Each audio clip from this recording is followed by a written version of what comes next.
Oke, Makasih ya naikin. sebelumnya Abah. Naikin ya. Abah mungkin di Oke ya. dulu. Siap Abah. Bu Ana, terima Siap, kasih siap. atas Siap, waktunya. saudara. Naikin Iya, Bang iya. Zuma ya. Oke, Nah, saya sama-sama. request untuk Bang Zuma. Ya, Saya. sama-sama. Oke. Siap, siap, siap. Assalamualaikum Oke, warahmatullahi baik. wabarakatuh. Silakan. Waalaikumsalam warahmatullahi wabarakatuh. Ya.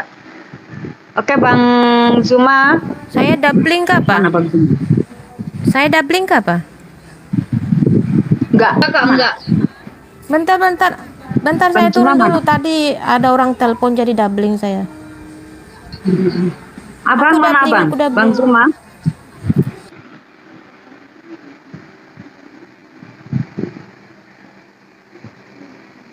Sama nanya, iya. Bang Zuma mana? Siap. Siap, Bang. Oke, yuk kita ini ya, semua berteman, bersahabat, bersaudara. Oke. Semangat malam teman-teman semua, adik-adik yang cantik-cantik. Malam, Bang, Aduh. malam. Di tengah-tengah Ya, kalian salam kenal, aku jadi Bang, ya. nyaman nih rasanya. Ini ada peri-peri di atas ya kan. Salam kenal ya, Bang ya. Ya, salam kenal. Siap. Apa kabar hari ini? Baik.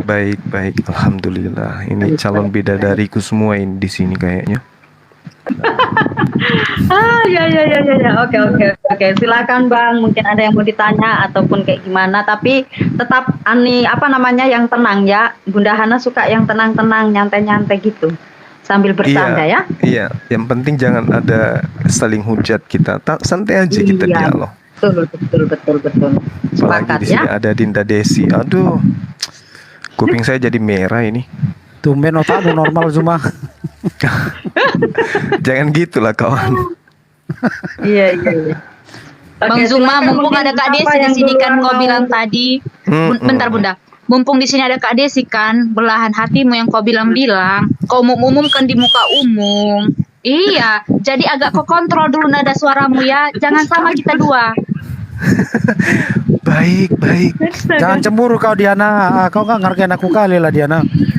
Bang Budi, aku padamu Bang Budi. Aku gak selingkuh sama dia. Tenang kau Bang Budi. Iya. Oke. Iya. Silakan Bang Zuma, mungkin ada yang mau. Baik. Atau dari teman-teman kita dulu. Siapa dari Kak Desi ataupun Kak Diana yang mau tanya duluan, yuk silakan yuk. Aku akan diam sejenak ya karena aku ada pekerjaan. Silakan. Kak, aku mau nanya satu. Nanyanya yang gampang-gampang aja ya. Iya, Begini Bang Zuma. siap. Dalam kekristenan itu dari iman Kristen sendiri mengakui dan meyakini, mengimani bahwa manusia itu jatuh ke dalam dosa karena melanggar perintah Allah memakan buah pengetahuan baik dan pengetahuan buruk itu. Dan itu sudah diyakini oleh rasul-rasul dan para nabi dan raja-raja yang ada itu pilihan Allah itu sendiri. Yang 24 nabi yang diyakini oleh umat muslim sendiri. Tapi bagaimana jadinya ketika lahirnya Nabi Muhammad diangkat sebagai nabi dan lahirnya istilahnya turunnya Al-Quran menyatakan bahwa itu bukan buah pengetahuan baik dan buah pengetahuan buruk, malah itu dikatakan kata teman-teman ya kalau tidak saya salah dengar namanya buah kulbi. Sementara keimanan yang kedua Nabi ini otomatis kan sudah diyakini bahwa mereka beriman mengimani adanya Nabi yang ke-24 ini, dan iman para Nabi ini adalah meyakini bahwa itu adalah buah pengetahuan baik dan pengetahuan buruk tadi. Bagaimana bisa berubah, kan itu yang saya tanyakan. Coba tolong dijelaskan Bang Zuma. Kenapa dia berubah namanya jadi buah kulbi gitu? Pertanyaan lagi dari aku. Bentar Bang Zuma, kau tampung pertanyaan ini. Pertanyaanku. Tadi kata Bang Abah Muda. Kak Diana, mungkin Iya, satu-satu Bunda. dulu biar dijawab Bang boleh. Budi punya supaya jangan ini ya, supaya jangan memanjang ya. Gitu ya. Siap Bunda, siap. Oke, habis itu baru Kak Diana. Silahkan Bang Zuma. Oke, baik. Terima kasih Bang atas pertanyaannya kepada saya. Jadi sebenarnya dalam Al-Quran itu di dalam surah Al-Baqarah ayat 35 dikatakan begini. wa qulna ya Adam uskun anta wa zawjukal janna wa kula minha ragadan haitsu syi'tuma wa la taqrabu hadhihi syajarah fatakuna minaz zalimin. Lalu kemudian Allah berfirman kepada Nabi Adam, hai Adam, diamilah oleh kamu dan istrimu surga ini dan makanlah makanan yang banyak lagi baik di mana saja kamu sukai. Dan janganlah kamu dekati pohon ini yang menyebabkan kamu termasuk orang-orang yang zalim.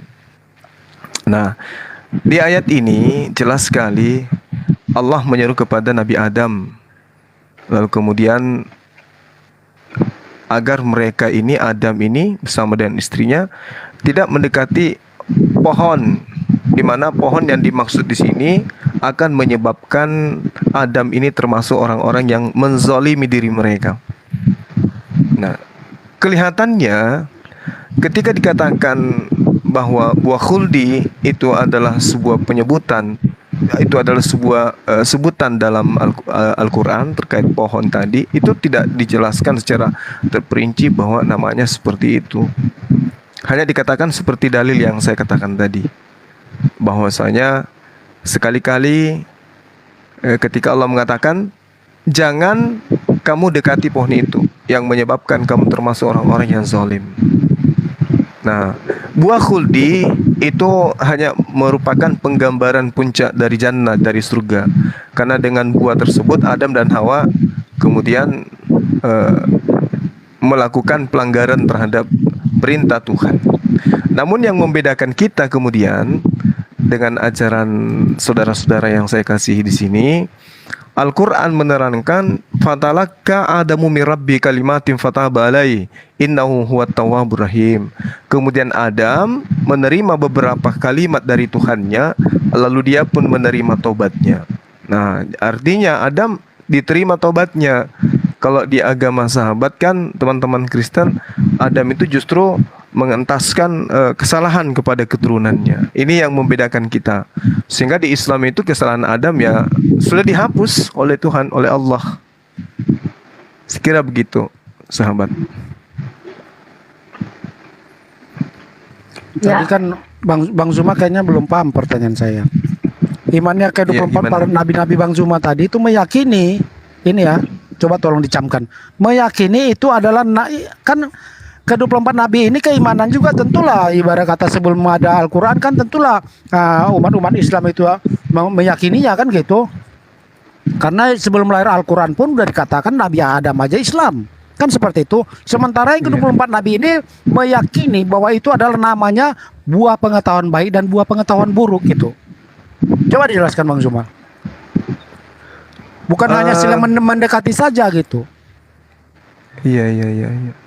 Betul. Jadi Nabi Adam memang jelas sekali diterangkan. Nabi Adam itu memang melakukan kesalahan dengan memakan buah yang kemudian disebut di dalam tradisi Islam itu buah khuldi.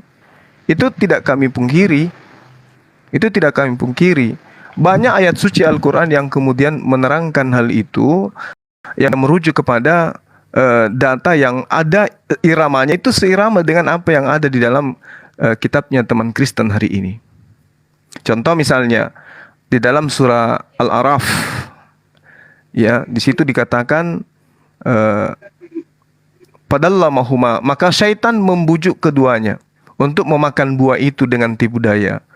Tatkala keduanya telah merasai buah kayu itu, nampaklah bagi keduanya aurat-aurat mereka, dan mulailah keduanya menutupinya dengan daun-daun jannah atau surga. Kemudian Tuhan menyeru kepada mereka, bukankah aku telah melarang kamu berdua dari pohon kayu itu? Dan aku katakan kepadamu, sesungguhnya syaitan itu adalah musuh yang nyata bagi kamu berdua. Itu yang ada di dalam Al-Quranul Karim. Nah, kemudian di dalam surat Taha ayat 120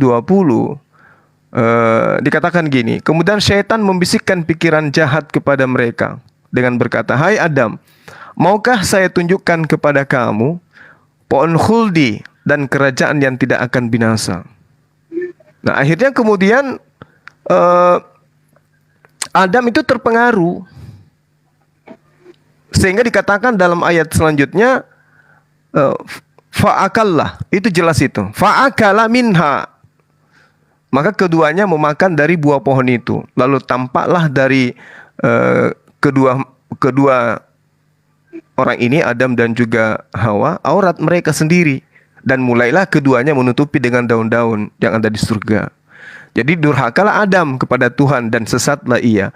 Tetapi di ayat lain kemudian Adam itu diterima taubatnya. Fatalaqqa Adamu min rabbihi kalimatin fataba alaihi.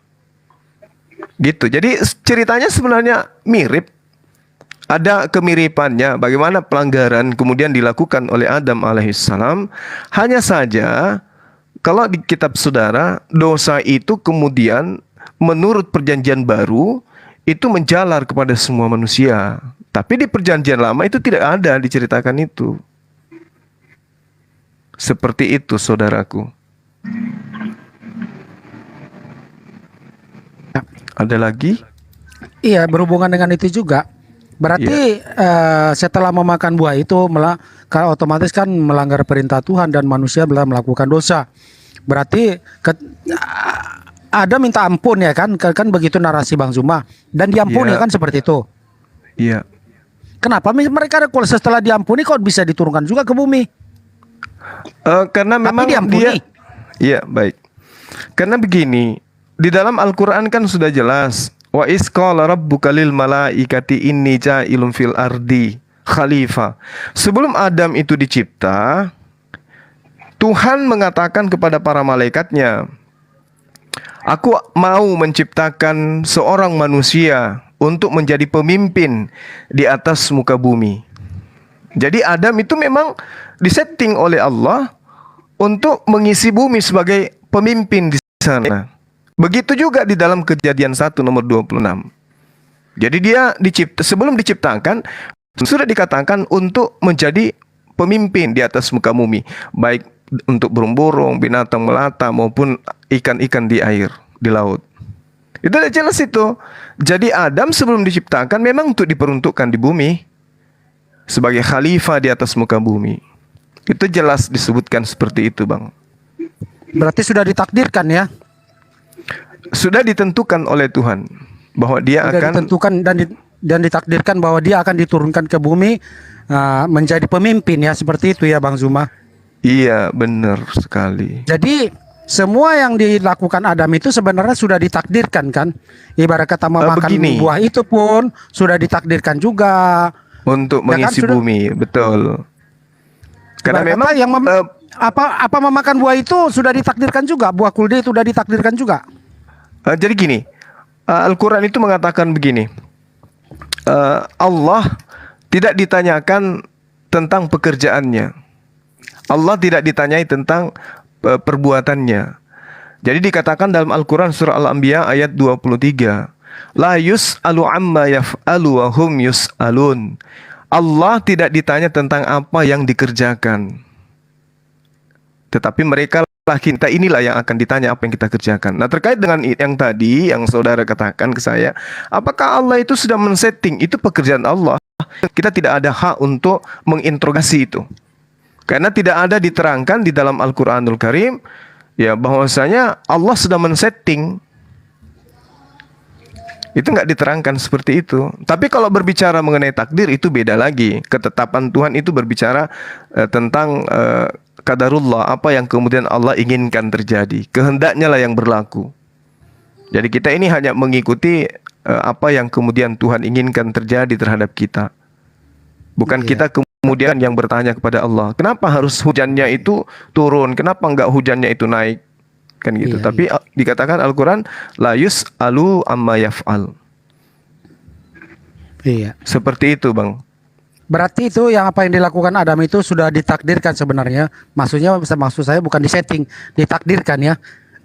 Kita harus memahami dulu apa itu takdir. Iya. Takdir itu adalah ketetapan Tuhan yang memang Tuhan tahu. Tuhan itu tahu bahwa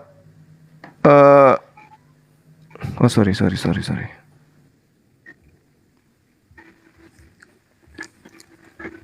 Karena masalah takdir ini Tuhan itu tahu. Karena mereka juga pernah menanyakan. Ya, silakan Mas Zuma.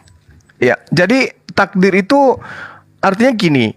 Takdir Tuhan itu artinya bahwa Tuhan itu maha tahu Jadi Tuhan itu, Allah Subhanahu wa taala itu tidak kemudian menunggu waktu untuk mengetahui ending dari segala yang terjadi terhadap makhluknya. Iya. Itu maksudnya tuh. Artinya Tuhan itu udah tahu bahwa Betul. sebenarnya Desi dan Bang Suma itu kelak berjodoh misalnya, ya kan? Tuhan itu sudah menggariskan seperti itu.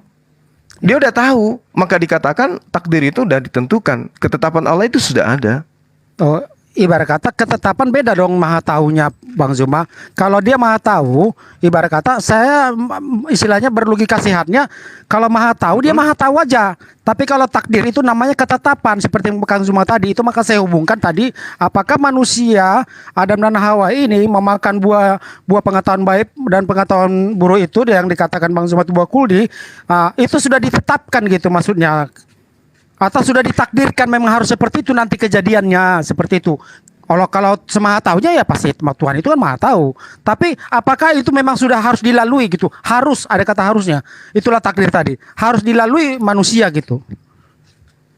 Jadi gini Bang, jadi gini. Mungkin kalau saya menjelaskan dengan kaidah Quran agak berat.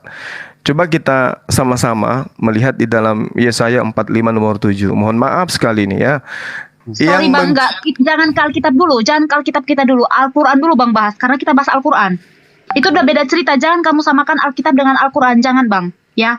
Fokus ke Al-Quranmu. Yang menyamakan siapa ya Bang? Nggak, saya Jangan nggak lari ke sedang Alkitab, menyamakan. nggak boleh, nggak boleh kamu lari ke Alkitab. Tetap fokus ke Al-Quran. Ya, siap. Mungkin begitu ya Bang ya, supaya enak ya, ngalir dulu ke situ Iya, ya, iya. nanti baru gantian. Oke Bang? Iya, baik.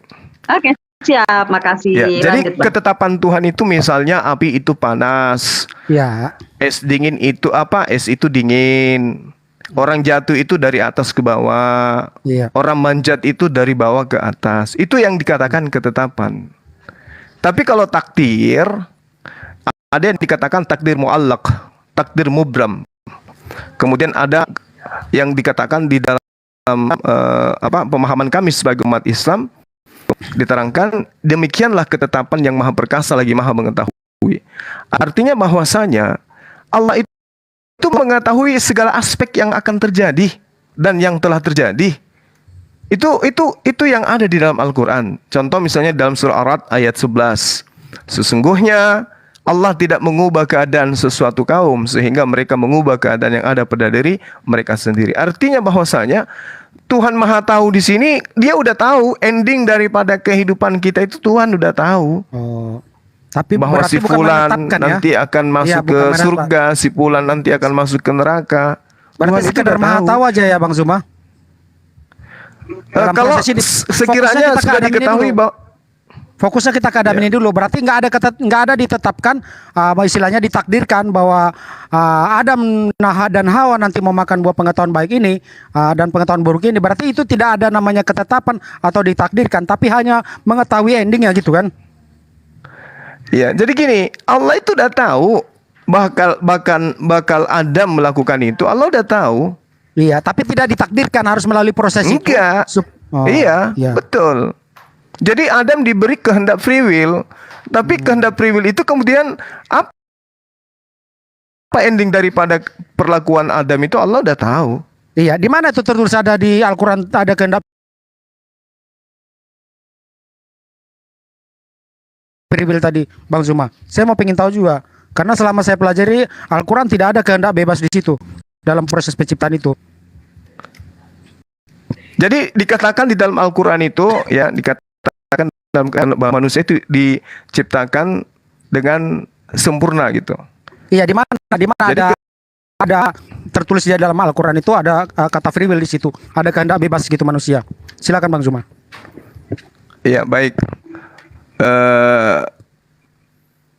Dikatakan di dalam Al-Quranul Karim kaidah Islam ya, kaidah yang berbunyi al-aslu Bukan fil dalam asya'i Al-Quran Bang Zuma al-ibaha. di surat mana? Quran surat Sabar mana Bang, tertulis? Iya. sabar ya. Jadi kalau berbicara mengenai kehendak bebas di dalam Al-Quranul Karim, itu ada beberapa data yang kemudian bisa saya sajikan kepada saudara. Misalnya di dalam pemahaman kami tentang qada dan qadar, ketetapan Tuhan yang kemudian merujuk kepada takdir itu sendiri. Nah, konsep ini di dalam pemahaman kami sebagai seorang muslim diterangkan Allah di dalam Al-Qur'anul Karim, misalnya dalam surah Ibrahim ya, surah Ibrahim di ayat 4 itu, bahwasanya yang memiliki kemudian kehendak itu adalah Allah, yang menetapkan kadar itu adalah Allah. Makanya dikatakan barang siapa yang mau beriman silakan beriman, barang siapa yang mau kufur silakan kufur. Itu tidak ada paksaan. Artinya bahwasanya kebenaran itu dari Allah. Kebenaran itu dari Allah. Siapa yang kemudian mau beriman silakan beriman, siapa yang mau kufur silakan kufur. Dalam surah Al-Kahf ayat berapa itu? Ayat 29. Wa qulil haqqu mir rabbikum faman syaa'a falyu'min ya wa man syaa'a falyakfur. Ini kehendak bebasnya. Kebenaran itu datang dari Tuhan. Barang siapa yang menghendaki beriman, hendaklah ia beriman. Barang siapa ia mau kufur, ingkar, silakan ia ingkar. Itu kehendak bebasnya itu jelas tuh. Bahwa tidak dikatakan Anda harus seperti apa yang Tuhan, tidak. Malah Allah mengatakan dalam surah Qamar ayat 49, sungguh kami menciptakan segala sesuatu itu menurut ukuran, menurut kadarnya gitu. Artinya bahwasanya ya manusia silakan Anda memilih. Anda mau menjadi Islam, Anda mau menjadi Kristen, Anda mau menjadi apapun itu, Tuhan berikan kesempatan itu semua. Saya kira begitu, Bang. Iya, ketika manusia itu jatuh ke dalam dosa, berarti sudah diampuni ya. Maksudnya gimana ya? Setelah melanggar perintah Tuhan tadi, memakan buah kuldi tadi, akan otomatis kan ibarat kata udah melanggar perintah Tuhan kan gitu. Iya. Berarti manusia itu sudah berdosa. Kan seperti itu Bang Zuma. Iya. Terus Nah, apakah di ketika itu manusia itu meminta ampun sudah diampuni? Di mana dia prosesnya dia diampuni? Di surga atau di bumi? di dunia Bang. Jadi kalau di surga itu bukan tempat pengampunan lagi. Tempat bertobatnya manusia itu ya di dunia ini. Iya. Kalau tapi kita kan memiliki kesalahan maka bertobatnya dia itu kan di dunia. melakukan kesalahan itu kan menurut Al-Quran kan di surga. Kan gitu Bang Zuma. Iya. Apakah ibarat kata dia tidak minta ampun waktu itu di surga, dan kenapa kalau udah minta ampun waktu itu kalau kata Bang Zuma diampuni, kenapa harus diturunkan ke bumi? Ya kan tadi sudah kujawab itu Bang. Dia diciptakan memang untuk mengisi bumi gitu loh. Iya kan, sama dengan di Bible kan. Di Bible itu Adam dicipta untuk apa? Untuk mengisi bumi, bukan untuk di surga. Coba Anda baca dalilnya. Cuman saya dilarang ngambil datanya. Dia di Iya, Taman Firdaus Bang Zuma. Cuman kalau istilahnya dikeluarkan dari Taman Firdaus itu berbeda lagi. Nah, Cuman kalau Firdaus itu kan paradiso kan, artinya bukan di bumi kan? Kalau kami meyakininya itu di bumi. Itu maka gitu. istilahnya berbatasan dengan Sungai Efrat katanya, Sungai Tigris dan Pison gitu. Dan Sungai Efrat itu kan sampai sekarang kan masih ada. Cuman ibarat jadi kata dia diusir dari bumi ke bumi gitu Bang. bukan diusir dari bumi dari taman gitu. Tapi dari kan Taman original Firdaus. teksnya Ganbi Eden, taman di Eden. Bukan Iya. taman di bumi. Iya, tapi ibarat kata di kami meyakininya itu di bumi karena ada namanya Sungai Efrat, Sungai Tigris itu ada Pison, Gihon, gitu Bang Zuma. Tapi memang karena manusia itu sudah penuh dalam dosa, itu sudah tertutupi entah di mana itu kita tidak tahu lagi, gitu. Ya silakan teman-teman atau siapa? Si Diana. Aku ingin bertanya dulu nih tentang Nabi Adam ini ya. Kayaknya tadi dia menyamakan ada cerita kisah si Adam ini dengan Alkitab kita, Bang. Jadi aku baca ya di dalam surat Ali Imran ini ya. Di dalam surat Ali Imran surat Ali Imran 3 ayat 59. Katanya dia menciptakan dari tanah kemudian berfirman kepadanya jadilah maka jadilah itu. Terus aku ada baca ya satu artikel dia bilang di artikel ini dia bilang itu diusir dari surga, dan tadi juga Bang Juma mengatakan hal yang sama. Jadi yang mau kutanya Bang, kalau memang sama cerita dengan si Adam ini dengan Alkitab, karena kalau di Alkitab kami ya, Adam itu memang diciptakan dari tanah dan berasal dari bumi. Karena dia sudah memakan buah pohon pengetahuan itu, artinya dia sadar dia telah berdosa. Itu kalau cerita kami. Mohon maaf karena aku udah bilang itu tidak sama. Tapi kalau setelah tadi kulihat dari Al-Qur'annya Abang sendiri, itu katanya dia diciptakan dari tanah. Terus Abang bilang lagi dia diusir dari surga. Pertanyaannya, emang di surga ada tanah?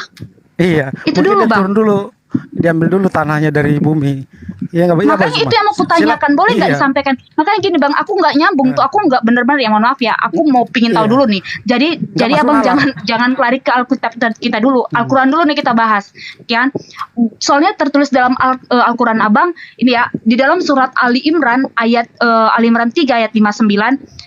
Aku baca bahasa Indonesianya aja, aku nggak ngerti bahasa Arabnya. Sesungguhnya perumpamaan atau tutup buka kurung penciptaan Isa bagi Allah adalah seperti penciptaan Adam. Dia menciptakannya dari tanah, kemudian berfirman kepadanya, jadilah, maka jadilah sesuatu itu. Terus Abang tadi juga menyampaikan Adam itu berasal dari surga. Bahkan artikel yang kubacakan pun sama juga bunyinya. Sekarang pertanyaanku, emang di surga ada tanah, Bang? Itu dulu pertanyaanku.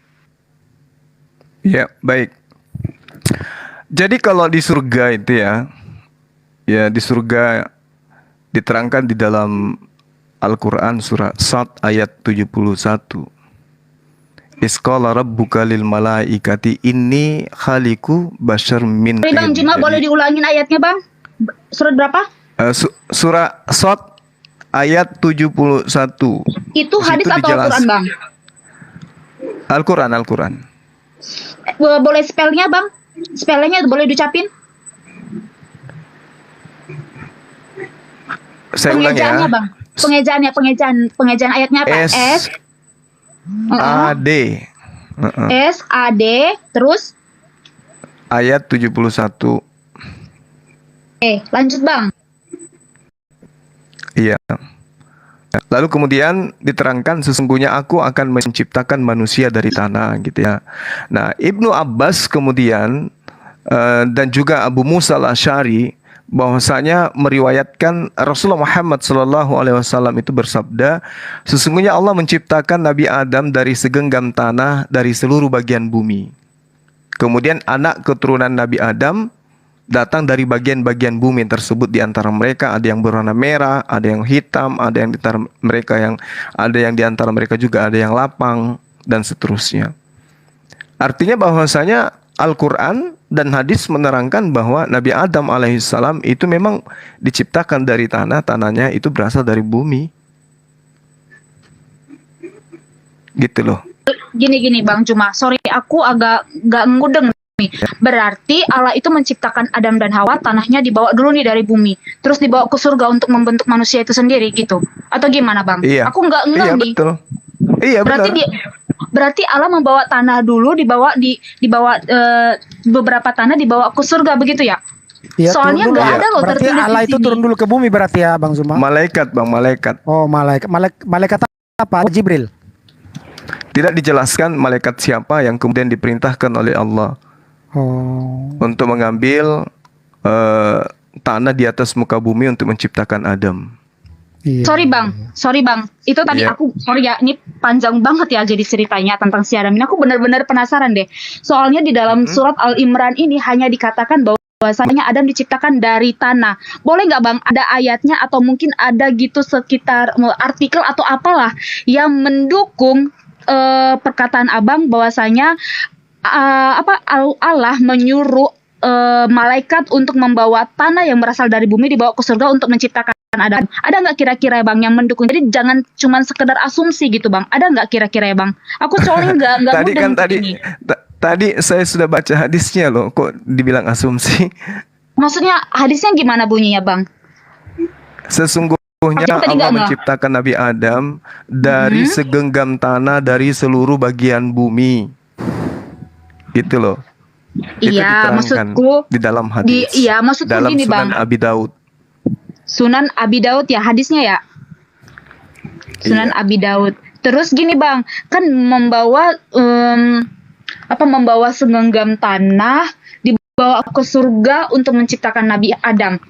Tapi kan di situ cuma menciptakan Nabi Adam itu dari tanah. Tapi kan nggak ada kata-katanya dibawa ke surga. Maksudku gini Bang, ada nggak ayat atau artikel atau apalah itu hadis ya, bukan cuma asumsi yang mengatakan bahwasanya Nabi Adam itu diciptakan dari tanah yang berasal dari bumi, terus Allah memerintahkan malaikatnya untuk membawa tanah ini tadi, segenggam tanah ini ke surga, terus menciptakan Nabi Adam. Ada nggak? Maksudnya lebih lengkap gitu, lebih terperinci, ada nggak? Soalnya kalau di Alkitab kami kan lebih terperinci untuk ayat-ayat, semua ayat lah. Jadi memang benar-benar terfokuskan gitu. Kalau ini kan cuman tercipta memang dari tanah yang dari bumi. Cuman aku lucunya dia diusir dari surga gitu. Maksudnya gimana? Ada nggak ayat? Emang tadilah ayatnya boleh nggak dikasih tunjuk?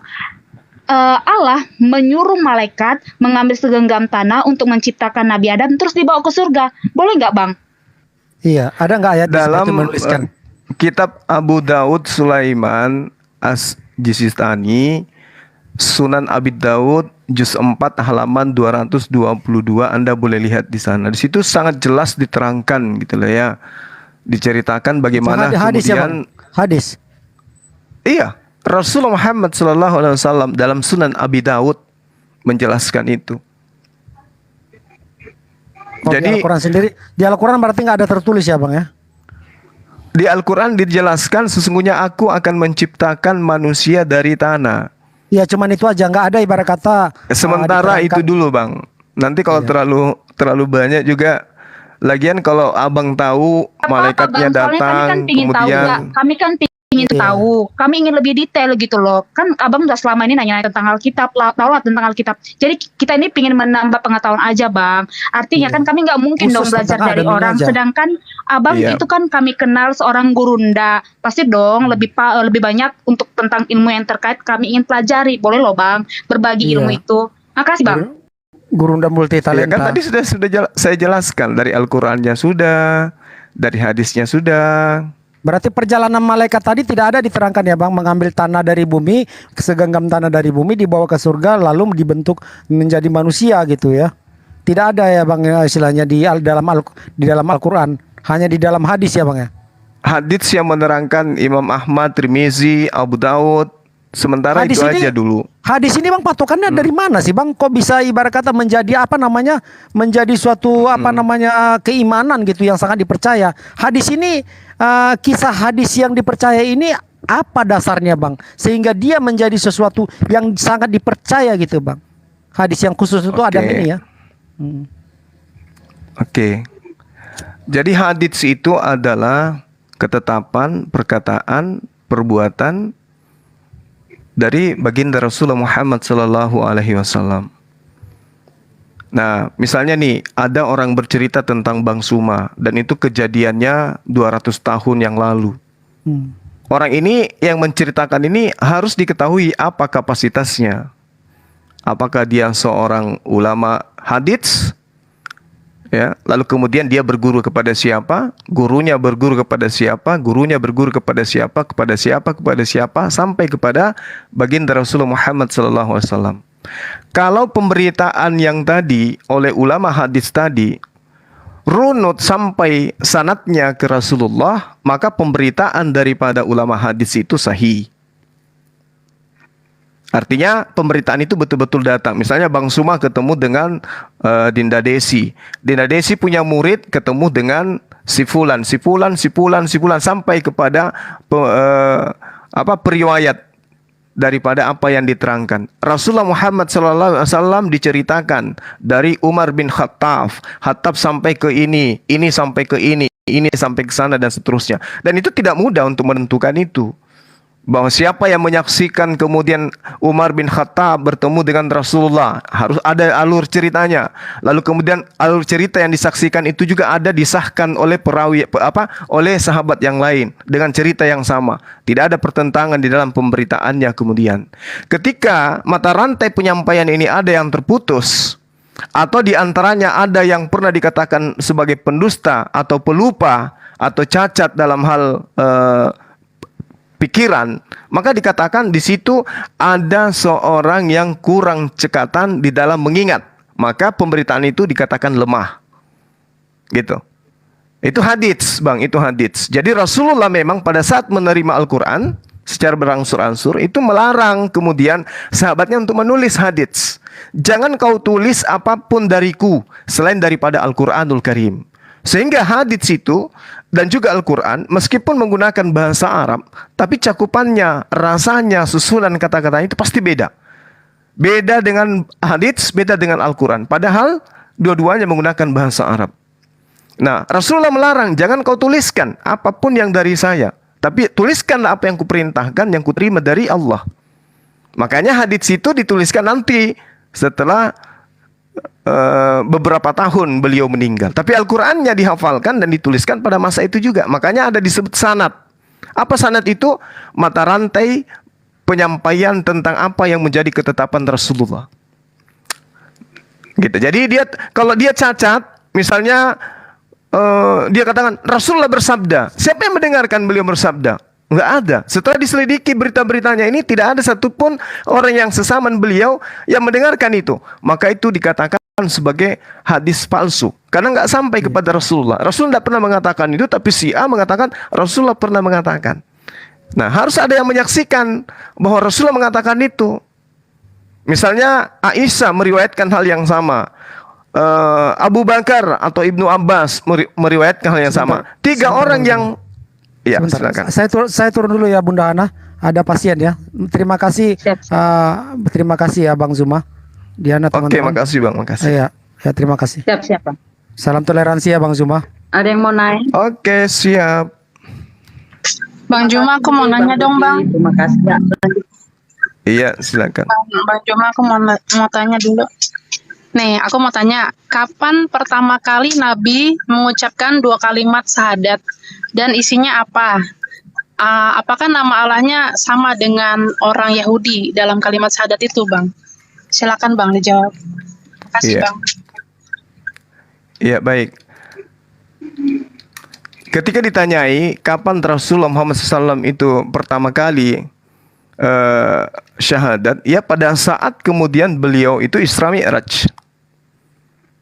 Pada saat kemudian dia mengikrarkan persaksian di hadapan Allah. Ketika beliau menerima bacaan daripada rangkaian ibadah sholat.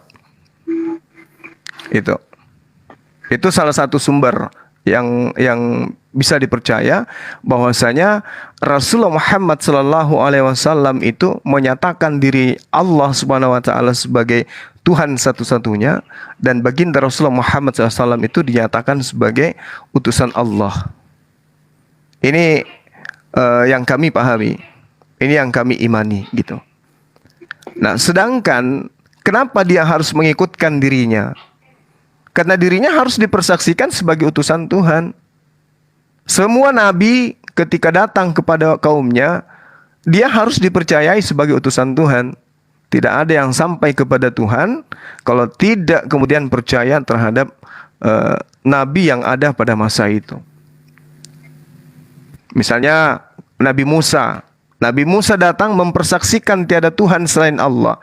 Nah, kaumnya harus percaya itu, bahwa yang diterima oleh Nabi Musa itu dari Tuhan pencipta langit dan bumi, sehingga mereka harus mengimani Nabi Musa sebagai nabi utusan Tuhan.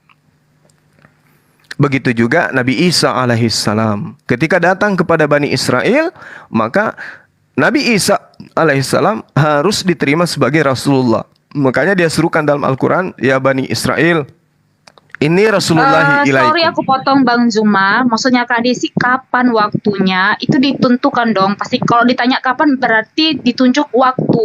Terus pastinya kita percayakan didukung dengan ayat atau dalil. Boleh nggak Bang ditunjukkan di dalam dalil tersebut ditunjukkan kapan Nabi itu mengucapkan 2 kalimat syahadat ya Kak ya? Nah itu kalau ditanyakan kapan berarti waktunya. Isinya apa Bang? Isi kalimat syahadatnya itu Bang, waktu pertama kali. Iya, terus itu aku bersaksi tiada Tuhan selain Allah dan bersaksi bahwa Muhammad adalah utusan Allah. Dia juga setiap hari mengucapkan dalilnya di mana, Bang? Terus setiap dalilnya sholat di mana? setiap sholat kami umat Islam itu bersyahadat.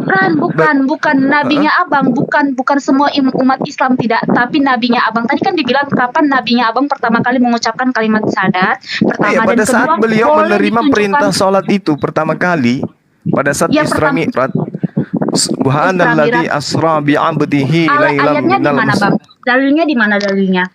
Kalau untuk dikatakan dalam Al-Quran pertama kalinya itu tidak dijelasin. Kan sudah dijelaskan tadi, Isra Mi'raj. Jangan gitu dong, Bang. Soalnya kan apa-apa itu jangan cuma asumsi, tapi kan ada dalil. Jadi dalil itu mendukung apa yang Abang sampaikan. Kan kami ingin tahu tentang Al-Quran Abang nih. Otomatis kan ada ayat Isra akan Mi'raj, yang- Isra Mi'raj. Pertama kali Rasulullah menerima perintah sholat. Di situ sorry, rangkaiannya dalilnya ada di mana, syahadat. Bang? Dalilnya di mana? Kalau saya sebutkan emang bisa tahu. Ini kan ada Al-Quran. Saya buka Al-Quran Kemenak. Oke, Saya silakan baca. buka Di mana? surah Al-Isra. Al-Isra ya. Assalamualaikum Gurunda. Ini disuruh. Waalaikumsalam warahmatullahi wabarakatuh. Bismillahirrahmanirrahim. Subhanalladzi asra bi'abdihi lailan minal masjidil harami ilal masjidil aqsal ladzi barakna haulahu linuriyahu min ayatina innahu huwats samiul basir. Ini masalah proses kemudian penerimaan Rasulullah ketika diperjalankan Isra Mi'raj oleh Allah.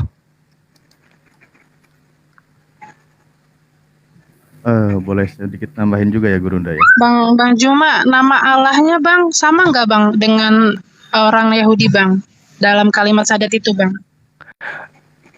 Jadi gini, berbicara tentang nama Allah, ya nama Allah pencipta langit dan bumi, Tuhan datang kepada para nabi itu dengan menggunakan bahasa kaumnya para nabi masing-masing, memperkenalkan nama gitu. Bagaimana kemudian ketika seseorang memperkenalkan diri kepada calon istrinya dan memperkenalkan nama kepada anaknya, itu beda. Itulah Allah. Itulah Tuhan pencipta langit dan bumi, menyatakan dirinya kepada kaumnya, kepada hambanya melalui nabi yang diutusnya. Makanya nabi di dalam andai kan saya nggak dilarang untuk mengambil kitabnya orang Yahudi yang Anda gunakan, saya akan tunjukkan bahwasanya Allah menyatakan diri kepada nabi-nabi, tetapi Allah sendiri tidak menyatakan namanya kepada mereka. Itu ada di dalam kitabnya orang Yahudi yang kemudian Sorry, Anda Bang. gunakan. Cuma saya bilang jangan lari ke kitab yang lain, tapi ke Al-Quran Abang fokus. Iya, Sorry. karena Anda alergi, kayaknya Anda malu kalau saya gunakan Bible. Sorry. Saya tidak mau mengatakan malu segala macam. Tolong fokus ke Tapi Al-Quran sebenarnya Anda. gini loh, Mbak Diana, Anda tidak Al-Quran punya hak aja, untuk melarang Bang. saya loh. Kenapa? Karena Saya itu juga bukan punya. kitab Anda loh. Itu bukan kitab Anda. Itu Masalahnya, kitabnya agama yang Yahudi. ini. Anda itu cuma mengambil sorry. terjemahan kitabnya orang. Tapi kok saya dilarang ngambil? Sorry ya.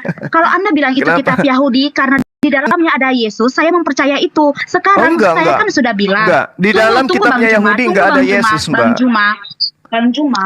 Siapa bilang? Ini Alkitab yang saya pegang ada Yesus. Mau itu coba kitab orang tunjukkan Yahudi di atau perjanjian lama Yesus Tunggu, itu di mana ya, dituliskan? jangan kamu lari ke Nggak Alkitab. Aku ada. kan tadi bilang jangan lari ke Alkitab. Aku mau tahu tentang Kenapa? Al-Quranmu tadi. Kenapa Itu Anda kita larang belum saya ke kelar. Alkitab? Ada apa? Jangan dulu karena saya pingin tahu tentang Al-Quranmu. Kan tadi saya udah bilang jangan kita bahas dulu Alkitab. Al-Quran dulu kita Al-Quran fokus kalau bahas. ingin diketahui, Mbak harus wudhu dulu, kemudian Nah, mandi sama sepertinya junub, kalau kamu ingin memahami bersihkan Alkitab, hati, kamu dibaptis dulu. bersihkan Kamu dibaptis kepala, dulu, bersihkan hatimu, bersihkan bersihkan semua, pikiranmu. bertuduh.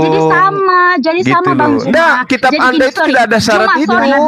Juma, sorry. Itu cuma kitab terjemahan Juma, yang sorry. nggak jelas Sorry, dari mana Juma. asal usulnya Sorry. loh, Mbak. Sorry ya. Sorry banget. Malah Aku kalau udah bilang, saya aku katakan ingin kitab pelajari Anda dengan itu kitab Al-Quranmu. Spanyol, Jadi kamu terangkan dengan separuh Al-Quranmu. nyolong dari terjemahan kitab orang. Kamu harus jelaskan Gitu loh. Al-Quranmu. Jangan kamu lari ke Alkitab saya. Yang Nggak lebih paham penting Alkitab saya itu menjelaskan sebenarnya Al-Quranmu. Al-Quran. Kenapa? Bagaimana mungkin saya juga menjelaskan saya juga Al-Quran tidak kepada membiarkan orang yang Anda tidak mau menjelaskan paham Alkitab Al-Quran? saya. Kan lucu. Saya juga tidak mau Anda hanya membiarkan menghindari, membiarkan Anda hanya Anda menghindari untuk membahas Alkitab ketika saya karena membahas Anda tidak terjemahan paham dengan kitabnya Alkitab orang saya. Yahudi. Paham? Anda cuma mengklaim itu Paham. bukan kitab Anda, Mbak. Bunda, Itu kitabnya Bunda agama Ana, Yahudi. mohon maaf Bunda. Tadi kan saya hanya mau bilang, Saya mau bilang bahas iya. tentang Al-Quran Alergi dia. Kenapa dibahas dia lari ke kitabnya. Alkitab ya, Gimana Bunda? ceritanya? Tapi Kenapa kalau ya, Bunda, dilari ke penginjilan, Alkitab, Bunda? Tolong, Bunda. Kristenisasi, wah gencar bagi-bagi ayat dari kitabnya kan gitu Bunda, kan aku mau tahu lucu, tentang Mbak ini. Al-Quran dia dulu, Bunda. Kenapa dia lari ke Alkitab? Kalau Bunda? mau Bunda tahu diarahkan. tentang Al-Quran, harus belajar Al-Quran.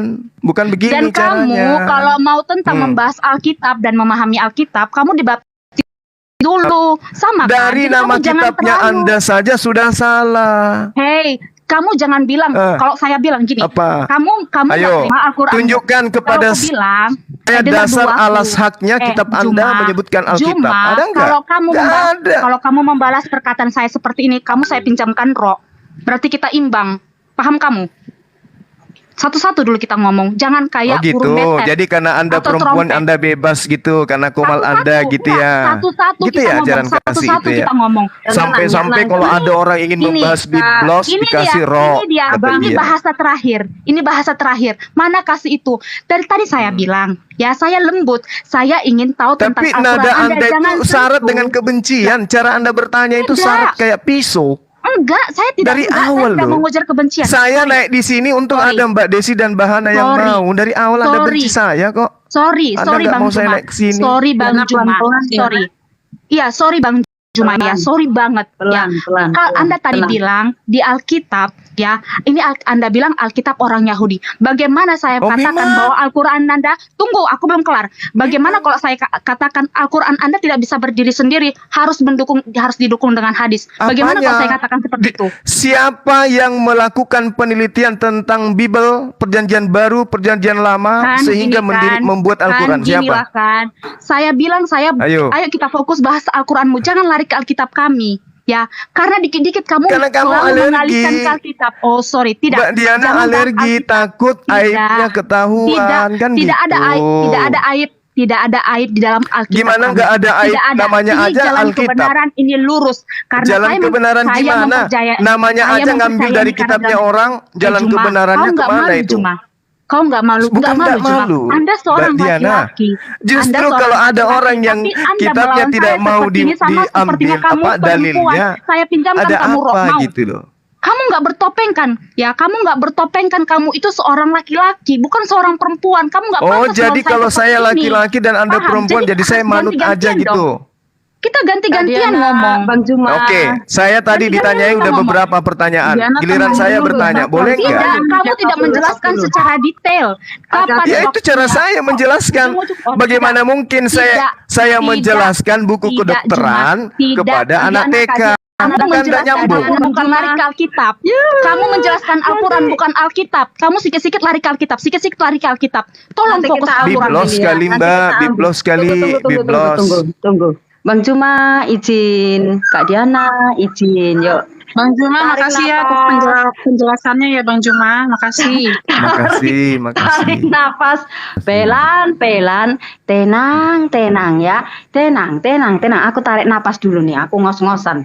Kalian yang ngomong aku yang ngos-ngosan, tahu nggak sih? Nah, jadi gini, terima kasih Bang Zuma ya untuk semua jawabannya, keren banget. Kak Diana juga terima kasih ya sudah mau sama-sama untuk saling menjaga nada dan intonasi ya kan. Jadi mungkin seperti apa tadi yang Kak Diana bilang, Bang Zuma, Kak Diana kepengen tahu nih dulu silsilah tentang Al-Quran. Mungkin tidak ada salahnya ya Bang Zuma ya untuk dibawa ke situ dulu supaya nanti kalau memang sudah selesai tidak ada pertanyaan dari silsilah Al-Quran baru mungkin boleh Bang Zuma tanya ya mungkin kayak gitu atau gimana? Setuju? Ya, aku setuju Kalau sama mau- Bunda Hana. Setuju. Jadi Gini kita loh, fokus gini ke loh, Al-Quran. Mbak. Tunggu. Kita fokus dulu Bunda ke Al-Quran. Baru dia soalnya aku tanya Al-Quran dia lari ke Alkitab. Sikit-sikit lari ke Alkitab. Terus dia bilang, Anda Masalahnya mempercayai gini Alkitab loh, orang Mbak Diana. Yahudi. Dia Anda bilang bertanya begitu. Gimana kalau aku Al-Quran? bilang Al-Quran itu tidak bisa berdiri sendiri didukung hadis? Gimana? Tolong jangan kita saling menyakiti hati satu sama lain. Tolong hargai pelan-pelan. agama orang lain. Kalau gini caranya, dia nggak mau disentuhkan. Jadi jangan nyentuh orang lain. Tadi saya cuma bilang Bunda Hana, tolong saya ingin mengetahui tentang Nabi Anam ini dari Al-Quran. Dikit-dikit dia singgung Alkitab, dikit-dikit singgung Alkitab. Tolong fokus ke Al-Quran, jangan Alkitab dulu. Iya, oke Gitu, baik. Bunda. Mungkin seperti begitu dulu Bang Zuma ya. Nanti supaya kita fokus dulu dan tidak ada keributan ataupun intonasinya lebih diinikan sedikit ya Kak Diana. Berapa menit berapa menit lagi bahas Al-Quran? Berapa Habis itu bahas berapa Bible. menit lagi Sampai mungkin saya ada- puas. Sampai saya puas tentang Oh, Al-Quran. ini kamu licik. Ini kamu licik seperti Paulus Tidak dong, kan berarti. saya ingin belajar. Kamu licik, Saya ingin kamu belajar alergi. Al-Quran. Tidak, Aku tidak ada licin. Saya ingin belajar aku Al-Quran. mengutus engkau cerdik Kamu- seperti ular. Oh tidak, Ya kan? kamu datang ke room Kristen, artinya saya ingin belajar tentang Al-Quranmu. Iya toh. Kalau Enggak, saya datang ke salah. roommu, Orang mau belajar kamu tentang boleh Al-Quran tanyakan tentang itu Alkitab kita. tidak seperti Paham? Anda Oh modelnya. tidak. Saya ingin belajar Anda bukan Al-Quran mau itu sedang dulu. belajar Al-Quran. Gitu Bunda. Orang Bunda. begini loh Mbak Diana. Orang belajar Al-Quran itu punya kaidah, punya syarat. Iya, Oke, iya, iya, oke. tidak seperti belajar Dan Bible, Anda juga siapapun bisa. dan Anda juga ingin membaca Alkitab ini supaya Anda lebih berhikmat. Oh, enggak, Anda juga minta tuntunan Roh Kudus. Bible Jangan Anda itu sembarangan tidak ada ngomong. syaratnya. Mana Sudah saya coba katakan ke syaratnya? kamu Juma ya, Apa kalau kamu syaratnya melawan untuk saya belajar seperti Bible? ini, saya pinjamkan roh, kamu nggak malu? Hah? Kamu nggak malu melawan saya dari tadi? Saya bilang Kok fokus pinjam ke roh itu Al-Quranmu, maksudnya tapi gimana kenapa ya, lari Mbak ke ya? Alkitab? Pinjem roh itu Tunggu, maksudnya Dia nggak mau tunggu, dibantah, tunggu maksudnya Ustaz gitu. Alif. Dia nggak mau Saya tidak dibantah. berbicara kepada Anda. Dia Hanya mau saya berbicara kepada dibiarkan, Juma. mau Ya, tenang. diberikan Oh, iya, siap. kebebasan untuk memframing Al-Quran itu maksudnya. Saya Iya, tidak makanya. memframing. Saya tidak. Nggak, Saya dari tadi masalahnya tidak ada gini memframing loh, saya. Mbak Saya Diana. hanya ingin tahu tentang Al-Quranmu. Orang-orang yang Saya tertutup ingin tahu. hatinya terhadap Al-Quran, bertanya tentang Al-Quran, itu tujuannya apa? Lah, saya pingin tahu soalnya kamu gini. Pertama, kamu bilang kamu menyamakan cerita tentang Adam, sedangkan Adam yang Saya kamu tidak ceritakan menyamakan. itu dibilang. Saya tidak Tadi kamu menyamakan. tunggu. Saya ada rekamannya. Saya Kamu mengatakan menyamakan. Kamu ada menyamakan. kesamaan, bukan Ya, saya kesamaan. yang menyamakan. Lah, Anda di mana salah. kesamaannya, Juma? Di mana kesamaannya? Kalau Adam Ya pure sama-sama diciptakan di bercerita bumi. tentang Nabi Adam. Sama-sama, tapi penciptaannya berbeda. Jadi jangan kau samakan. Ya, Makanya kenapa aku Ya lebih itu fokus mungkin untuk karena kitab pelajari Anda sudah Al-Quranmu. dirubah-rubah. Kita Tidak, nggak tahu makanya. kan. Ya mungkin menurutmu seperti Itu- itu, makanya aku tahu, aku ingin tahu Buktinya tentang itu kan Al-Quran. kitabnya agama Juma, lain. aku Anda ingin tinggal tahu tentang mengambil Al-Quranmu. terjemahannya. Tolong fokus ke Al-Quran, jangan ke Alkitab. Aku Itu ingin kan tahu tentang alergi, fokus dengan ketahuan Al-Quran. dia. Tidak, aku Ketahuan. ingin tahu tentang Al-Quranmu, jangan ke Alkitab. Al-Quran Saya kan tanya itu, Saya- Al-Quran saya itu hanya ingin bisa tahu dipahami Al-Quran, jangan ketika lari ke orang itu Alkitab. kemudian Jangan bisa lari ke membaca kitab Alkitab. itu. Jangan lari ke Alkitab, Juma. Saya kan Bicara tanya satu-satu, Al-Quran. Bang. Jangan lari kamu ke Alkitab. Fokus.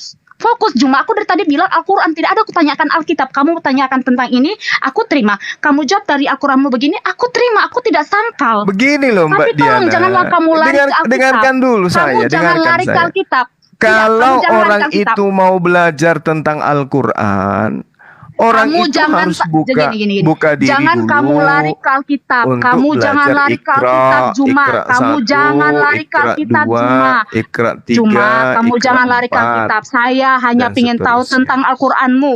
Jangan kamu lari ke Alkitab saya, karena ini iman saya. Ya, kamu tidak lebih segimana? paham tentang iman ini. Kalau diskusinya Paham kamu? diatur aja pakai waktu atau gimana ini? Tidak, tidak, Ketakutan tidak, dibahas ketakutan, kitab tidak. Spanyol. Udah di Tidak. sana, stop Iya. dulu Diana. Satu-satu ngomongnya. Ya, ya kita fokus lah, fokus bagaimana nih? Ada lagi pertanyaan sama Bang Juma atau Bang Juma yang bertanya? Dia Itu nggak dulu mau dituntasin ditanya, pulang. Itu dulu dituntasin. Aku belum Iya. kelar. Katanya dia mau bertanya sampai dia puas. Sementara kitab ini dia tidak imani gitu loh. Artinya saya jelaskan sampai 40.000 tahun ke depan juga tetap aja dia kufur terhadap Al-Quran ini.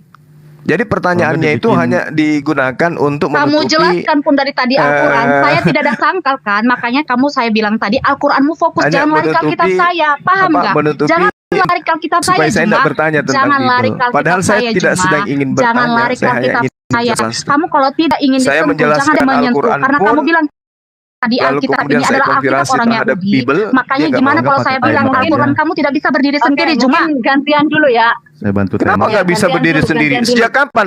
Sejak kapan Ada Al-Quran itu terjemahannya ke kitab ke Yunani-Yunanian? Nggak ada. Justru kitab Buktinya- Anda tanpa kan kata didukung Allah, hadis, kan? tanpa Buktinya nama didukung Alkitab. hadis, kan? Dengar dulu. Buktinya Itu didukung kan hadis. selalu Buktinya dibantah. didukung hadis. Kamu masih Lah, bisa framing. Buktinya didukung hadis. Hadis Nggak bisa itu berdiri sendiri. penjelasan penjabarannya. Itu dia. Dengarkan Berarti harus dulu. dijelaskan dari Yang hadis. mengerti. Sorry. Udahlah Juma. Itu kan Pakai perempuan. lebih tahu Ini dia ada kan. Nah, orang lebih pinjam tahu. sama kau perempuan, Artinya kau Anda perempuan. itu bukan mau Udah kau belajar. perempuan. Kak Diana, Anda itu cuman Kak ingin Diana, saya- membuktikan bahwa Anda itu Pelan-pelan, kufur ya. terhadap Al-Quran. Oke. Al-Quran Ya, itu pelan-pelan. hukum. Al-Quran itu hukum-hukum Allah. Yang menjelaskan tentang hukum-hukum Allah ini tentu nabinya. Nah, penjelasan nabinya inilah yang dimaksud dengan hadits.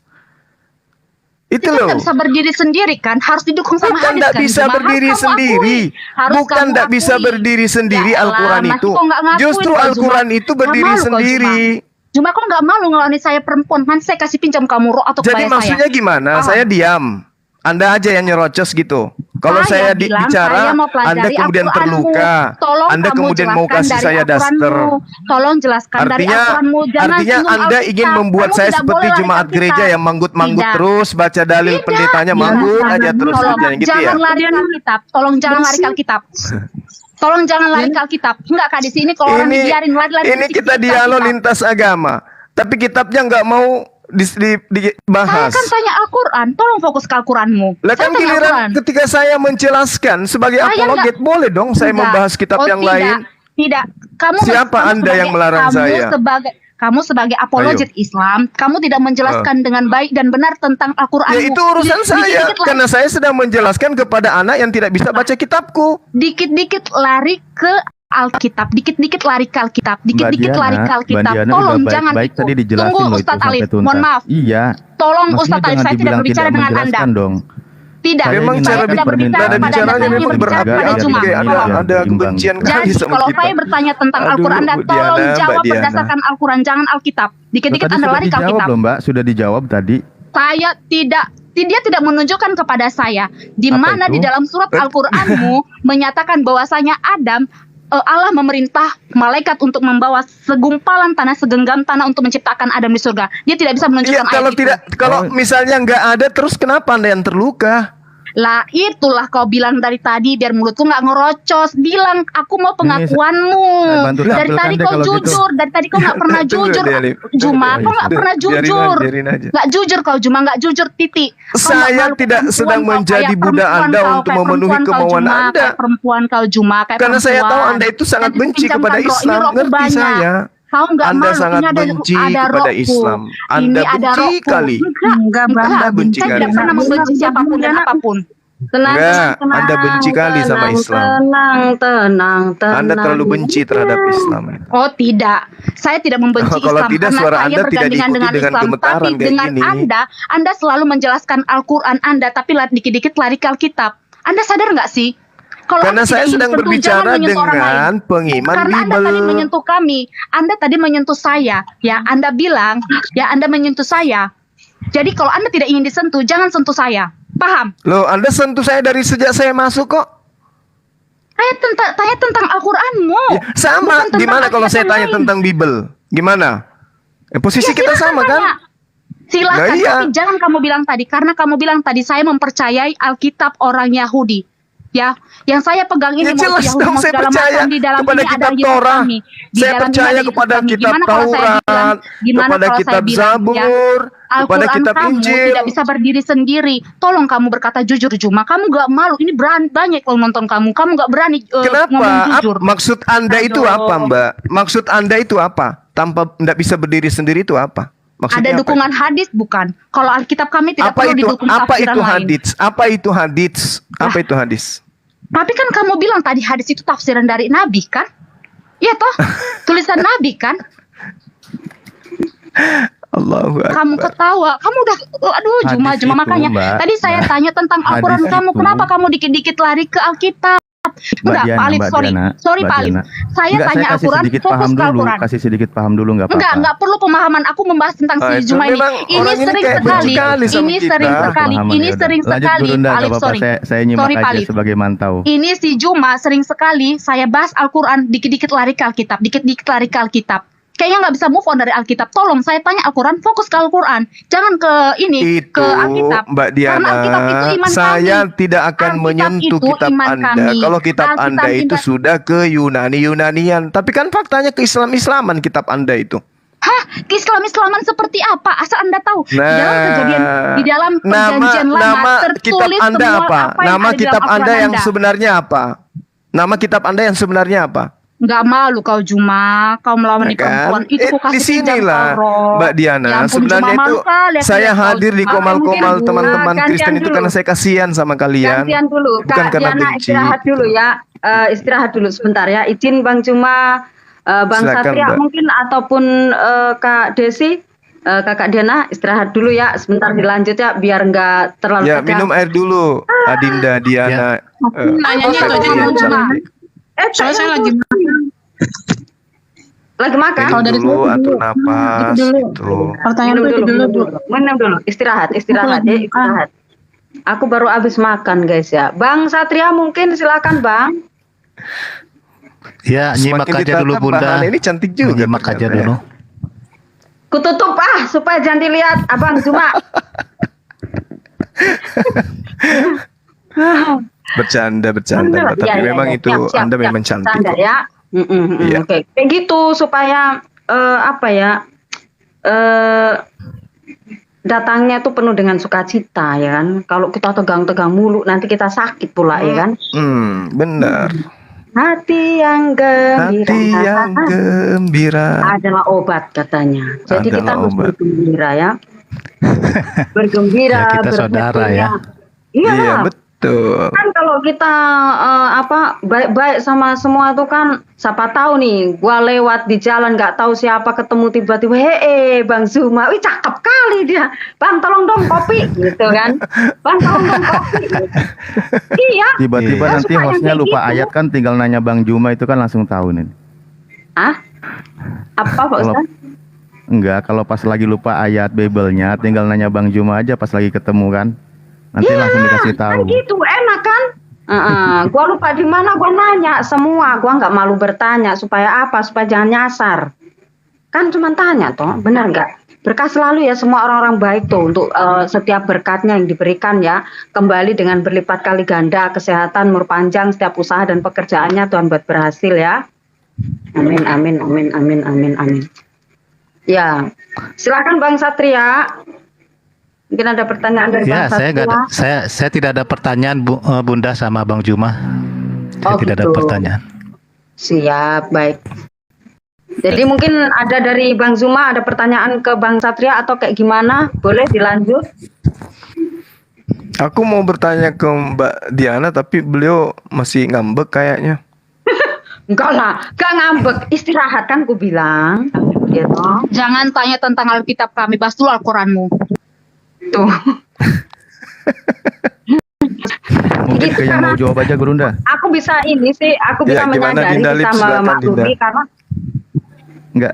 mungkin Oke, saya serahkan dulu ke Dinda Alip. Sementara saya urut-urut dulu Dinda Diana dulu. Saya urut-urut pundaknya, kayaknya dia masih tegang nih. Sosok manis sekali kau Ada yang Juma. bilang Ada tolong. bilang nggak usah sosok manis. Ya. Muak aku lihat. Loh, enggak boleh gitu Aduh, Mbak Diana, Kendalikan diri Anda nggak lah. tahu aja aslinya. Coba jumpa sama aku, kurangkul kamu, ku gendong. Ku buatin kopi. sayang, jangan begitu ya. Iya, aku Kita sayang semua kamu, ku mandikan pula bersahabat. kalau jumpa sama aku. Pinjemin sarung. Belum tahu aja aslinya. Berteman, bersaudara ya. Gak boleh kayak gitu ya. Ayo kita Salam toleransi, Bang Dinda Juma Alip, ya, silakan, Pak Dinda. Ustadz Alip. Saya Siap, siap. Ya. Ustadz Alif, salam kenal ya. Ya, Ini salam kenal. Bunda Hana. Ini baru pertama kali nih Bang Zuma masuk di roomnya Bunda Hana dan juga Pak Ustadz Alif kan ya. Juga untuk semua para fansnya dari Ustadz Alif maupun Bang Zumba, terima kasih yang sudah meramaikan di roomku. Tapi yang ku minta, mari semuanya kita tetap fokus dan sama-sama mengambil bagian kita untuk bersukacita ya. Jadi nggak usah satu dengan yang lain sama-sama mencari kesalahan ataupun pembenaran. Pokoknya fokus ya. Iya. Fokus, yang mau tanya nanti dijawab, yang dijawab udah gitu-gitu ya. Terus dengan penuh kerendahan hati, kelembutan hati, biar jadi berkat. Ayo silakan dilanjut abangku, Bang Zuma maupun Ustadz Alif, Bang Satria, Kak Desi, ataupun Kak Diana. Ini banyak yang Ya, mau yang- naik. Tunggu Pak, Ya, ini banyak Ya. yang mau naik. Ini kira-kira siapa? Kak Desi, Kak Diana atau siapa yang mau turun dulu? Ini banyak sekali yang mau naik. Saya aja nanti turun ya. Yang saya mau tekankan di dalam diskusi ini. Mbak Diana di sini aja. Iya. Oh ya, ada Uni Rifa Jadi kita- juga. Uni Rifa, Uni juga ada di sini. Ya, kita ini Saya berbeda senang sekali. keyakinan, berbeda pemahaman. Ya, Kalau kita nanti dari pihak Muslim bertanya kepada Kristen, itulah pemahaman Kristen, jangan disangkal lagi begitu, Ya. jangan diasumsi lagi.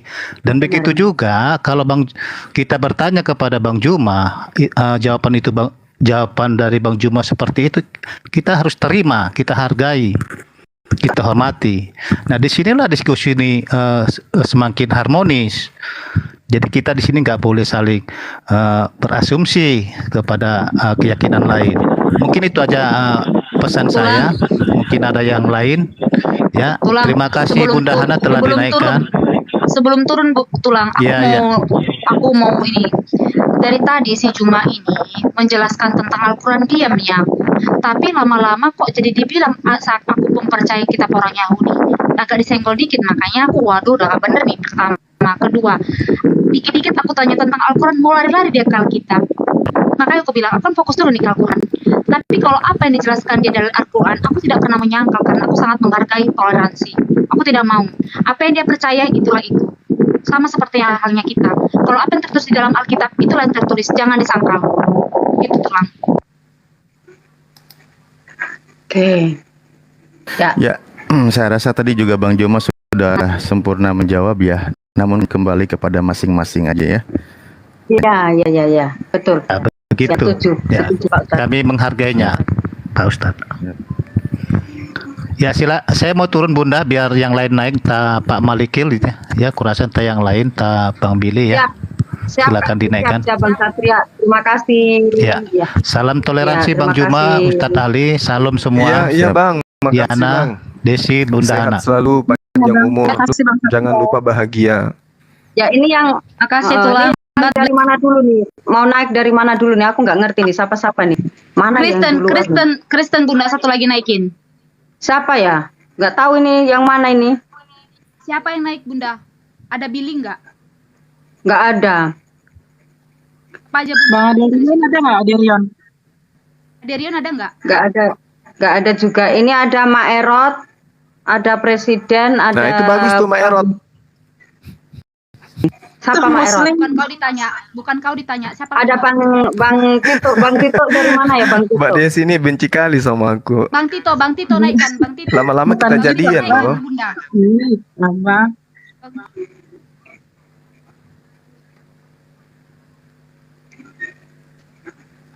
Naikin Uniriva. Oh Shalom, iya. Tito. Bentar ya. Salam sejahtera. Bentar ya. Ya, salam Bang Tito. Selamat malam Alif dan Juma.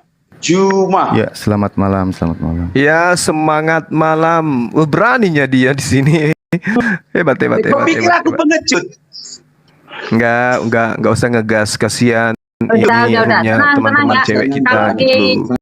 Di roomnya Saya Sosok udah jagoan. beda ya. Di room kamu nggak mau naikkan, nggak mau naikkan saya kok. Gimana sih? Juma. Tahu? Coba kamu eja dulu kata-kata saya ini. Juma. Nggak hargai komalnya teman-teman kita gitu. Iya. Iya.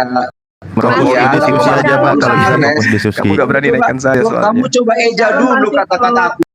Biar kamu anggap cerdas. Juma. Udah Tito. Nah, Ini komalnya. Berarti komal kamu nggak kita. cerdas. Enggak, yang dibilang teman-temannya dia itu cerdas katanya. Jadi saya mau tes dulu kecerdasannya. Juma, coba kamu eja dulu. Kamu kenapa nggak mau menaikkan saya di komalmu Tok? Nggak Ada usah, dengerin dulu kata teman-teman kamu cerdas. Kan lucu gitu. Eja Kamu dulu kata-kata nantang. saya ini. Zuma. Kamu nantang. Eja dulu, eja dulu. Habis itu Eja. enggak ini Bang host. Tito jangan ngejek dong. Iya. Itu jangan Itu ngejek, saya datang, jangan saya ngejek. nggak dinaikin. Kamu Nggak, cuman aduh, baca mantra kamu di nih kok komal. ngambek. Kenapa sih kamu ngambek nggak dinaikin ke komal saya? Ngambek nih. Ya masalahnya kan lucu loh. Kamu kan Ngambek. nantang aku tuh. Kamu kayaknya sudah dapat Oke, rohnya izin si sebentar, Diana, sebentar. kamu. Ada Uniripa Kayaknya yang kamu baru sudah dapat rohnya si Diana kamu. Nggak Ngambek benar loh kayak itu. Kamu perempuan. ditertawakan loh Kalau sama nggak, Kristen yang lain kamu gaya. yang ditertawakan dapat rohnya si Diana ya. Wangi nggak? Wangi nggak rohnya? Bang Tito, please. Bang Tito, please. Tito, jangan. Nggak boleh kita kayak gitu itu. Nggak boleh. Nggak boleh itu. Tolong please Bukan semuanya dia ya ngambek teman-teman. itu. Kenapa kamu Teman-teman nggak yang- naikkan aku ke komalmu? Katanya ngambek dia. Bang, Kayak Bang, cewek gitu, mewek. host, Mohon maaf. izin sebentar Mohon Kan host. kamu nantang saya bos. Mohon maaf sebelumnya Ya. saya mute sebentar ya Bang ya. Tolong hargai roomnya, karena kalau saya, aduh, kayak mana saya mau ngomong nih, bingung saya. Saya nggak suka, terutama saudara-saudara seiman, ya, seiman saya ya, nggak boleh dan saya nggak mau. Saya menjaga benar-benar untuk setiap perkataan supaya enak didengar. Bukan dia, si Juma beraninya sama perempuan. Enggak, gini, host, ya, host izin tolong, saran please, host. tolong. Ya, Mungkin izin itu saran. di tempat lain ya. Di tempat Berapa kali lain. ke Komalmu? Host izin saran mungkin gini host, Ngambek apa tuh, namanya? kenapa kamu nggak naikkan saya di Komal? Kalau ada yang mau Ngambek, diskusi host. biar pakai timer aja host gitu. Host, Iya, yang saya ngambek dengan dia. Tito ya. Kenapa kamu? Saya dengan Tito. Nggak apa-apa saya bantu timer. Iya, Ya. oke. Saya dengan Jadi Tito. maksudnya saya begini Bang Tito ya, di tempat lain boleh ya seperti begitu, tapi di tempat saya tolong please, karena saya nggak Ya, mau betul. roomnya saya yang biasanya Nggak kami tahu pakai gini untuk, loh, Hana. Kamu ini Kristen atau Islam? Dia caplok-caplok Kan isi semua Alkitab. diserang, semua diserang. Jadi artinya apakah Al-Quran yang bingung jawabannya di Alkitab? Tidak cukupkah hadis? Tidak cukupkah surat-surat yang lain untuk mengokohkan Al-Quran? Harus ikutkah Alkitab? Nah gitu. Kamu salah Tito. Kita lagi dialog Kamu yang lintas salah, agama. Kamu Juma. bawa kitabmu, saya Orang bawa bilang kitabku. kamu cerdas. Apanya yang cerdas? Pintar apanya kamu? Gitu loh. Jadi Al-Quran bingung, Sorry, jawabannya kupotong, Kak Ito. Alkitab. Ito, sorry ku potong. Jangan, kalau seperti ini kita menggambarkan diri kita tidak ada kasih. Mending kita biarkan dia. Tapi kalau dikit dia menyentuh Tidak Alkitab, bisa. terus dia Memang kasih itu mengkuli-kuli apa sih Alkitab sebenarnya baru. dari Kristen ini? Itu ya. Jadi kita Kasih diam, itu jangan yang mana? dihujat itu.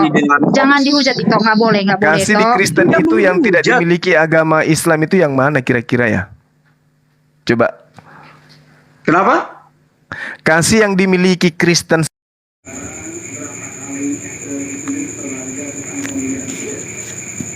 haleluya. Jadi teman-teman, untuk semuanya ya, saudaraku seiman,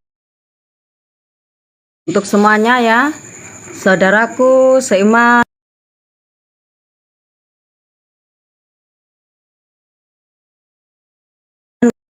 untuk semuanya ya, saudaraku seiman, menuntun ya. Kalau apapun itulah ya, nggak perlu kita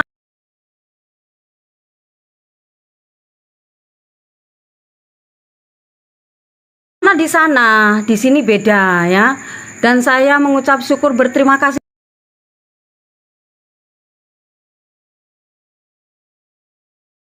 sangat buat Bang Zuma maupun Ustadz Alif, Kak Diana, Kak Desi yang sudah dari tadi itu menjaga kekompakan ya, menjaga kekompakan, dan itu saya tadi senang banget gitu. Jadi tolong jangan jangan dirusakin suasana dan nuansa yang memang sudah benar-benar bagus ya untuk silaturahmi. Aku mikirnya kayak gitu, untuk silaturahmi. Jadi jangan berpikirnya itu saling mau membenarkan diri sendiri. Nggak ada gunanya, nggak ada untungnya ya. Oke, jadi saya akan naikkan lagi Uniriva, Bang Zuma, Kak Diana maupun teman-teman yang seiman, teman-teman Kristen. Boleh siapa yang mau naik, tapi tolong dengan cara yang sehat ya. Ayo please sama-sama. Saya mengundang untuk teman-teman, saudara-saudara semua untuk menjadi pribadi ataupun duta-duta perdamaian ya, untuk Indonesia, untuk keluarga, untuk sahabat, untuk teman-teman semuanya pokoknya ya. Uni Rifa di mana Uni Rifa? Uni temani aku nih. Uni di mana Uni?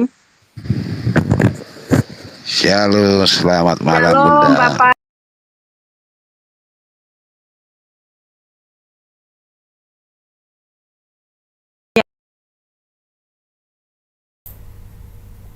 Shalom, selamat malam Shalom Bunda. Bapak. Ya, shalom Bapak.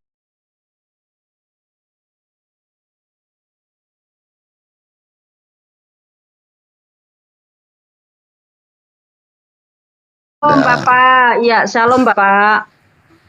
Semuanya pokoknya harus dengan mana Uni? Uni enggak ada. Uni keluar.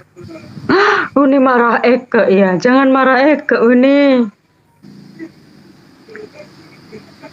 Mana Uni? Uni enggak ada. Uni udah lari, kan?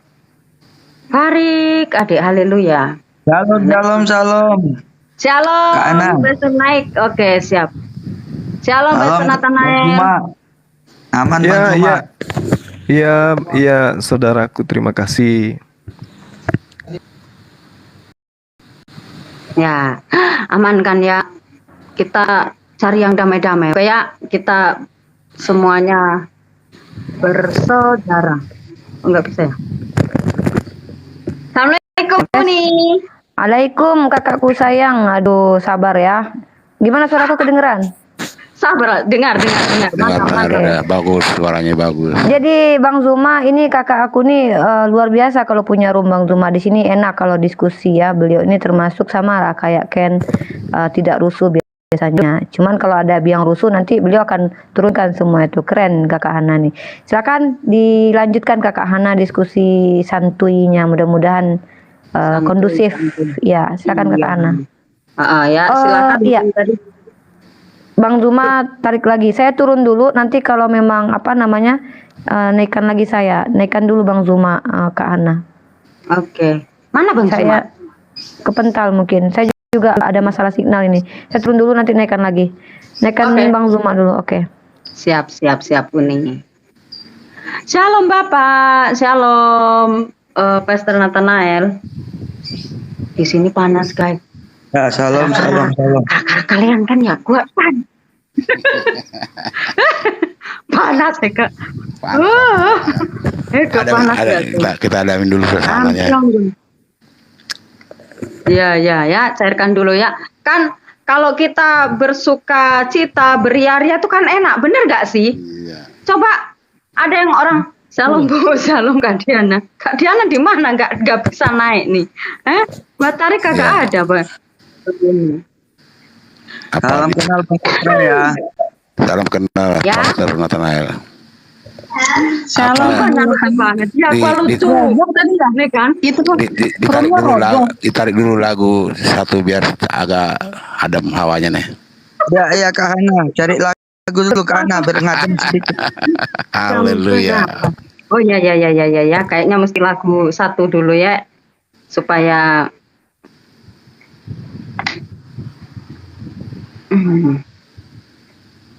teman-teman udah pada makan belum? Yang belum makan lah ya. Aku lagi makan. Iya, aku tadi udah makan. Haleluya.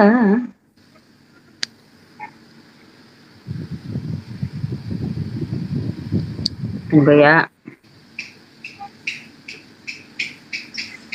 Kak Hana, kalau bisa Ya. lagu kalau ku cari damai hanya ku dapat dalam Yesus. Iya, boleh, mantap. Ini ada lagu yang sudah disiapkan dari tadi belum keputar. Oke, siap. Lanjutkan.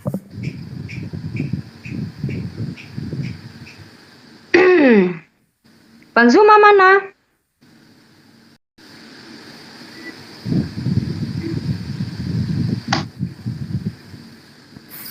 Halo Kak Desi, Itokku, Naburju. Iya, halo Bang.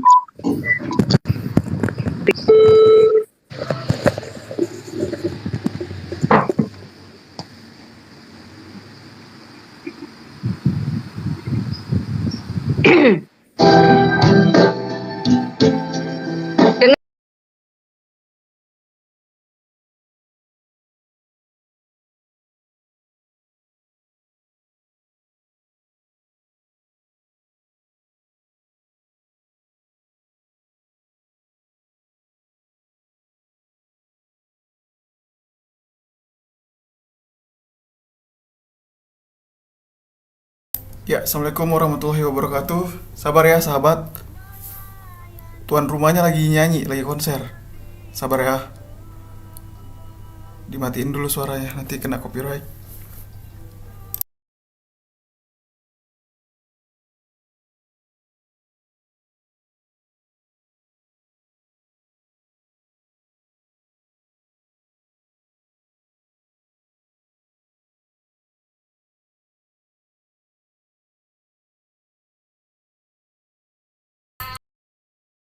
Assalamualaikum warahmatullahi wabarakatuh. Sahabat-sahabat.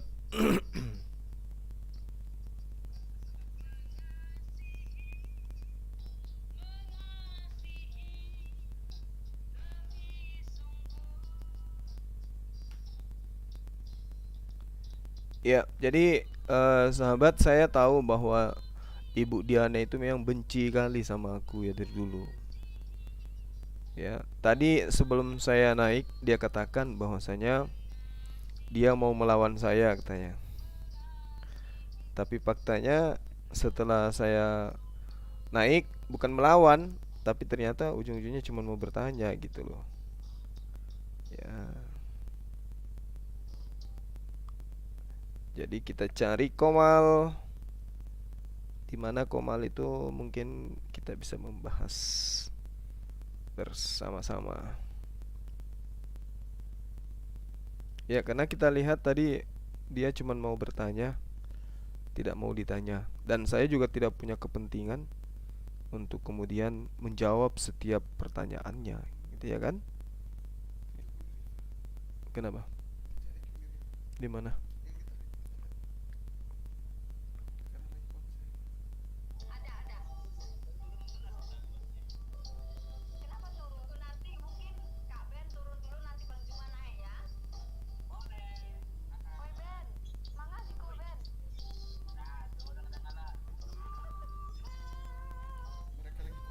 Iya, mereka masih nyanyi ya teman-teman.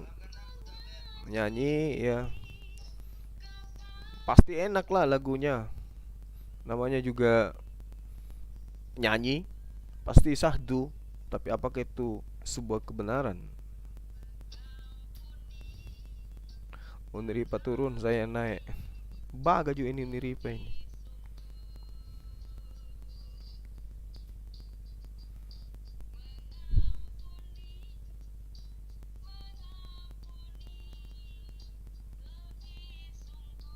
Mengampuni, mengampuni, mengampuni lebih sungguh, tapi harus mati di atas tiang salib, kan tidak nyambung. Kalau mengampuni itu nggak mungkin.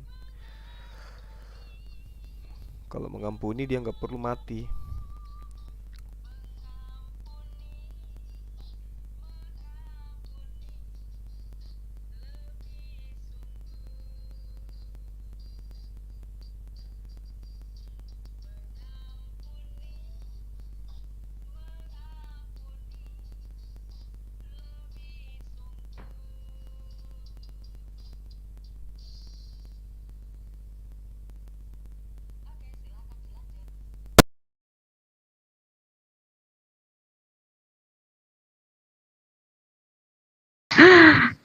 Biar tenang ya, biar nggak terlalu tegang ya, oke?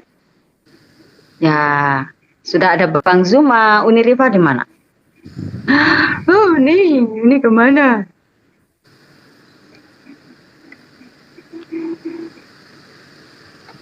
Ayo silakan dilanjut dulu, saya nyimak Ya. dulu nih. Silakan dilanjut. Bang Zumba. Silakan, Siap. Bang. 86 hadir 86. bersama dengan Mbak Laksanakan. Hana di sini dan juga Dinda Desi yang cantik jelita. Iya, gimana? Ya. Gimana? Ayo teman-teman, siapa yang mau bertanya lebih duluan ya? Kalau Bunda Hana itu hanya memberikan lapangannya ya dengan penuh luar biasa. Silakan. Kalau saya sih nggak ada pertanyaan, sebenarnya hanya saya salam kenal aja Pak Juma nih. Pak Ustadz Juma, Ya, salam salam kenal Bang Putra Raja. Ya. Kalau saya sih tahu kenapa saya nggak begitu nggak bertanya-tanya sama keyakinan orang, saya belum nggak begitu ini ya. Bu Hana ada Rion nggak? Tolong naikin Apa dong kalau yang saya tanyakan ke Siapa? belum tentu biar saya pahamin semuanya pokoknya gitu. ada Rion Bunda ada nggak? Naikin? Nggak ada. Kalau ada. Yang bisa bertanya Putra, aja naik. marga apa Bang Putra? Marga apa Bang Hah? Putra? Margan saya, marga Simangunsong. Yang dialap Bersirait. Udah. Aku nemenin kakak Hana buka cam. Asik. Ya kan? Tapi Kalau noise aku marga double. mati, belum ada yang kualap. Double ya. Mau belum, carilah nanti biar ada. Pastor Ya, Nathaniel sama Kak Desi, mana Kak Diananya? Kak Desi, Kak Diananya naikin. Mana? Biar tandem aku sama Bang Zuma, Kak Diana sama Pastor Nathaniel. Tapi kalau ada yang tandem mau debat, tapi tolonglah dijaga apa itu Ya, toleransinya lah gitu. semuanya Ya, dijaga ya. iya. Naikin lah Kak Diananya. Kak Diana tadi cukup lumayan apa itu? Atau Kak Desi pun enggak apa-apa. Oke, saya yang turun ya. Ya, Bang Putra. Bang Putra kenapa nggak ikut? Bang Putra Enggak, saya sama nggak- Pastor nggak- Nathaniel sama Kak Desi sama Kak Ana. Nggak pendebat saya, nggak pendebat saya. Naikkan siapa lah, entah siapa aja lah Soalnya gitu. apa ya, hati saya kayaknya kalau debat itu bertentangan sama batin saya gitu loh. Aduh. Nggak cocok gitu. Lalu Sebenarnya kita ini bukan debat sih sebenarnya. Cuman kita istilahnya mengarahkan sesuatu apa yang kita tahu dalam kitab kita dan kita mau tahu dengan kitab orang lain itu sebenarnya. Jadi kita sama-sama memahami. Nah, artinya apapun yang udah disampaikan mohon diterima dengan baik seperti itu. Jangan malah kita membuat kacau karena artinya ini itu kan cuma tapi carilah memang istilahnya cerita yang sebenarnya. Makanya juga kayak gini ya, saya mau minta pesan kalau kalian mau mempelajarin kitab suci Kristen, mohon jangan comot-comot ayat. Nah, artinya apa? Dalami dulu makna dari perikopnya, tujuannya apa dan seperti apa isinya, seperti itu. Jangan main hajar sini hajar sana seperti itu. Itu aja yang mungkin saya minta nanti kalau ada mungkin yang bertanya dan ada yang menyanggah gitu. Terima kasih. Terima kasih. Aja biar nggak kemalaman. jadi Bang biar Zuma makin itu ya, di timur. Jadi saya semua pendebat-debat biarpun dari Kristen maupun dari Muslim ya sekiranya. Biarlah kalian semua pendebat-debat jadi teladan buat orang-orang awam ini ya, sepertinya gitulah. Itulah dari saya ya, untuk memohon kepada pendebat-debat supaya jangan ada kerusuhan atau saling hujat menghujat, itu dijauhkanlah itu semuanya. Itu aja dari saya gitu. Ya, langsung mulai aja kita, Kak Hana. Kakak Hana moderatorkan ya. Sebenarnya untuk teman-teman Muslim juga saya mohon pamit semuanya ya. Dan teman-teman Iman sama-sama. Ya, oke Bang Putra, semangat Bang Ya, Putra. oke. Selamat. Ya, silakan mungkin ada yang mau tanya duluan, yang mana dari Kak Desi ataupun dari Bang Zuma Panel atau dari dulu. Dari dulu Saya masih hingga nonton sampai Yang lain aja sekarang. dulu. Yang lain aja ya. ya Kak Diana naikkan, Kak Diana. Tadi saya dengar Kak Diana lumayan menukik tajam gitu ya bahasanya. Jadi cocok dengan saya, mana tahu kan. Kak Ana dia nggak mau sama. Naikkan Kak Diana dulu. Ada Udah kayak Mikana kan saya Kak Ana. Mikana Ya, pakai gorden atau pakai apa dia? Saya pakai selimut. Aku pakai kerudung asli weh. Jangan kira gua nggak punya, gua punya lah. Oh, enggak, aku pikir pakai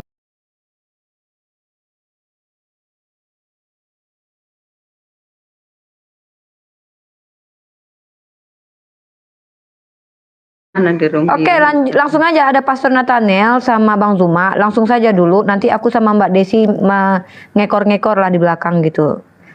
Silakan Pastor Nathaniel. Kakak Ana diam aja lah. Kakak Ana diam aja. Sama saya juga begitu. Saya tinggal mau mendengarkan dulu apa yang dibahas.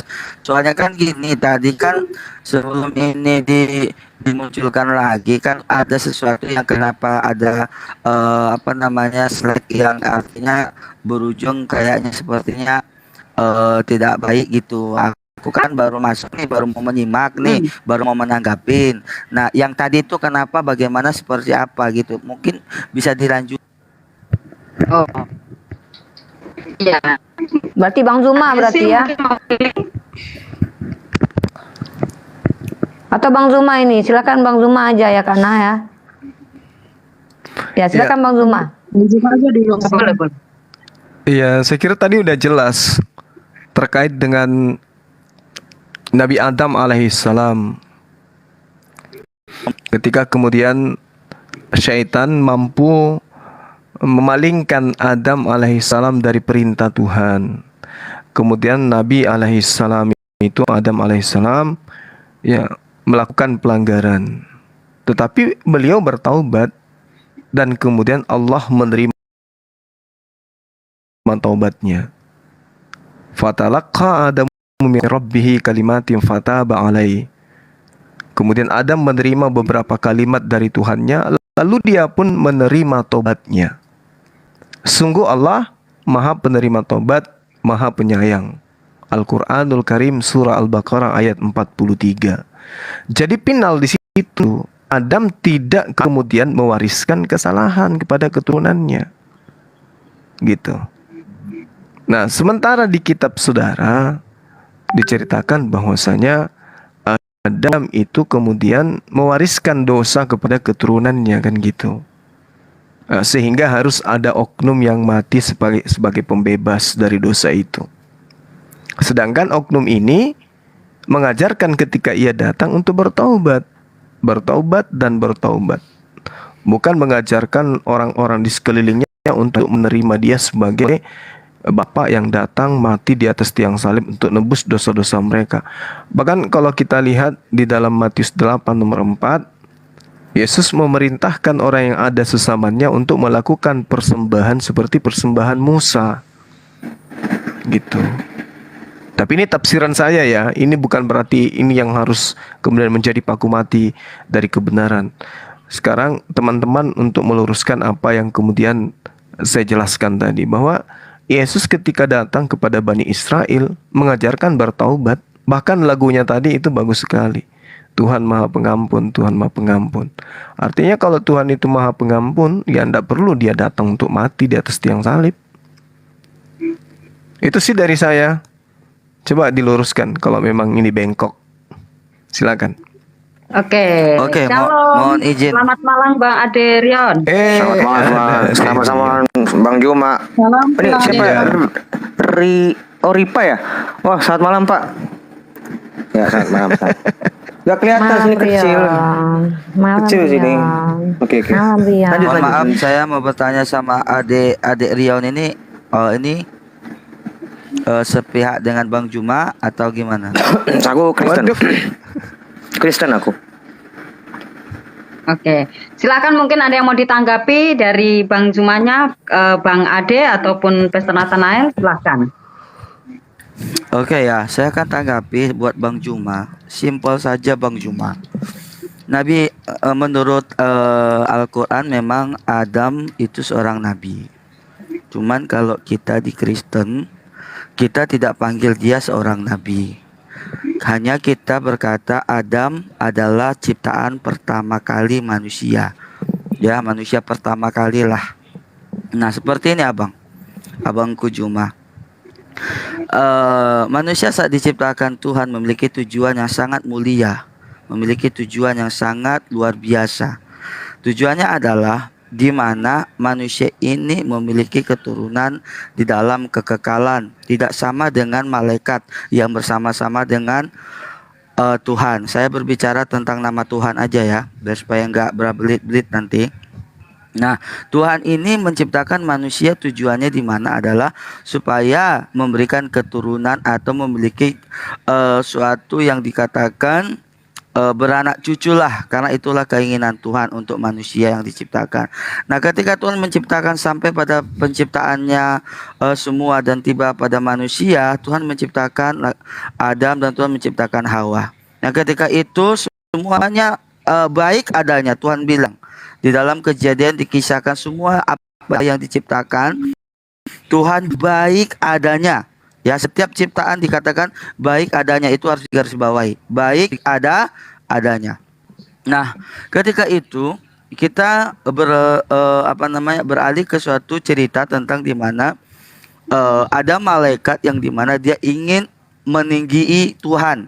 Ya, ingin menyamakan juga itu kisahnya, yaitu yang kita sering kenal adalah Lucifer.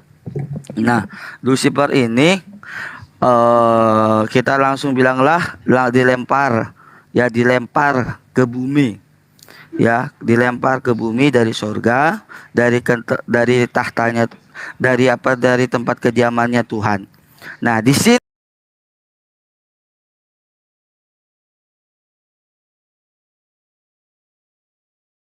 kita.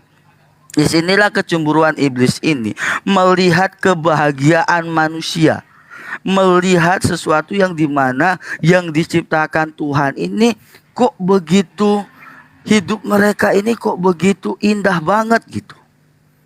Apalagi ketika Tuhan menciptakan Hawa untuk Adam, di mana ketika Hawa diciptakan, Tuhan berkata, beranak cuculah dan penuhilah bumi.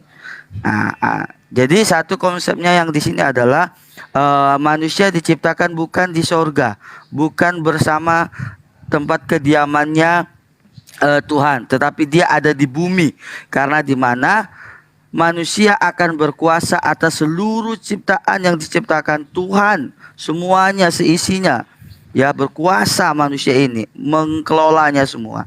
Nah, pada suatu cerita dikatakan bahwasanya iblis menyerupai ular menggoda Hawa, seorang perempuan, yang dimana terus langsung dia tergoda, dan ketika tergoda masuklah Adam tergoda. Jadi artinya apa? Ya, bukan cuma satu yang berbuat kesalahan, tetapi sudah dua yang berbuat kesalahan. Karena apa? Karena rayuan daripada iblis yang menyerupai ular ini. Nah, di situ ketika kesalahan terjadi dalam kehidupan manusia, Tuhan yang Maha Pengampun ini benar-benar memang mengampuni dia. Tapi ingat, bahasanya apa? Ganjarannya, hukumannya itu harus dijalani manusia ini. Makanya di dalam Kejadian berkata, di dalam Alkitab Kristen berkata bahwasanya Adam dan Hawa ini diusir dari taman itu, dari tempat kediaman yang dimana Tuhan sudah letakkan manusia itu, semuanya ya penuh dengan keindahan, semuanya penuh dengan kenyamanan, semua pokoknya tidak bisa kita bayangkan lah secara manusia kita ini. Nah, ketika itu dia diusir, berarti apa? Kesalahannya, pelanggarannya memang Tuhan sudah ampuni, tapi ganjarannya akan tetap ada. Itu akan terbawa oleh manusia ini. Sehingga apa? Setiap keturunan Adam dan Hawa dinyatakan adalah pelanggar-pelanggar Tuhan, melakukan kesalahan. Nah, supaya mereka, ya, supaya manusia ini memang benar-benar diampuni kesalahannya, kita sudah akan melewati yang namanya zaman demi zaman, ya, di mana manusia hidup dengan gayanya sendiri, dengan sesukanya sendiri. Jangankan ya masuk ke generasi, pas zamannya anak Adam aja melakukan kesalahan lagi. Nah, ini kalau tahu ceritanya buat Bang Juma ini pasti dia akan paham. Kalau memang pernah dari Kristen pasti paham. Nah, di sini Kain dan Habel, cerita Kain dan Habel. Nah, karena sesuatu pelanggaran itu. Ini terlalu panjang, Pak. Ini gimana sih hostnya? Ini terlalu panjang, Pak. Orang denger juga bingung dapat poinnya. Terlalu panjang. Coba pakai timer aja kita. Oke, silakan kalau mau pakai timer. Pakai timer aja. Orang nunggu juga bingung nanti dia mau respon apa. Makasih ya Rion sudah membantu kita kami pakai di sini. Timer. Mungkin Bang Rian bikin timer. Bang Zuma jangan tidur, Bang Zuma. Meow. Tuh kan tidur Pak Bang Zuma jadinya. Enggak Pak, ini kan kita kan diskusi. Kalau terlalu lama nanti ditanggapinya pun lama. Nanti kita di sini apa? Ya makanya di sini diskusi itu kalau kita nggak ambil akarnya, kayak mana kita bisa tahu ujungnya? Ujungnya mana Pak? Tapi itu kan bukan di ada deh. Gue nanti terlalu panjang di framing lagi. Lanjut, silakan. Kembalikan ke host aja. Kak Hana. Oh Kak Hana jangan gitu. Kakak nanti kupotong gajinya Kak. Kak Hana. Aduh. Kakak jangan tidur lah. Kakak pun aneh. Bukan tidur, aku lagi sambil ngerjain sesuatu kan ya. Karena itu Bang Ade katanya bikin Halo, ini aja, mana? timer aja katanya, bikin timer Mbak Desi katanya. digantiin Iya, sama iya, Bang iya. Alif aja. Ustaz Alif mau bikin timer. Siapa yang bikin timer di situ? Ayo, aku lagi sambil ngerjain sesuatu. Nggak apa-apa, aku turun. Bu Hana, aku pamit ya. Semua Naikkan teman-teman aku Ustaz pamit. Alif tuh, dia mau jadi Kenapa timer. pamit tuh? Thank you, Des. Kak Desi dan berkati. Ayo, siapa yang mau timer Oh, buat nih? Alif. Siapa yang Oke, timer siapa nih? Uni timer lah, Uni. Ya udah aku narasumber. Ya udahlah. Udahlah aku jadi timer aja lah. Yuk. Ah, jahat kali. Kan Uni harus Naikin Ustaz Alif, naikin Ustaz Alif ke Ana, dia punya timernya itu di laptopnya. Mana. Umi Ripa buat kopi aja dulu. Apa-apa, Nggak usah, dua. Yon. Yang kental dikit. Aku udah minum kopi campur masako tadi, Yon. Oke. Hah? Minum apa campur masako? Kopi campur masako.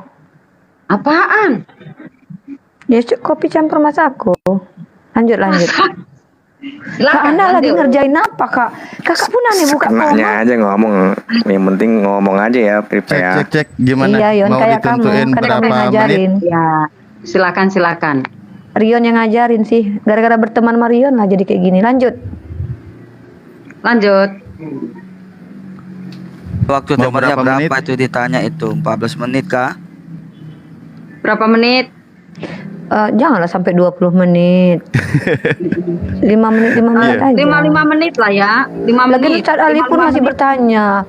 Kamu nanya? Aku nanya karena aku nggak tahu. 5 menit lah ya, 5 menit. Kak Ana jangan masuk kamar dulu lah. Enggak, aku lagi aku ngambil sesuatu tadi, makanya aku typing tadi ke belakang. 5 menit. Yo, 5 menit tuh mulai. Dari sekarang 1 2 3 lanjut. Oke, buat tadi Bang Juma. Sebenarnya kalau menyimpulkan itu artinya seperti ini ya. Oke lah, kita nggak usah pakai dasar-dasar atau apa, tapi kita kesimpulkan aja lah. Artinya setiap kesalahan, setiap pelanggaran itu pasti ada hukumannya. Pasti ada yang namanya dibawa-bawa. Seperti contohnya simpel aja lah, seorang mungkin narapidana, orang tuanya mungkin papanya atau ayahnya seorang pencuri. Ketahuan dan itu tersebar di seluruh masyarakat, tetangga samping kiri muka belakang. Pastinya apa? Semua anak-anaknya akan dihujat dengan apa? Papamu seorang pencuri. Istrinya dihujat apa? Suamimu seorang pencuri. Mertuanya, orang tuanya pasti dihujat seperti itu. Artinya sampai kapanpun walaupun dia diampuni dalam hukum, orang juga akan mengatakan dia adalah seorang pencuri. Karena itu secara manusia terbukti. Jadi artinya apa? Kenapa kita perlu seorang pembebas atau seorang penebus, yaitu di dalam Yesus Kristus? Karena tidak ada yang bisa secara murni benar-benar bisa membebaskan kita dari hukuman selain Tuhan Yesus. Karena Dia adalah Tuhan yang tinggal di dalam tubuhnya manusia. Dengan apa yang dia lakukan itu, maka manusia diperdamaikan dengan Tuhan dan layak kembali lagi kepada Sang Pencipta, kembali lagi kepada Tuhan. Dan demikian juga manusia dalam kehidupan kita sehari-hari, sebenarnya kalau tidak ada orang yang menyatakan benar-benar seorang pencuri itu benar-benar sudah bertobat atau bukti nyata belum ada yang diperlihatkan, maka orang itu juga akan terus dikatakan seorang pencuri. Ya, seorang pencuri. Karena kenapa? Belum ada bukti. Ketika itu orang itu sudah bertobat dan benar-benar ada bukti yang dinyatakan dan diuji oleh beberapa orang. Contohnya, ada suatu handphone yang sengaja diletakkan. Tiba-tiba dilihat oleh mantan narapidana itu, mantan seorang pencuri itu. Dan ketika dilihat, dia sudah sadar kalau itu bukan barangnya dan dia tidak mau lagi masuk dalam kesalahan atau pelanggaran yang sama lagi. Dan dia tidak mengambil barang itu, dia biarkan atau mungkin dia kembalikan kepada yang bertanggung jawab di situ.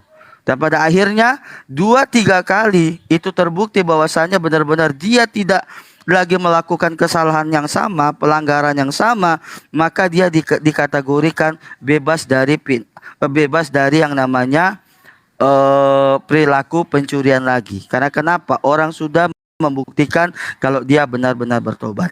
Jadi demikian juga yang dilakukan Tuhan Yesus.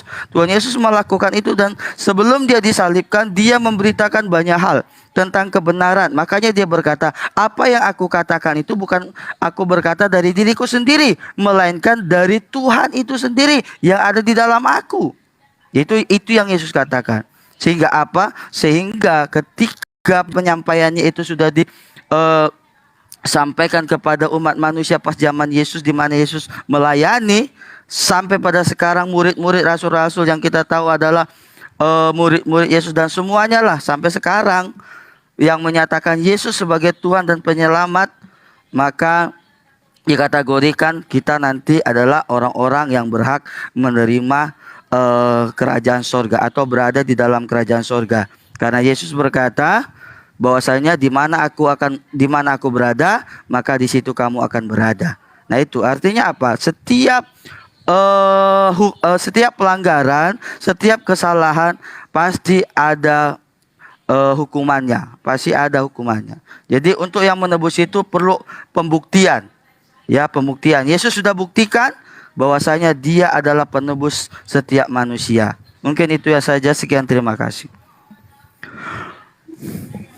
Mantap. Baik.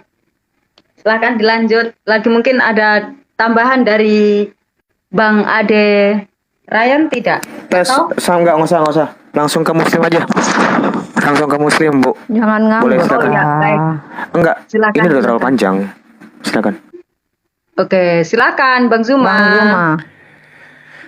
Oke, baik, makasih banyak. Biar semarak, saya bacakan ayat suci Al-Quran dulu ya teman-teman.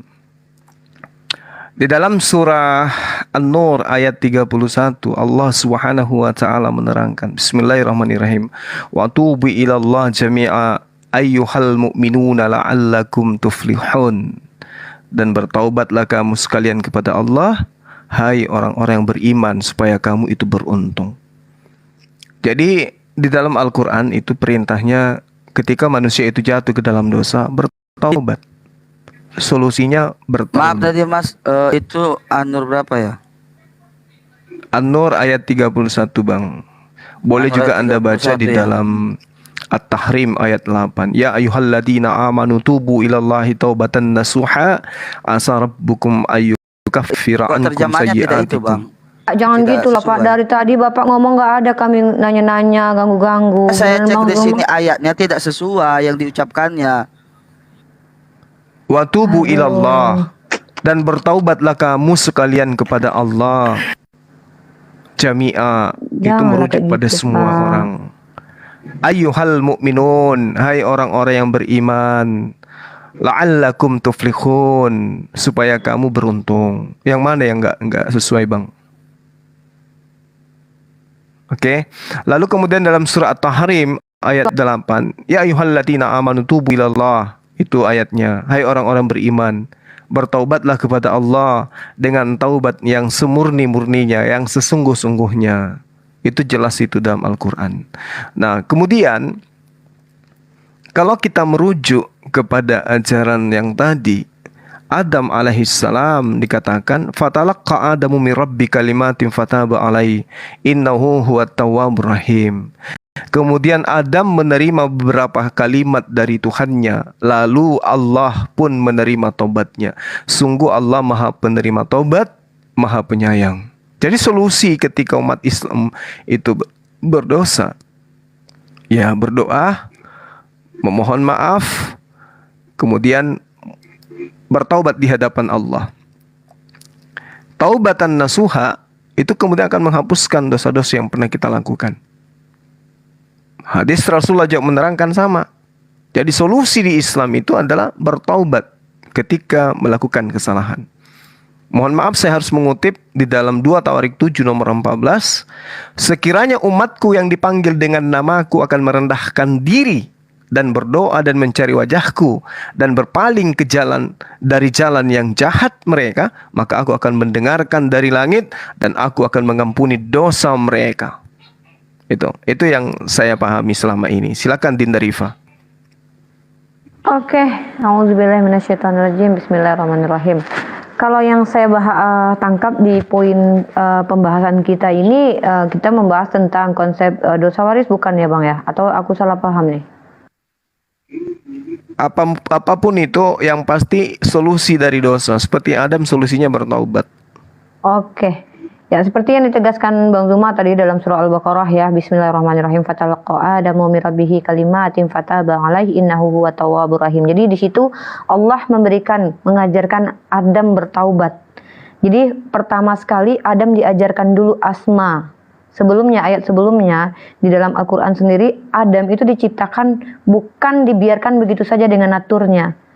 Ya, karena Adam diberikan hati dan akal, lalu diberikan ajaran atau pendidikan, dan ini bisa dibuktikan hingga saat ini kita semua yang lahir ke dunia sekolah mulai di SD, SMP, dan sejalan dengan ilmu psikologi di mana kita sebagai manusia itu mendapatkan pengajaran-pengajaran. Nah, kemudian Adam sendiri setelah Allah ajarkan asma di dalam surah Al-Baqarah, baru dia mendapatkan ujian. Jadi tidak ada istilah Adam cuma tahu yang baik saja, belum tahu yang buruk, tapi sudah diberikan ujian. Wah, ini kan bahaya.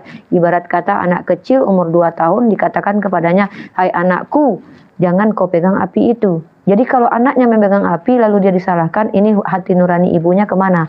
Jadi bukan begitu dalam Islam. Melainkan Adam diciptakan dengan instrumen akal dan hati natur sebagai manusia yang memiliki perasaan dan kehendak bebas, lalu diajarkan asma. Di mana ayatnya dalam surah Al-Baqarah. Bismillahirrahmanirrahim. Wa 'allama Adamal asma'a kullaha summa aradahum 'alal malaikati faqala ambiuni bi asma'i haula in kuntum shadiqin. Maha benar Allah dengan segala firman-Nya. Di situ Adam diajarkan asma dan dipamerkan kepada malaikat. Terima kasih. Terima kasih Uni. Silakan Bang Rion. Baik, sekarang giliran aku ya, tentang masalah istilah atau frase yang sering teman-teman dengar, itu kata dosa waris. Aku mau menjelaskan tentang hal itu. Kalau di dalam perspektif gereja timur itu disebutnya dosa nenek moyang. Dosa nenek moyang itu apa? Pada mulanya kan manusia itu menurut Kejadian 1 ayat 26 diciptakan menurut gambar dan rupa Allah. Nah, manusia itu diciptakan bukan untuk mati. Manusia Adam ya, untuk pertama kali kehendaknya itu diciptakan bukan untuk mati. Lalu Adam itu diuji terhadap buah pohon yang ada di dalam pohon itu. Jangan kau makan, karena pada saat kau makan buah itu engkau akan mati. Dimakan sama Adam. Dari situlah manusia itu sudah kehilangan hidup kekal. Jadi berbicara tentang dosa nenek moyang, itu jelas ya. Ya, Yohanes 3 ayat 16 Yesus berkata, apa? Inilah anak yang karena begitu besar kasih Allah akan dunia ini sehingga ia mengaruniakan anak yang tunggal supaya barang siapa yang percaya kepadanya tidak binasa melainkan beroleh hidup yang kekal. Itu satu.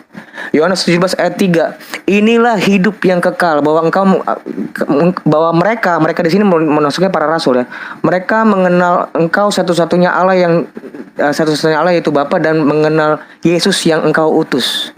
Jadi hidup yang kekal itu adalah di mana Bapa mengutus atau mengaruniakan anak yang tunggal datang ke dunia untuk melakukan penyelamatan, penebusan dosa. Kodrat manusia itu diperbaikin. Kita keselamatan bagi kami itu bukan keselamatan tentang roh, hanya roh doang, enggak. Keselamatan tubuh pun, kebangkitan tubuh pun diperhatikan itu. Karena nanti saya juga akan bertanya tentang kebangkitan tubuh yang seperti apa yang akan kalian gunakan. Nanti saya akan bertanya ke situ. Dari situlah makanya di Filipi 3 ayat 20 kita akan menantikan juru selamat, di mana dia akan mengubah tubuh kita yang hina ini menjadi tubuh sama seperti tubuh Kristus. Itulah kenapa Kristus ini datang menjadi manusia, bukan jadi kodok. Seperti di Ibrani 2 ayat 16, bahwa bukan malaikat yang ia kasihani, tetapi keturunan-keturunan Abraham. Kira-kira mungkin kalau nggak salah di ayat 16 atau ayat 17 ya. Ibrani 2 ayat 16 atau 17, saya lupa. Kayak begitu. Jadi permasalahannya bukan berarti Adam itu, dosanya Adam kita warisin. Bukan. Itu nggak sesuai dengan Alkitab. Itu Alkitab tidak berbicara seperti itu. Sesuai juga di Yehezkiel 18 ayat 20, bahwa setiap orang akan menanggung dosanya masing-masing. Dan di kuatkan kembali oleh Rasul Paulus, rasul yang kami cinta itu. Galatia 6 ayat 5, sebab tiap-tiap orang akan memikul tanggungannya sendiri. Jadi ini bukan masalah tentang menanggung dosa kita, tapi tentang kodrat ilahi yang hilang di dalam diri manusia. Itu yang hendak diperbaiki oleh Yesus. Kira-kira gitu. Mungkin teman Pak PS Nathaniel boleh dilanjutkan. Silakan. Oke, silakan Bang Nathaniel. Ya, saya juga mungkin menambahi ya, bahwasanya di mana dikatakan di dalam Kejadian pasal yang ketiga 1 sampai 24, di mana peristiwa sebenarnya ketika mereka sebelum memakan buah itu, sebelum mereka melanggar perintah Tuhan yang dikatakan tadi oleh Bang Ade tadi, ya, mereka tidak pernah melihat diri mereka telanjang, ya. Mereka tidak pernah mengetahui diri mereka telanjang. Tetapi setelah mereka memakan buah itu, ternyata mereka menyadari bahwa diri mereka telanjang dan mereka malu satu sama yang lain. Sehingga mereka bersembunyi, ya, di semak-semak. Sehingga di mana di situ dicatat bahwasanya Tuhan mencari mereka. Di manakah engkau, anak manusia? Apakah engkau sudah memakan buah itu sehingga engkau takut? Nah, itu mungkin ya, artinya apa? Sebelum manusia itu jatuh ke dalam dosa atau melanggar perintah Allah, manusia itu sama dengan Allah, seperti Tuhan itu sendiri, ya. Tetapi ketika ada pelanggaran, ketika mereka jatuh di dalam dosa, mereka menyadari diri mereka telah berbuat dosa. Oke, sekian, terima kasih. Terima kasih, Pastor. Ya, luar Masih biasa. ada sisa waktu? Bisa ada Langsung sesuatu lanjut mungkin saja. ada yang mau ditambahkan, Bang Ade? Oke. Cukup, Pak. Cukup. Oke, baik. Thank you. Terima Ya, kasih. silakan dilanjut, Bang Zuma ataupun Uni Rifa. Bang Zuma. Iya, Ya, baik. Zuma. Silakan, Jadi, Bang. baik. Jadi ketika dikatakan di dalam Al-Quran seperti yang saya uraikan tadi, bahwa solusi dosa itu bukan kemudian mengambil oknum lain sebagai penebus, melainkan manusia itu sendiri yang harus kemudian melakukan apa yang diperintahkan oleh Tuhan di dalam pengabdiannya sebagai makhluk yang dicipta untuk melakukan perintah dan menjauhi larangan. Dan ketika proses itu dilanggar, maka solusinya bertaubat. Nah, ini yang menjadi hal yang terpenting kemudian. Sehingga di dalam dalil yang ada dalam Al-Quran itu dan juga hadis Rasulullah, ketika kemudian manusia itu jatuh di dalam dosa, maka jelas sekali solusi dosa itu adalah pertaubatan manusia tersebut kepada penciptanya. Jadi tidak dikenal kemudian tebusan dosa dengan menggunakan manusia lain. Lalu kemudian kalau kita melihat daripada apa yang ada di dalam kitab teman Kristen, benar apa yang dikatakan oleh saudara Adrion tadi, bahwa Paulus pun sebenarnya mengajarkan kemudian untuk bertaubat. Kenapa? Karena manusia itu akan diganjar berdasarkan perbuatan masing-masing. Nah, yang jadi permasalahan adalah anak Maria yang mati di atas tiang salib ini untuk apa gitu. Karena ketika saya melihat dari kacamata Bible itu sendiri, keberadaan Yesus itu mati kemudian dihidupkan untuk menjadi Tuhan. Di dalam Roma 14 nomor 9 atau Kisah Para Rasul 2 nomor 36. Itu jelas sekali tuh dikatakan tuh bahwasanya Yesus ini mati untuk kemudian dijadikan menjadi Tuhan. Tetapi ada juga yang mengatakan bahwasanya kematiannya itu adalah sebagai pengganti. Pengganti yang harusnya mati itu adalah teman-teman Kristen. Tetapi karena Yesus yang datang menebus, maka kematian itu diambil alih. Kematian kekal itu diambil alih oleh Yesus itu sendiri. Padahal kaidah di data lain perintahnya bertaubatlah, bertaubatlah. Seperti Matius 3 nomor 2, bertaubatlah karena kerajaan surga itu sudah dekat. Banyak dalil di dalam kitab saudara Kristen yang justru mengajarkan untuk bertaubat, bukan melimpahkan dosa kepada orang lain seperti yang ada dalam 1 Yohanes 2 nomor 1 dan nomor 2. Demikian sementara, silakan Dinda Rifa. Ya, saya menekankan kembali ya bahwa dalam Islam itu tidak perlu memberikan tumbal untuk konsekuensi dari kekhilafan Adam ya. Ingat Adam itu khilaf. Dan sebenarnya hikmah dari kekhilafan Adam ini pembuktian bahwa Adam itu memiliki free will. Karena kalau Adam ini tidak melakukan kekhilafan, maka dia tidak memiliki natur sebagaimana kita manusia yang ada rasa khilafnya, lupa, lalai. Karena memang natur kita seperti itu. Nah, sebenarnya apa yang terjadi kepada Adam ketika dia mendekati pohon yang Allah larang itu pembuktian bahwa dia punya free will. Aneh rasanya kalau Adam itu diperintahkan oleh Tuhan jangan kau dekati, dia akan ikut-ikut saja. Ya, dia sama seperti robot. Nah, dalam Islam itu tidak mengenal bahwa Adam ini diciptakan seperti memiliki kodrat ilahi. Karena kalau memiliki kodrat ilahi tapi melakukan salah kan aneh. Bagaimana mungkin kodrat ilahi melakukan kesalahan? Saya mengutip perkataan saudara Aderion ya, bahwasanya Adam itu memiliki kodrat ilahi. Nah, kemudian mati. Dalam perspektif iman Kristen, Adam itu makan buah pengetahuan, maka dia mati. Nah, ini mungkin yang perlu ditegaskan. Kita tahu teman-teman Kristen tidak memahami mati di sini bukan mati jasmani tapi mati rohani. Sayangnya teman-teman Kristen percaya bahwa Adam itu diciptakan untuk kekal, ujung-ujungnya juga mati jasmani. Lalu kalau kita tanya mati jasmani, kenapa setelah ditebus jasmani tetap mati gitu? Nanti dijawab rohaninya nanti dikekal di surga hidup selamanya. Jadi kan aneh. Sementara asbab dari makan buah pengetahuan, Adam akhirnya mengikuti keinginan daging, berpotensi berbuat dosa dan mati secara jasmani. Tapi setelah ditebus, apa yang dilakukan Adam itu masih seperti itu saja, masih mengikuti kedagingan orang-orang Kristen, masih mati secara daging. Kalau bicara tentang mati rohani, wah kita nggak bisa bicara saat ini kan, itu belum kalian alami ya kan.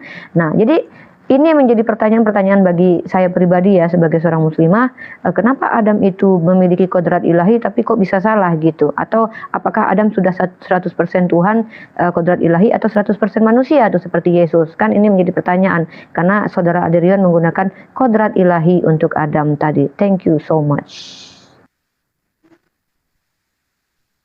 Oke, terima kasih Uni, terima kasih Bang Zuma.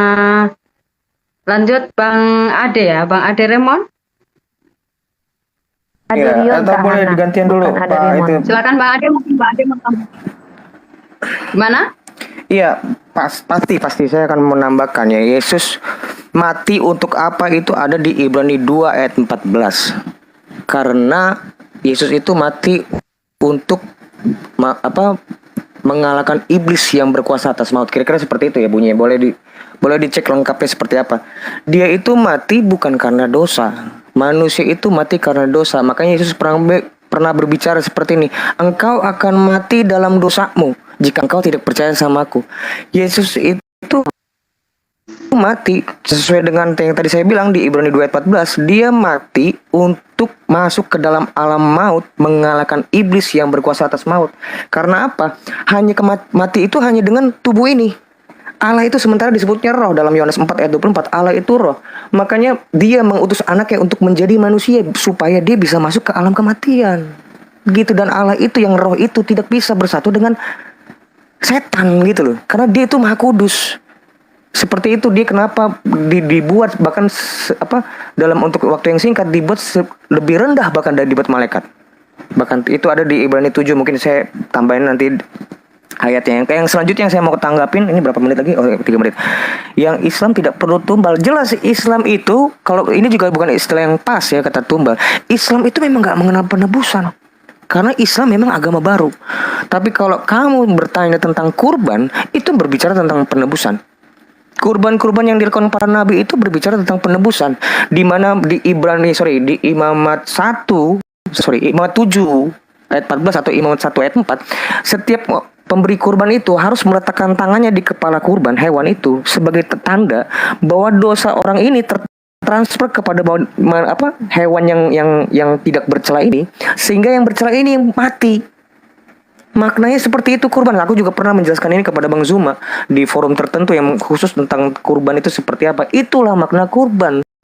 Bukan bagi-bagi daging. Memang nggak nyambung karena kalian missing link tentang kurban itu seperti apa, dan memang berbeda sekali. Yang terakhir udah berapa menit, satu lagi. Mati jasmani gini. Mati jasmani itu adalah akibat dari mati rohani itu sendiri. Mati itu bukan kehilangan nafas, Bu. Ya, itu akibatnya. Mati itu artinya kehilangan kemuliaan Allah. Kodrat ilahi itu hancur, dan itu bukan saya asumsi, itu ada di 2 Petrus 1 ayat 4 untuk memulihkan kodrat ilahi. Itu bukan nggak ada dalil yang saya ngomong ini. Tentu seperti itu. Mungkin dilanjutkan sama teman-teman saya. Silakan. Ya, saya lanjutkan sedikit ya. Kalau dilihat dari kalau kita dengar dari apa yang disampaikan Ibu Rifa ini, sebenarnya kita sudah bisa menemukan kenapa adanya Yesus.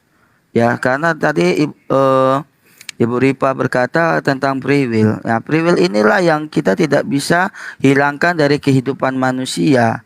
Maka justru karena free will inilah manusia bisa yang namanya melanggar perintah daripada Tuhan yang telah ditentukan, sehingga manusia itu dikategorikan dia berdosa atau melakukan kesalahan. Sehingga apa? Sehingga butuh sosok yang dimana yang bisa membebaskan manusia itu yang tidak berdosa. Jadi butuh sosok yang tidak berdosa. Jadi artinya kalau orang yang orang ada memiliki hutang dan ditebus sama yang punya utang, maka akan menambah utang, bukan membebaskan dia dari utang. Nah, itu istilahnya seperti itu. Artinya apa? Manusia yang berdosa hendaklah ditebus dengan yang tidak berdosa. Makanya di dalam kitab orang Kristen selalu berkata Tuhan Yesus dari masa kecilnya sampai dia mati tidak pernah melakukan dosa, tidak pernah berbuat dosa. Jadi intinya kenapa adanya penebusan? Supaya apa? Kenapa adanya penebusan? Karena manusia berdosa dan ditebus dengan manusia yang tidak berdosa. Sehingga apa? Sehingga penebusan yang dilakukan ini sah adanya. Jadi tidak, artinya dia ditebus dengan orang yang tidak berdosa, artinya supaya dosa itu tidak ada lagi. Artinya kematian maut itu secara kekal itu tidak ada lagi. Tetapi kehidupan yang kekal yang ada, yaitu kehidupan yang bersama dengan Tuhan Yesus. Ya, itu ya mungkin yang bisa saya tambahi.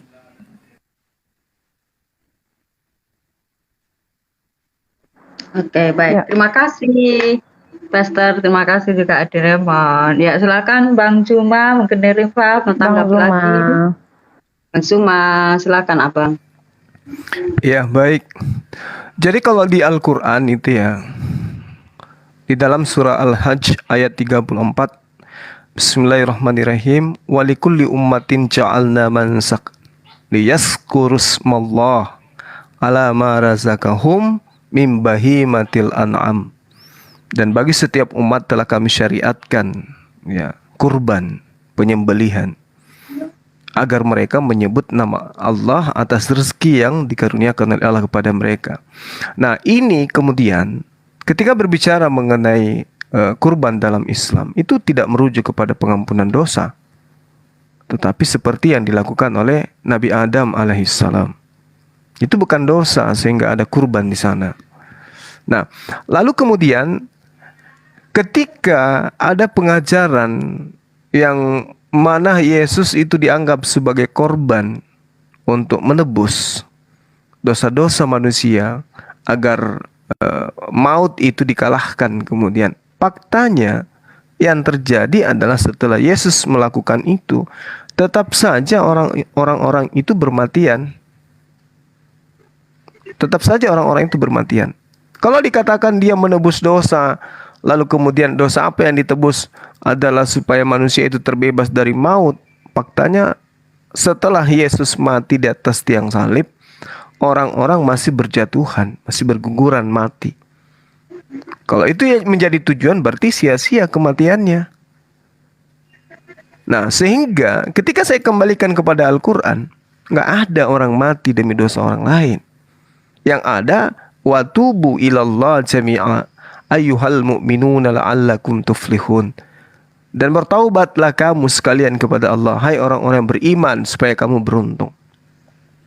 Jadi tidak perlu kemudian orang lain itu datang, apalagi Tuhan yang datang, kemudian menjadi korban demi untuk menghapuskan kesalahan orang lain. Layaknya orang-orang Yahudi masa dulu, ya, mereka menghapuskan kesalahan mereka dengan mempersembahkan hewan kurban. Kenapa Yesus itu disebut sebagai anak domba? Karena Yesus diinginkan sebagai penebus dosa. Jadi kalau pungkiri, faktanya nggak bisa dihilangkan itu.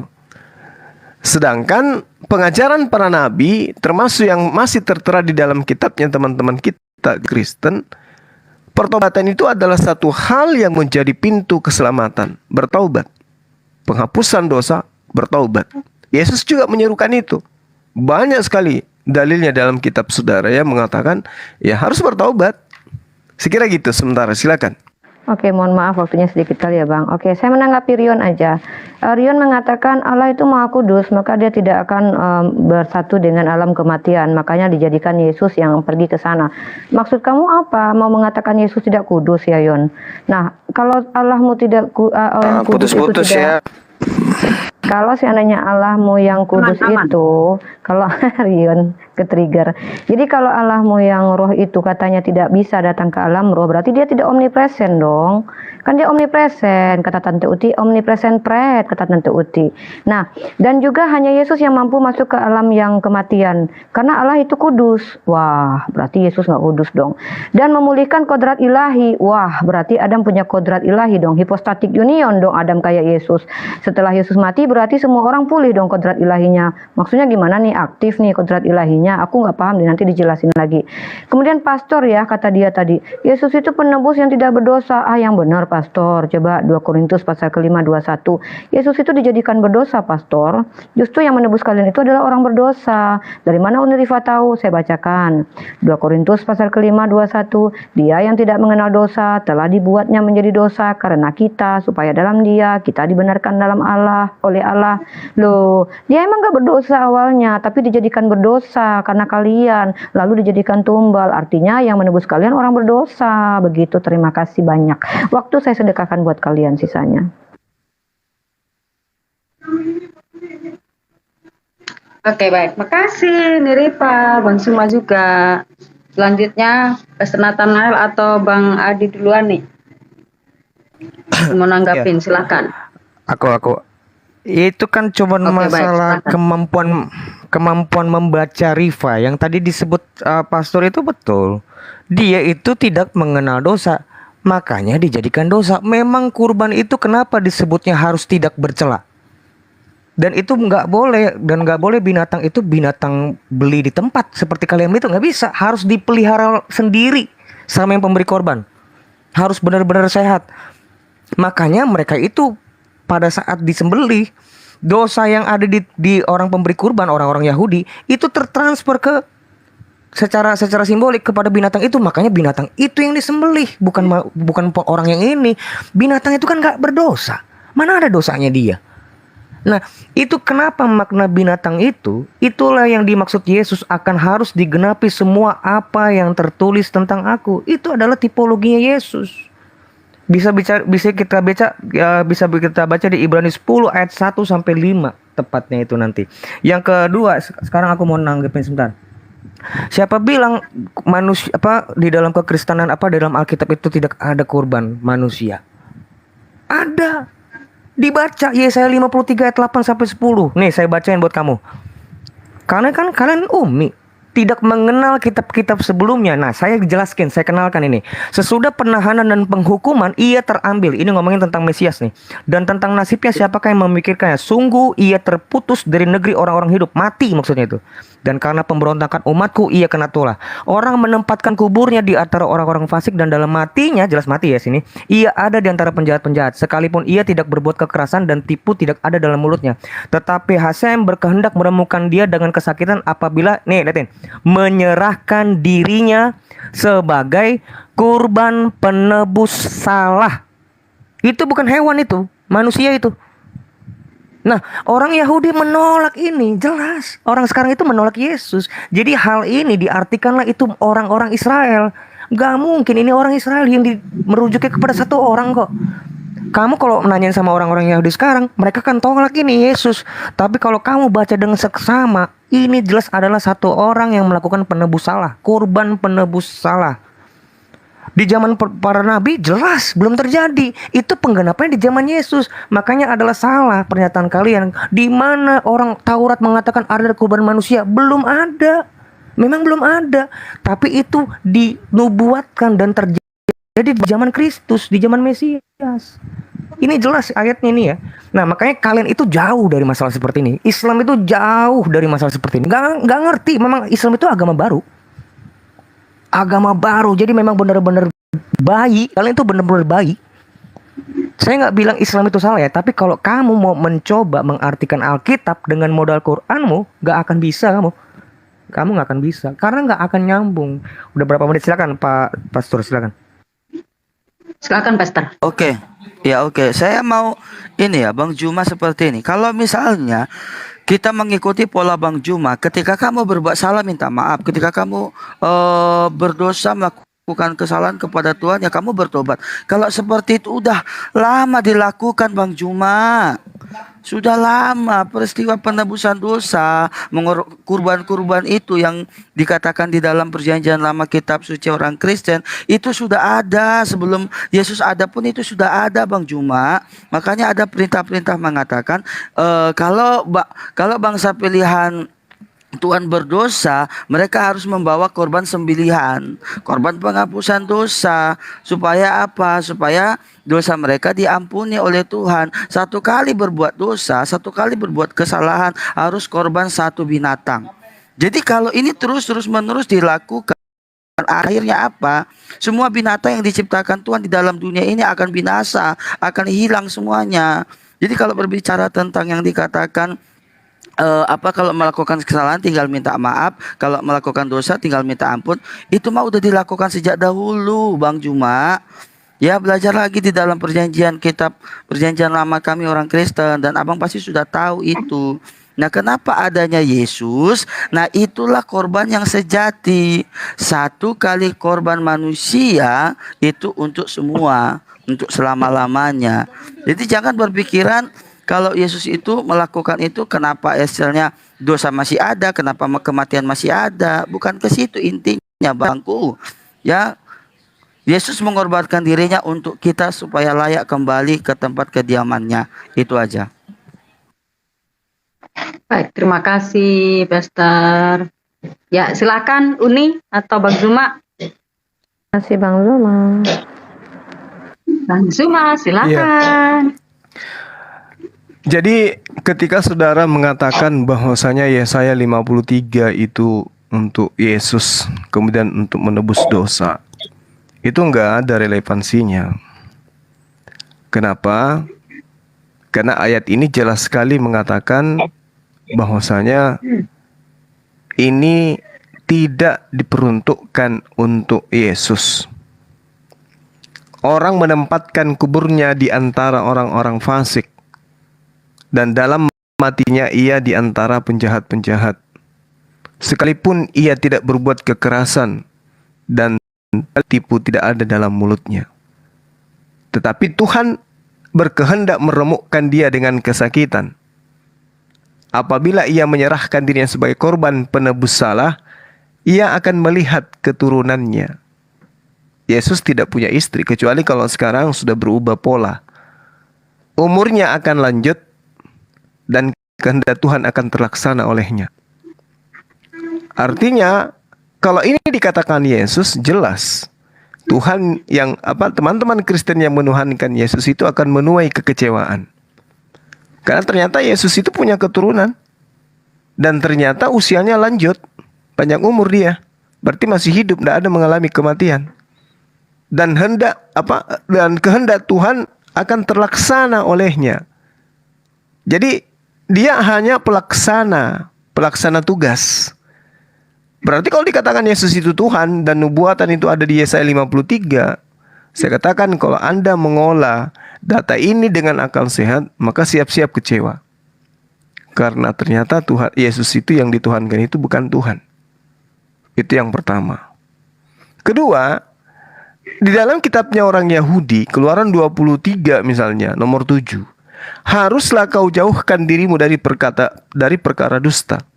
Orang yang tidak bersalah dan orang yang benar tidak boleh kau bunuh. Itu. Sebab aku tidak akan membenarkan orang yang bersalah. Maka benarlah apa yang diterangkan oleh Al-Quran. pertaubatan, dan pertaubatan. Tidak ada menggunakan manusia lain sebagai tumbal di dalam dalam penghapusan dosa.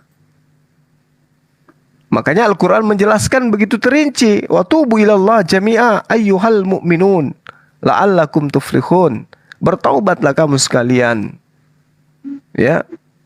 Kenapa enggak kemudian Allah terangkan seperti apa yang diimani oleh teman-teman Kristen? Kamu harus percaya aku datang dalam rupa manusia, kemudian mati di atas tiang salib. Kalau Al-Quran itu bukan firman Allah, maka saya katakan dia akan seirama dengan Bible. Karena kenapa? Ya, simple. Menghapuskan semua data-data aturan Tuhan. Sorry, waktu saya lewat. Silakan Dinda Rifa. Apa Bang? Lanjut.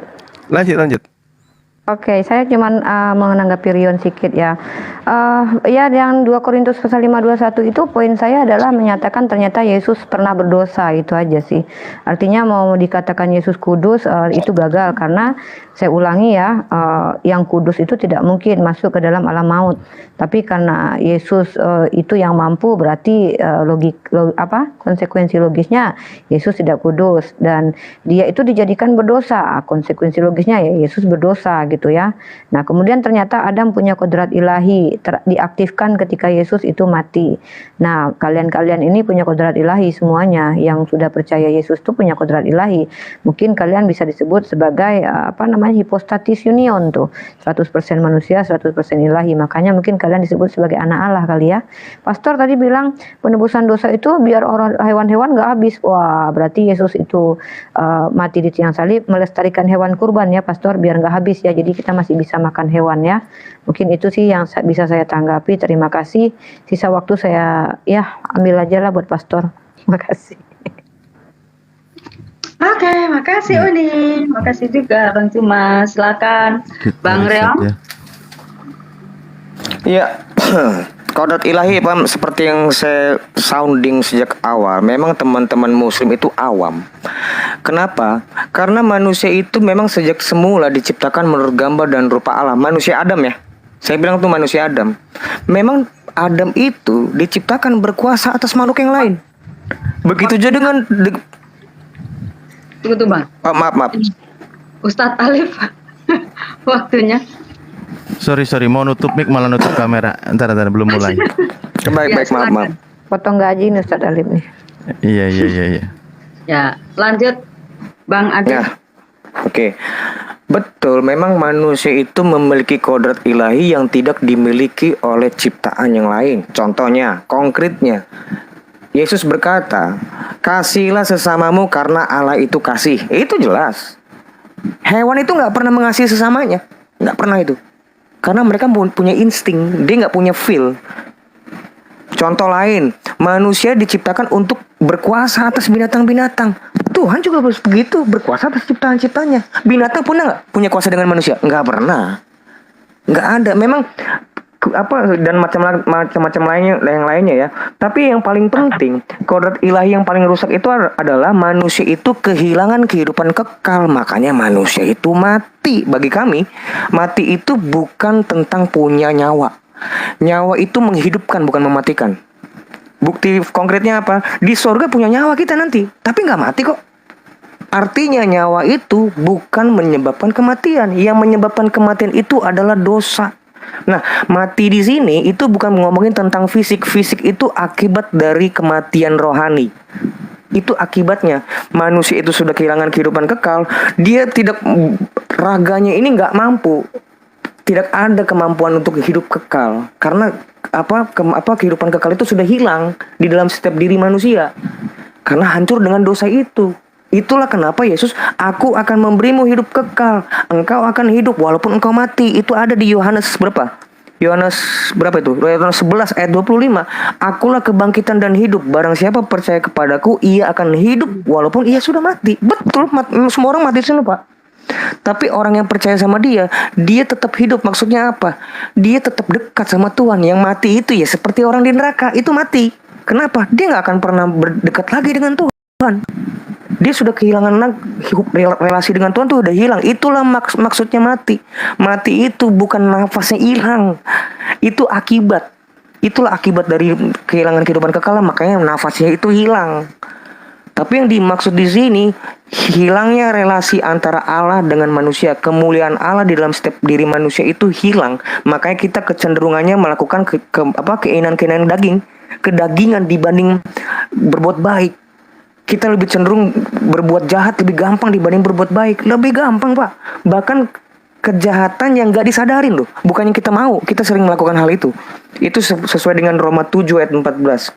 Kira-kira seperti itu teman saya, Pak Pastor, silakan ditanggapin.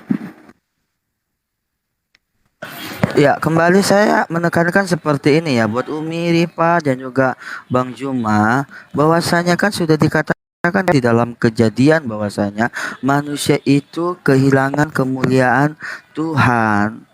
Jadi kekudusan Tuhan itu sudah hilang dari kehidupan manusia. Nah, inilah yang perlu diperbaikin sebenarnya.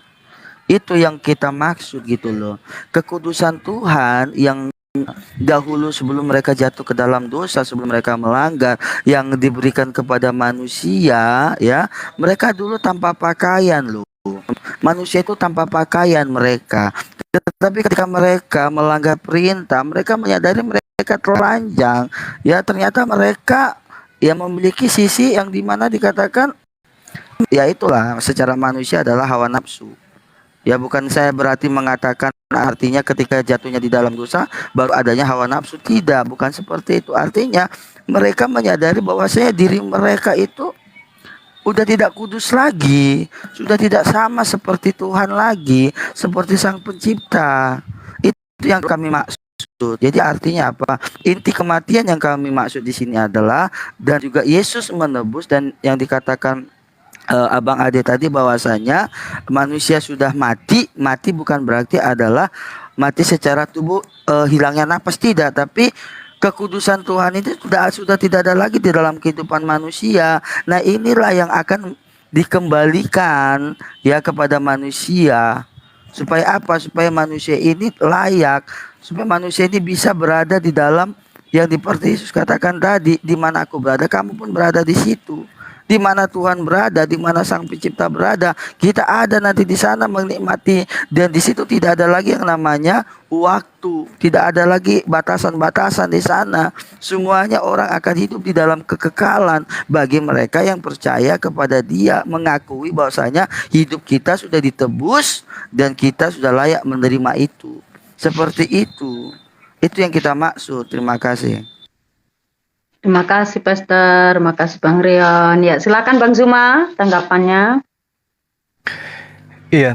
Jadi tadi yang pertama terkait dengan dosa, solusinya adalah bertaubat. Kemudian keselamatan itu solusinya adalah ketaatan.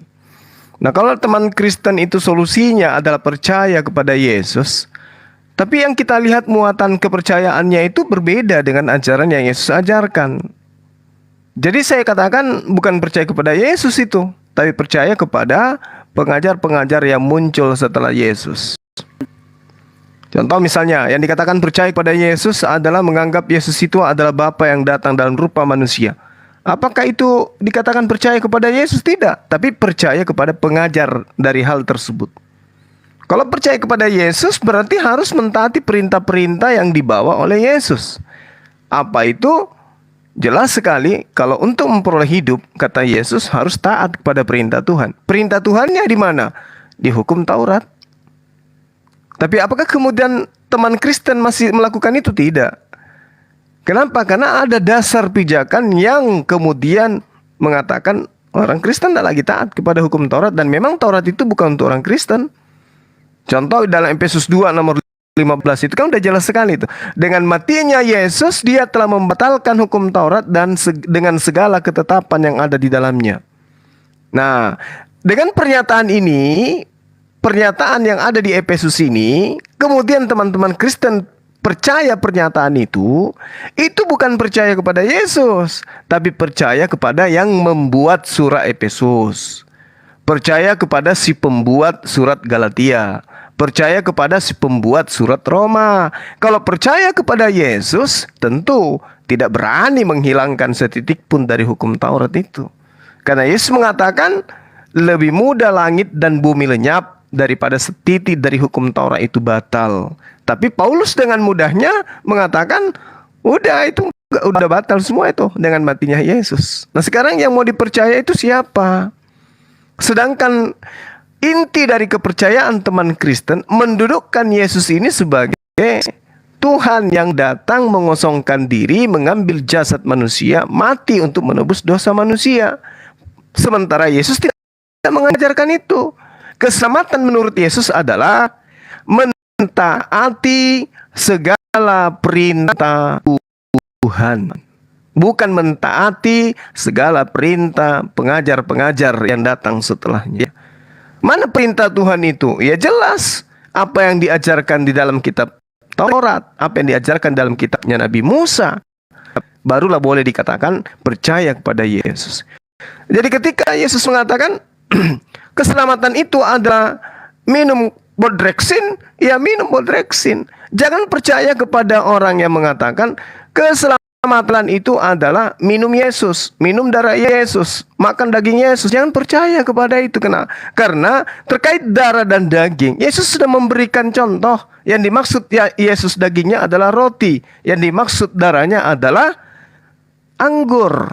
Bukan dalam perspektif benar-benar daging dan darahnya, jadi ia harus mati di atas tiang salib. Itu nggak ada tuh.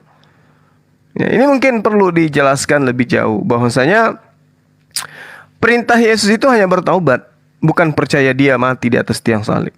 Demikian sementara, silakan Dinda Rifa.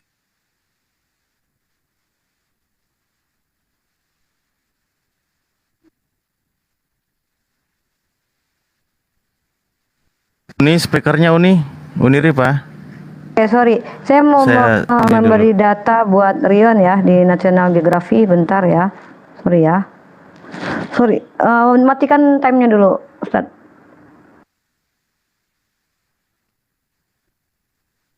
Saya mau kasih share data bentar ya. Nah, ini National Geography ya, saya buka National Geography. Ternyata ada simpanse yang memiliki kasih nih. Saya nggak tahu nih simpanse yang bernama Christina ini ternyata memiliki kodrat ilahi nih Rion ya. Seekor simpanse asal Tanzania merawat dengan penuh kasih nih. Aduh, luar biasa. Simpanse punya kodrat ilahi. Dan satu lagi data saya, Ustaz Alif, arti kodrat ya. Kita bicara tentang kodrat ya. Kodrat. Nah, jadi kalau kita bicara tentang kodrat, aduh saya susah bacanya. Yang penting ini datanya ya, kelihatan ya. Kodrat adalah sesuatu yang ditetapkan oleh Tuhan sehingga manusia tidak mampu merubah atau menolaknya. Ini dikodratkan, diberikan kadar ya. Nah, jadi kalau kodrat ilahi itu, kodratnya ilahi ada pada diri manusia. Apakah seperti itu? Saya nggak paham nih maksud Rionnya. Kemudian saya mau membahas lagi tentang data selanjutnya, yaitu tentang dosa waris nih.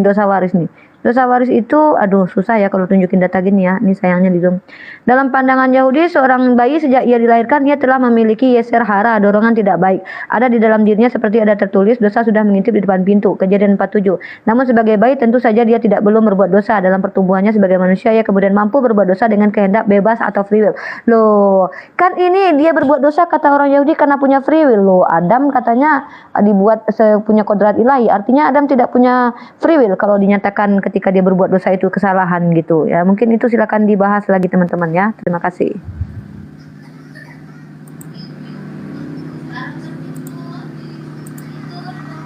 Oke, terima kasih. Ini ngomong-ngomong, mungkin kita akan tambahkan waktu dalam iklan dulu dong 10-15 menit lagi ya, Uni Bang Jumat. Kan suruh orang beli rendangku dulu Kak Hana. Bang Jumat iklan dulu, saya juga istirahatkan dulu kamera sebentar. Bang Jumat di sana sebentar. udah jam 12 kan? Ya kan, Bang Jumat di sana udah jam 12 ya? Iya betul. Yang istirahat tuh harusnya Kristen dong. Islam cuma nanya dari tadi kok. Coba nanya, protes. Loh, Kristen kan jawab dari tadi. Rendangku dulu Kak Hana.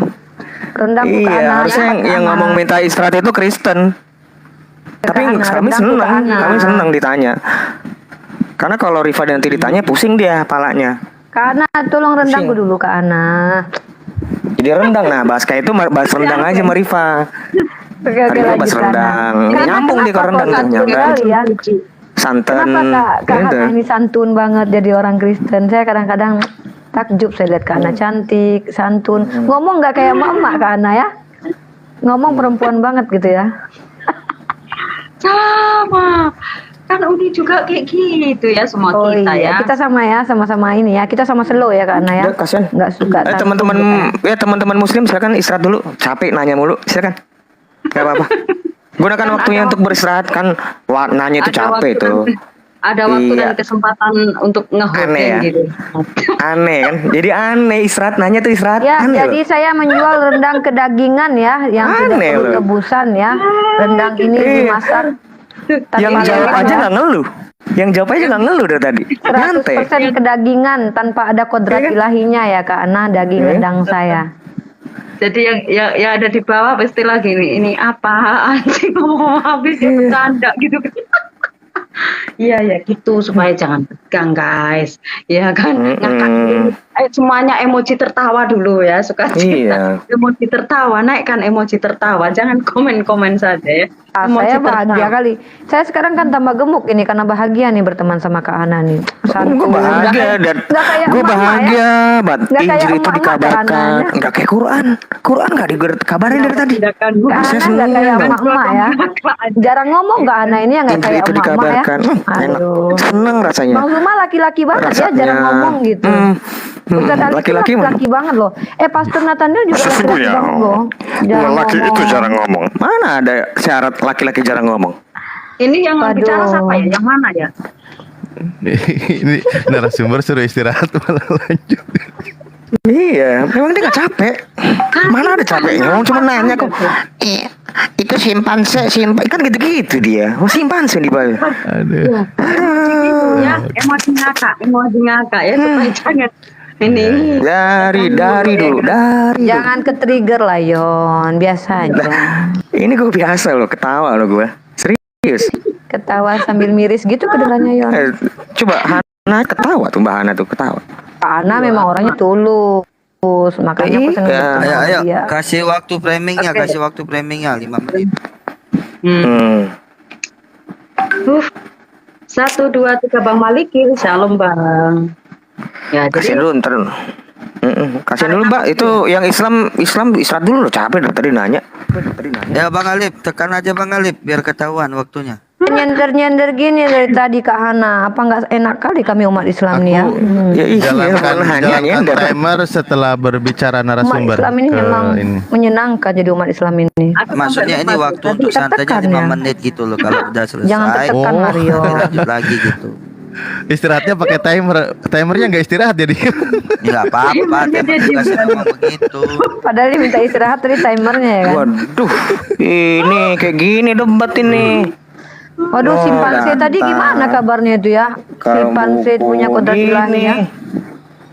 Ini Kalau aja debat gue tuh kayak nggak gini ngeluh. santai. Debat tuh Iya, santai cuman kayak gini, nanya. sambil kaca-kaca, Itu sambil masih panse, itu foto-foto. bukan kodrat ilahi. Cuman Siapa nanya-nanya. bilang kodrat ilahi si panse. Ada-ada aja Umi Rifa ini, aduh. Ada-ada aja si Rio nih pastor ya, masa kodrat ilahi simpanse punya kan? Siapa yang membuat nama kodrat ilahi si panse? Aduh. Si Lu Rio tengkurap aja Rifa. Lu tengkurap aja, tengkurap. Sambil Wah, kertak masa abal, tau kayak gak? gini? Kertak abal. Kertak Rio enak tuh. trigger. Ke-trigger Enak, di ya. kertak Waduh, abal. Pastor Nathanael buka cam dia. Tapi judulnya gini. Mana mukanya pastor? Oten kalah. Itu. Kalah debat sama Rifa. Nanya mulu. Saya lagi kepanasan di sini, jadi agak sedikit. Adik terkapar. 1, 2, 3. Kita mau Lanjut mulai topik gitu. kedagingan, Lama ya. rendang kedagingan. Aderion terkapar oleh Umi Ripa karena Umi Ripa jago debat. Enak bener. Aku lagi mikir ini ngecas ini kira-kira dia bisa nggak secepat yang gua pikirin gitu. Kalau enggak nanti ambruk semua. Udah Kak, semampunya aja Kak, jangan dipaksakan Kak. Langsung colokkan aja. Lanjut, Kalau- jangan buang-buang waktu. Udah Makanya malam ini baru kucolokkan makan. ini sekarang ini baterainya supaya ini kan. Ya, aku colokkan ini. Sudah 7 jam aku live ya. Oke, lanjut. Silakan teman-teman yang sangat terkasih dan ku sayangi semuanya ya. Salam dari simpanse. Silakan. Tadi siapa ya? Lanjut Bang siapa Bang Ren atau Pastor Nathanael ya? Ayo Bang Ade, kalau mau ngomong Bang Ade. Bang Ade, Bang Ade, Bang Ade. Ada nanti 2 ayat yang aku nyatakan nanti memang benar-benar kenapa Yesus itu tidak diakui. Itu aja nanti. Iya, tentang tadi Riva bilang Yesus pernah berdosa, enggak. Kan juga ada di ayat di mana ya, Yohanes 1 Yohanes 3:5. Ia tidak mengenal dosa. Yang kalau di 2 Korintus 5 ayat 21 itu dijadikan berdosa. Karena apa? Pada saat dia mengorbankan itu, memang dosa itu ke dia semua, dia menanggung. Dia masuk ke alam dosa, alam maut. Itu kan makanya kan aku tadi kasih analogi, bukan analogi. Kenapa binatang itu disembeli? Karena dosa dari penebus ini kan korban bakaran, korban tebusan itu kan. Itu tertransfer ke binatang itu yang harusnya manusia itu mampus jadi ke binatang. Itu tipologinya kurban sesungguhnya itu. Kalau kamu makanya saya suruh baca Ibrani 10 ayat 1 sampai 5. Baca aja dulu itu. Baca dulu itu. Jadi saya nggak mau terlalu berlarut-larut di situ ya. Tentang kodrat ilahi juga tadi saya sudah jelaskan seperti apa. Tentang Efesus, saya menarik ini dengan tadi Bang Juma ngomong, kalau Paulus itu menghapuskan Taurat. Begini Bang, di surat Efesus itu kan mesti diketahuin, Efesus itu orang non-Yahudi. Ya, jemaat di Efesus atau gereja di Efesus itu dituntut untuk melakukan Taurat. Itu nggak bisa. Tidak bisa seperti itu karena mereka tidak mengenal Taurat. Justru dengan matinya Yesus itu tembok pemisah, baca di atasnya itu. Tidak ada lagi namanya orang bersunat dan tidak bersunat, itu dijadikan satu. Taurat itu jadi nggak, yang berlaku itu maksudnya Injil itu keselamatan itu bukan hanya untuk satu orang doang, satu bangsa tertentu. Kalau abang baca dari atas ya, tapi untuk semuanya. Makanya Injil itu murid-muridnya itu disuruh kabarkan Injil ke segala bangsa, sampai Warokah pun dapat dengar kan. Warokah kan bukan orang Yahudi, tahu kan? Nah itu membuktikan bahwa Yesus itu memang bukan hanya untuk orang Israel, satu. Kedua, memang secara sejarah pun orang-orang non Yahudi pun mendengar Injil. Sampai Aderian Huta Barat, orang Batak, kenal Injil. Kenapa? Ya, karena pekerjaan para rasul ini yang memang ditugaskan Yesus untuk mengabarkan Injil. Seperti itu, dikit lagi. Tidak mungkin Taurat dibatalkan. Justru yang membatalkan itu Allah Subhanahu wa Ta'ala. Quran itu sampai gundul. Ini kata-kata saya itu, sampai gundul. Nggak akan dapat Taurat di situ. Nggak ada Taurat. Justru di Islam lah yang menghapuskan Taurat. Makanya apa? Nggak ada Taurat di dalam Quran. Loh, kalau kami mengakui Taurat, makanya di dalam satu kanon itu ada Tauratnya semua, nggak kami buang itu. Oke, gitu aja mungkin teman Pak PS Pastor, silakan. Ya, saya akan tambahin seperti ini ya. Kalau saudara paham tentang arti Taurat itu adalah yang dimana perintah. Ya, perintah yang harus dilakukan manusia. Nah, Bang Juma, kamu kan tadi bilang nih, kamu harus mengikuti segala perintah-perintah Tuhan. Nih saya kasih ayat nih sama kamu nih. Dikatakan nih bahwasanya di dalam Yohanes 14 ayat 1, janganlah gelisah hatimu, percayalah kepada Tuhan, kepada Allah, percayalah juga kepadaku. 1 poin. Percaya jugalah kepadaku, Yesus Kristus sebagai juru selamat. Yang kedua, di Lukas 6 ayat 22 dikatakan, berbahagialah kamu jikalau karena aku orang membenci kamu, dan jika mereka mengucilkan kamu dan mencela kamu serta menolak namamu sebagai sesuatu yang jahat. Nah, perhatikan baik-baik. Terus selanjutnya Lukas 9 ayat 22. Dan Yesus berkata, anak manusia harus menanggung banyak penderitaan dan ditolak oleh tua-tua, imam-imam, kepala ahli-ahli Taurat, lalu dibunuh. Itu adalah bangsa Israel yang menolak, yang seharusnya kepada mereka, tetapi karena mereka menolak, tidak mengakui, akhirnya ke seluruh penjuru bumi. Sehingga genaplah yang dikatakan Yesus, beritakanlah Injil sampai ke seluruh penjuru bumi. Ya, di mana ada manusia, Injil harus diberitakan di sana. Jadi Bang Juma, kalau Bang Juma mau melakukan perintah-perintah yang Tuhan perintahkan, ya lakukanlah apa yang Yesus katakan. Percayalah kepada Dia, terserah mau percaya sebagai nabi atau percaya sebagai Tuhan, tetapi Dialah keselamatan itu, ya. Hanya di dalam Dialah kita boleh memperoleh yang namanya kehidupan kekal di dalam kerajaan sorga. Amin, puji Tuhan. Ya, terima kasih Pastor, juga Bang Ade. Silakan Bang Juma tanggapi. Iya, jadi gini teman-teman, kalau berbicara mengenai Injil yang diberitakan, saya tidak melihat Yesus itu memerintahkan kemudian untuk mengabarkan berita tentang Dia adalah Tuhan, Dia mati di atas tiang salib, enggak. Tetapi Injil yang dimaksud untuk diberitakan bahwa Dia adalah nabi, Dia utusan Tuhan. Itu. Kalau Anda mengatakan Injil diberitakan adalah kitab Lukas, Markus, Matius, Yohanes, surah-surah Paulus, itu nggak ada itu perintah Yesus ke sana. Justru yang ada perintahnya agar waspada kepada pengajar-pengajar palsu yang menggunakan namanya. Waspada kepada orang-orang Yahudi yang nyebrang meninggalkan Yahudi, mengajarkan agama kepada non-Yahudi, dan mengakibatkan mereka ini non-Yahudi ini 2 kali lebih jahat daripada Yahudi itu sendiri.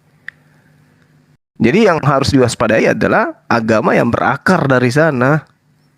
Matius 23 nomor 15. Nah, kenapa di dalam dialog kami menggunakan narasi yang ada dalam kitab saudara? Karena nggak mungkin Anda percaya Al-Quran. Contoh, Bismillahirrahmanirrahim. In huwa illa abdun an'amna alaih wa ja'alnahu mathalan li bani Israel. Dan dia tidak lain hanyalah seorang hamba yang kami beri nikmat kenabian kepadanya dan kami jadikan dia sebagai contoh pelajaran bagi Bani Israel. Kalian tidak akan mungkin percaya ini, meskipun di dalam Bible ini ada datanya. Dia adalah seorang nabi. Dia hanya diberikan tanda-tanda, mujizat dan kekuatan kepada Bani Israel. Kisah Para Rasul 2 kepada Bani Israel. Kisah Para Rasul 2 nomor 22. Ada dalilnya. Dia hamba. Itu diterangkan dalam Yohanes 4 nomor 22. Ada di dalam kitab saudara. Tapi nggak mungkin Anda percaya kepada Al-Quran. Lawang kitab Anda sendiri Anda nggak percaya, gimana mau percaya Quran? Jadi di sini kita bukan sedang bertanya, kita menjelaskan. Masing-masing kita menjelaskan. Biarkan nanti orang yang mendengarkan kita yang memiliki keputusan terhadap penjelasan kita masing-masing. Nah, Taurat itu untuk Bani Israel. Siapa bilang untuk non-Israel? Itu untuk Bani Israel itu. Bahkan Yesus datang kepada Bani Israel, menerangkan dirinya diutus hanya kepada domba-domba yang hilang dari Bani Israel. Nah, untuk supaya orang di luar Israel ini bisa mempercayai apa yang diinginkan oleh Romawi dan Yunani, dewa mereka nuzul datang menjadi rupa manusia, maka dipatahkanlah argumen Yesus yang mengatakan dia datang untuk Bani Israel. Muncullah data selanjutnya. Beritakanlah Injil kepada seluruh bangsa-bangsa. Padahal Yesus itu hanya mengakui dirinya diutus kepada domba-domba yang hilang dari Bani Israel. Saudara-saudara sekalian, bukan domba, bukan keturunan Yakub, tapi ngaku. Padahal Yesus menasihatkan waspada kepada orang Yahudi, kepada ahli Taurat, pada orang Farisi. Mereka akan menjelajahi daratan, menyeberangi lautan, mentobatkan orang di luar agama Yahudi, ajarannya Nabi Musa, untuk menjadi orang neraka dan 2 kali lebih jahat daripada ahli Taurat itu sendiri. Jadi ya kita harus sadar kelas. Kalau Islam itu jelas, ya ayuhan nas, seruannya memang kepada seluruh umat manusia. Saya belum pernah menemukan seruan Yesus untuk seluruh umat manusia, kecuali hanya kepada Bani Israel. Silakan Din dari Pak, maaf waktunya lewat. Papa sedikit aja Bang. Baik, saya akan menekankan lagi ya. Jadi dalam Islam itu dalam surah Az-Zumar, Bismillahirrahmanirrahim, hai hamba-hambaku yang melampaui batas terhadap diri mereka sendiri, janganlah kamu berputus asa dari rahmat Allah. Sesungguhnya Allah mengampuni dosa-dosa semuanya. Sesungguhnya dialah yang maha pengampun lagi maha penyayang. Surah Az-Zumar ya, ayat ke-53. Hamba saja tidak boleh berputus asa, apalagi Tuhan ya. Tuhan nggak boleh putus asa sampai melakukan aksi-aksi yang oke lah, tidak tahu ya semua ya. Dan sesungguhnya Allah menerima taubat seorang hamba selama nyawa dan ruhnya belum sampai tenggorokan. Hadis riwayat Ahmad, Tirmizi, dan ini Hasan ya. Intinya dalam Islam itu ya bertaubat, taubatan nasuha, tidak mengulangi kembali perbuatan. Dan ternyata kitab Ayub pasal 22 nomor 23 sampai 27, apabila engkau bertobat kepada yang maha kuasa dan merendahkan diri, apabila engkau menjauhkan kecurangan dari dalam kemahmu, membuang biji emas ke dalam debu emas Ofir ke tengah batu-batu sungai, dan apabila yang maha kuasa menjadi timbunan emasmu dan kekayaan perakmu, maka sungguh-sungguh engkau akan bersenang-senang karena yang maha kuasa, dan akan menengadah kepada Allah. Jikalau engkau berdoa kepadanya, ia akan mengabulkan doamu dan engkau akan membayar nazarmu. Tapi Kristen harus mati dulu Yesus baru terampuni dosa. Terima kasih. Itu belum mulai tuh waktunya tuh. Ya aku duluan ya. Oh, Enggak, tadi udah di start soalnya. Enggak itu Gimana? otomatis. Aman. Gimana? Udah bisa mulai atau gimana? Host, gimana Mbak host? Mbak Hana? Pokoknya pas backup saya jalankan waktu. Aman-aman Bang, lanjut banget deh. Oke. Aku udah bukan kali pertama berbicara sama Bang Juma tentang masalah Yesus bukan hanya untuk orang Israel. Ini bukan kali pertama Bang. Kalau ini buat teman-teman di bawah nih, perhati nih. Ayat yang saya kasih teman-teman Muslim nggak lebih banyak dari saya kok. Markus 16 ayat 15. Lalu Yesus berkata kepada mereka, pergilah ke seluruh dunia, beritakanlah Injil kepada segala makhluk. 1.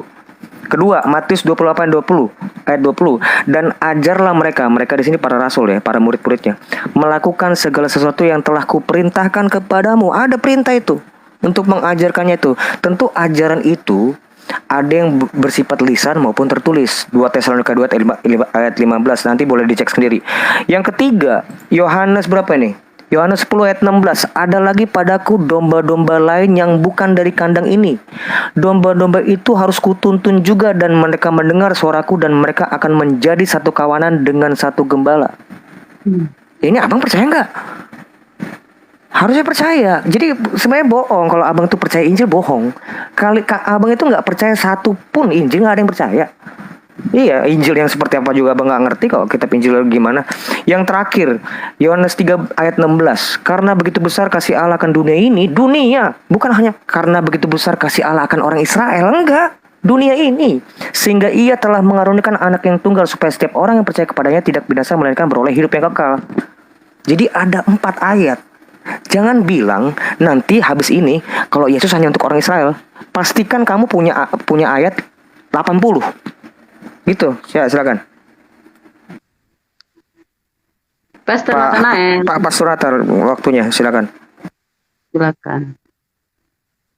Oke nih, saya lanjutkan aja ya. Di dalam 1 Yohanes 5 ayat 20 dikatakan, coba Bang Juma cerna dengan baik ayat ini ya. 1 Yohanes 5 ayat 20. Dan kita tahu bahwa anak Allah telah datang dan telah memberi kita pengertian, sehingga kita dapat mengenal Dia yang benar, dan kita ada di dalam Dia yang benar, di dalam anaknya Yesus Kristus. Dia adalah Allah yang benar ya. Dia adalah Allah yang benar dan hidup yang kekal. Ya, coba Bang Juma direnung-renungkan ayat ini ya. Siapa tahu nanti dapat ilham ya. Nah, artinya seperti ini Bang Juma. Saya mengerti, saya paham. Jadi saya udah simpulkan, saya sudah dapat Bang Juma sama Umi Ripa bahwasanya untuk menuju kepada keselamatan atau masuk ke dalam surga bagi umat muslim tidak memerlukan jembatan apapun, hanya melakukan apa yang diperintahkan Allah. Sedangkan di Kristen harus ya melalui Yesus Kristus. Karena sesuai dengan Yohanes 14 ayat yang ke-6, tidak ada seorang pun yang dapat masuk ke sorga kalau tidak melalui Yesus itu sendiri.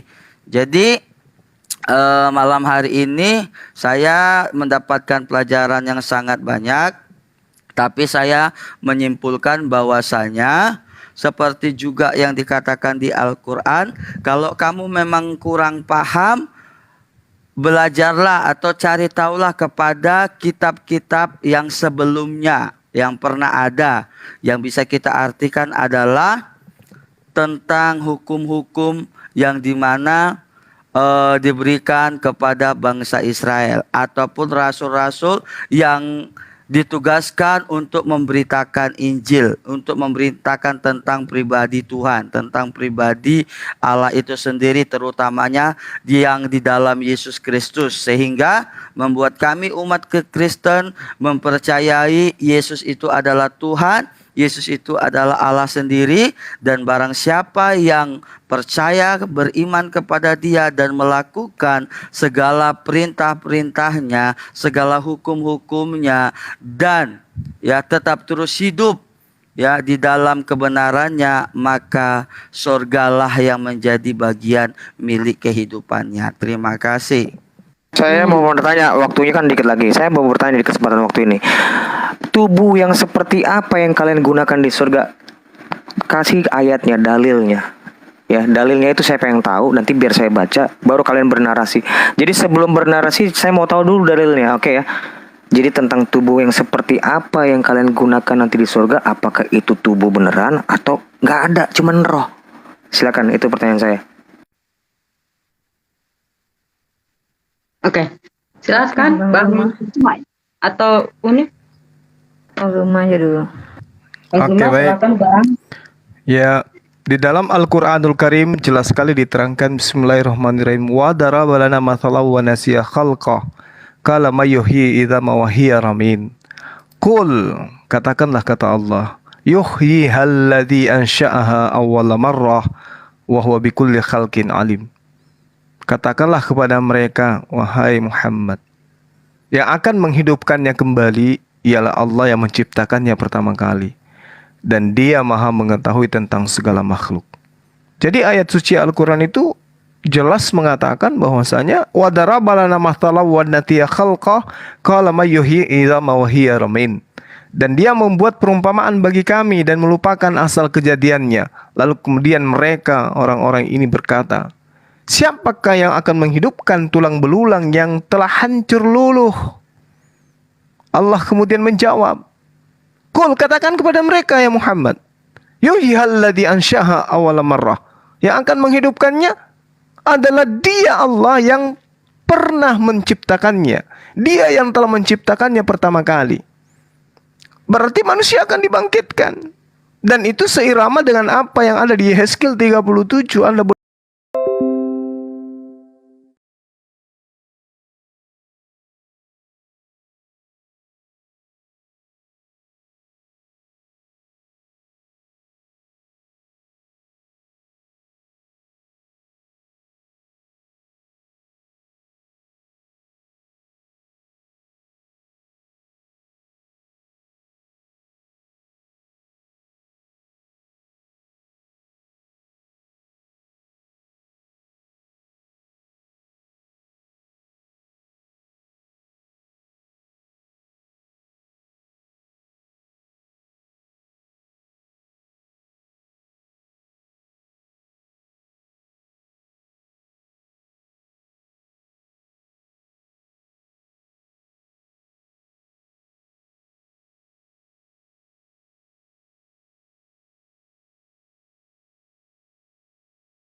lebih percaya kepada data yang datang belakangan, yang tidak bersumber dari Yesus daripada yang Yesus sampaikan. Yesus mengatakan adalah lebih baik orang yang masuk dalam neraka dengan dua mata, dengan satu mata daripada dua mata. Artinya nanti akan dibangkitkan. Belum lagi Yesus mengatakan, engkau akan makan bersama aku semeja di dalam kerajaan Bapa. Artinya jasmani ini akan bangkit dan dimintai pertanggungjawaban. Masakan ia yang melakukan ketaatan kepada Allah adalah jasad yang kita gunakan hari ini. Jasad dan roh tidak pernah berpisah, mengabdi kepada Allah. Begitu kembali kepada surga, ia merasakan adalah badan lain, bukan yang mengabdi ini. Itu kekeliruan, itu cacat logika namanya. Coba Anda lihat, siapa yang akan dibalas siapa? Manusia yang melakukan perbuatan baik dibalas dengan kebaikan. Manusia yang melakukan perbuatan buruk dibalas dengan keburukan. Lah, masa ia kembali menjadi tanah, lalu kemudian tidak bisa dibangkitkan kembali? Yesus aja yang nabi biasa bisa membangkitkan Lazarus, apalagi Allah, pencipta langit dan bumi. Itu bisa itu. Jadi siap-siap aja, jasmani Anda akan diadili oleh Allah. Demikian, silakan Dinda Rifa.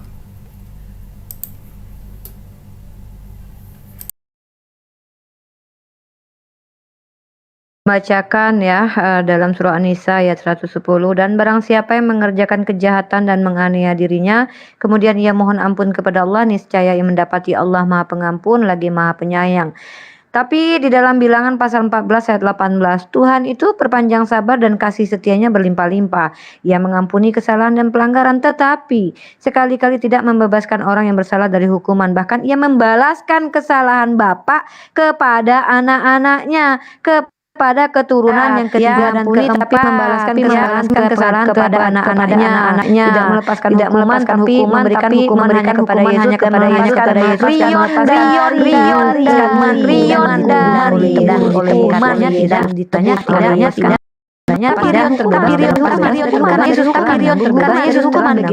Yesus begitu dan terima kasih. Sungguh sangat excited sekali terkadang membaca Bible. Baca terus Umi Rifa. Iya, Bang.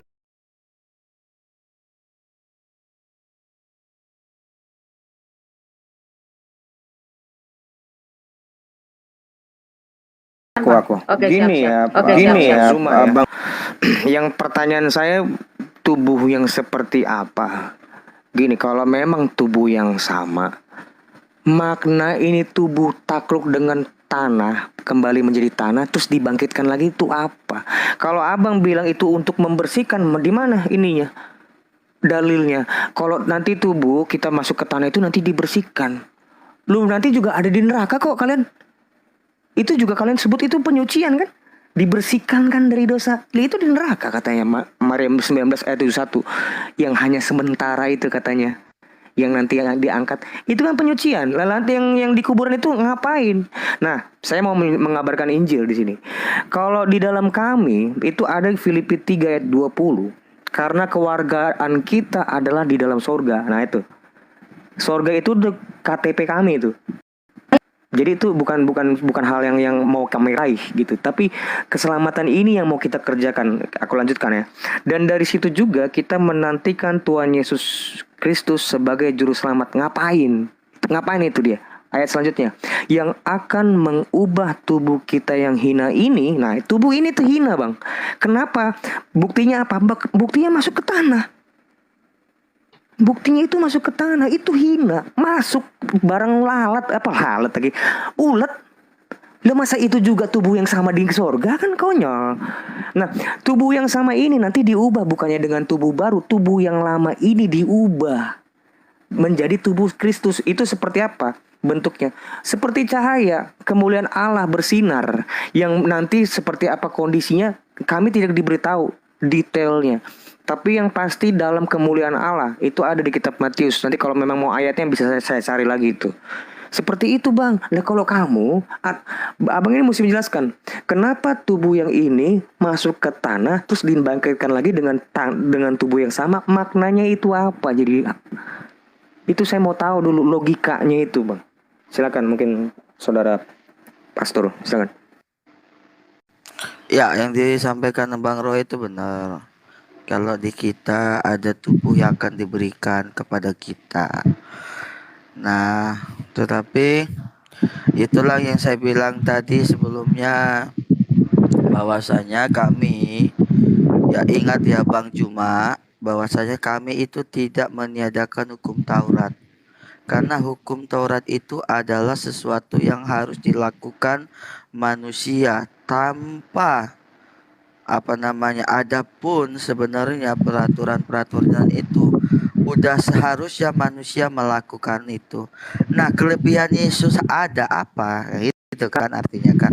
Nah, bagi kami adalah kenapa Yesus ada?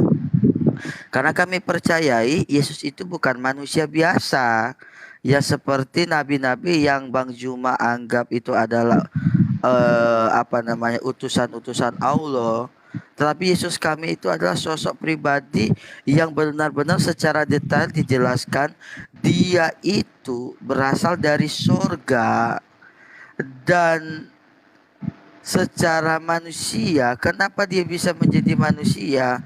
Supaya apa? Supaya manusia yang ada di bumi ini bisa melihat ya teladan yang seperti apa yang sebenarnya yang Tuhan mau untuk kita lakukan. Makanya perintah-perintahnya sungguh luar biasa.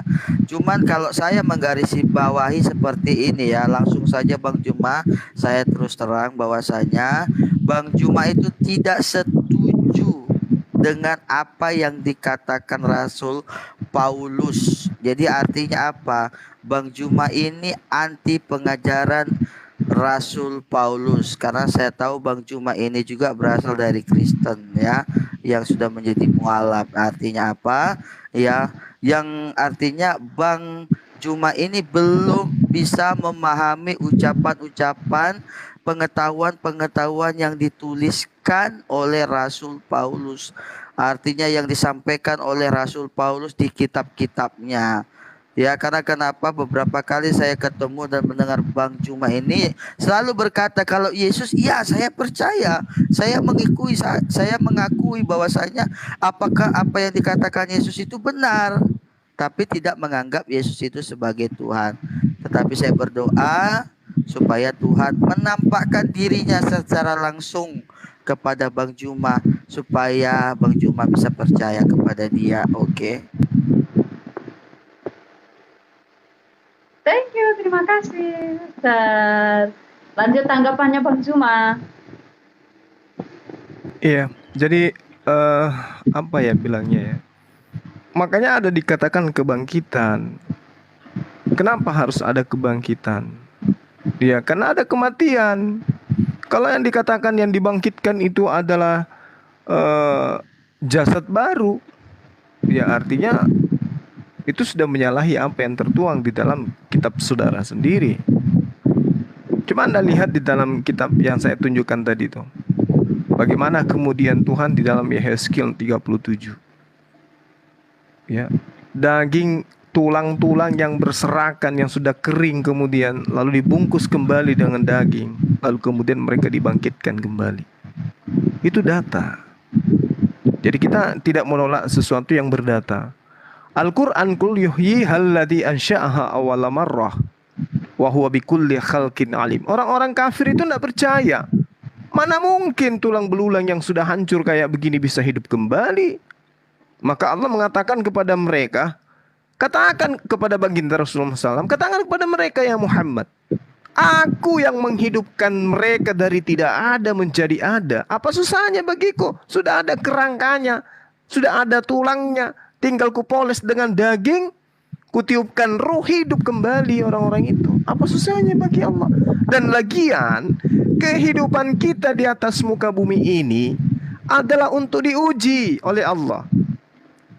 Jasad ini diberikan untuk kemudian melakukan ketaatan. Makanya hidup kudus itu bukan hanya sekedar di mulut. Kudus itu kudu wajib disunat.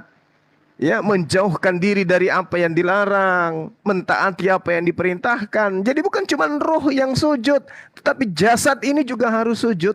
Bukan hanya roh yang kudus, tetapi jasad ini juga harus kudus. Kenapa? Jasad ini akan dimintai pertanggungjawaban. Apa yang kita lakukan di atas muka bumi ketika kita diberi jasad oleh Allah. Kita gunakan apa tangan ini? Kita gunakan apa mata ini? Kita gunakan apa mulut ini? Itu semua akan dimintai pertanggungjawaban. Dan kepada jasmani yang diberikan oleh Allah, dialah yang akan mendapatkan upahnya. Kalau dia banyak bermaksiat, kemudian dia tidak bertobat kepada Allah, masuk ke dalam neraka. Jika sebaliknya, masuk ke dalam surga. Jasmani ini yang kemudian sujud, beribadah kepada Allah. Tangan ini yang menyantuni anak yatim piatu. Tangan ini yang berbakti kepada kedua orang tua. Maka tangan ini, menurut janji Allah, menurut janji para nabi, bahwa berdasarkan apa yang ada dalam kitab, jasad inilah yang akan mendapatkan upah dari Tuhan. Kalau agama Kristen itu adalah agama benar, jasmani orang Kristen yang taat beribadah kepada Tuhannya, yang setiap hari Minggu ke gereja dengan keikhlasan kemudian mengabdi beribadah, jasad itu yang harus menerima upahnya, bukan tubuh lain. Kalau dikatakan tubuh kemuliaan, kenapa tubuh kemuliaan? Karena tubuhnya dimuliakan sehingga dia masuk ke dalam surga. Tapi yang dimuliakan itu bukan tubuh jasmani baru, tetapi jasmani yang tadi kemudian dibangkitkan oleh Allah, diutuhkan kembali untuk diberi apa yang harus menjadi balasan dari perbuatannya. Nah, ketika kemudian dimatikan, dikembalikan dulu ke tanah. Tidak mungkin kemudian manusia itu hidup sampai kiamat datang, nggak mungkin. Lawang Yesus aja hidupnya cuma 30 tahun kurang lebih kok. Jadi di dalam kitabnya orang Yahudi, manusia itu 120 tahun saja usianya. Udah jelas itu. Meskipun pada dasarnya ada yang 60, ada bahkan cuma sehari, bahkan ada yang tak sempat menghirup udara mati. Jadi kita di dalam bumi itu menunggu daripada tiupan sangkakala untuk kita dibangkitkan kembali. Bukan berarti jadi tanah selamanya, tidak. Yang tadinya tidak ada menjadi ada. Tidak ada susahnya bagi Allah untuk mengadakan kembali. Tinggal ditiup, hidup kembali untuk dimintai pertanggungjawab. Demikian, silakan Din dari Habiskan Bang, habiskan. Nggak apa-apa, serius. Aku juga nggak ada yang mau dibilangin. Ya, jadi seperti itu dalam Islam itu. Ini jasad yang berbicara kepada saudara saya, Derion. Kalau ini adalah sebuah amal kebajikan, maka mulut saya yang berbicara inilah yang akan diberi balasan oleh Allah. Makanya kami di dalam kehidupan kami itu harus memiliki kaidah dalam beribadah. Kami sujud, kami berdiri, kami takwir. Itu ada perintahnya. Dan seluruh badan ini harus mentaati perintah itu untuk masing-masing mendapatkan balasan di hadapan Allah. Jangan jasad yang berbakti, tubuh lain yang tidak pernah berbakti malah yang menikmati surga. Gak adil itu.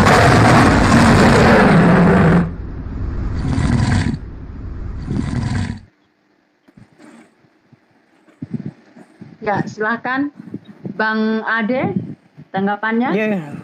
Ntar dulu ada singa lewat, serem gua. Halo Bang Ade. Nah, yang mengirim singa itu nanti jari-jarinya akan dapat balasan di surga. Jadi gini, baik aku tanggapin ya Bang. Gini Bang, tadi saya bilang bukan tubuh baru. Kan seperti ini, kita baca nih. Kita baca baik-baik ya. Oh maaf. Coba waktunya Bang. Bang Alip. Iya, udah mulai belum? Belum. Enggak, maksudnya ini apa? Oh ya, gue yang ngomong ya, maaf Bang. Iya. Ya, karena ya Filipi 3 ayat 20 dan 21, karena kewargaan kita adalah dalam surga, dari situ juga kita menantikan Tuhan Yesus Kristus sebagai juru selamat yang akan mengubah tubuh kita. Tubuh kita juga pakai nih.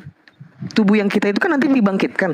Nah, tubuh itu yang nanti diubah. Kita bukan menggunakan tubuh baru, dikasih tubuh, bukan gitu. Tubuh yang ini, yang hina ini diubah menjadi tubuh sama seperti tubuh Kristus yang mulia. Yang mulia itu seperti apa, Bang? Nah, ini dia, ada di sebentar.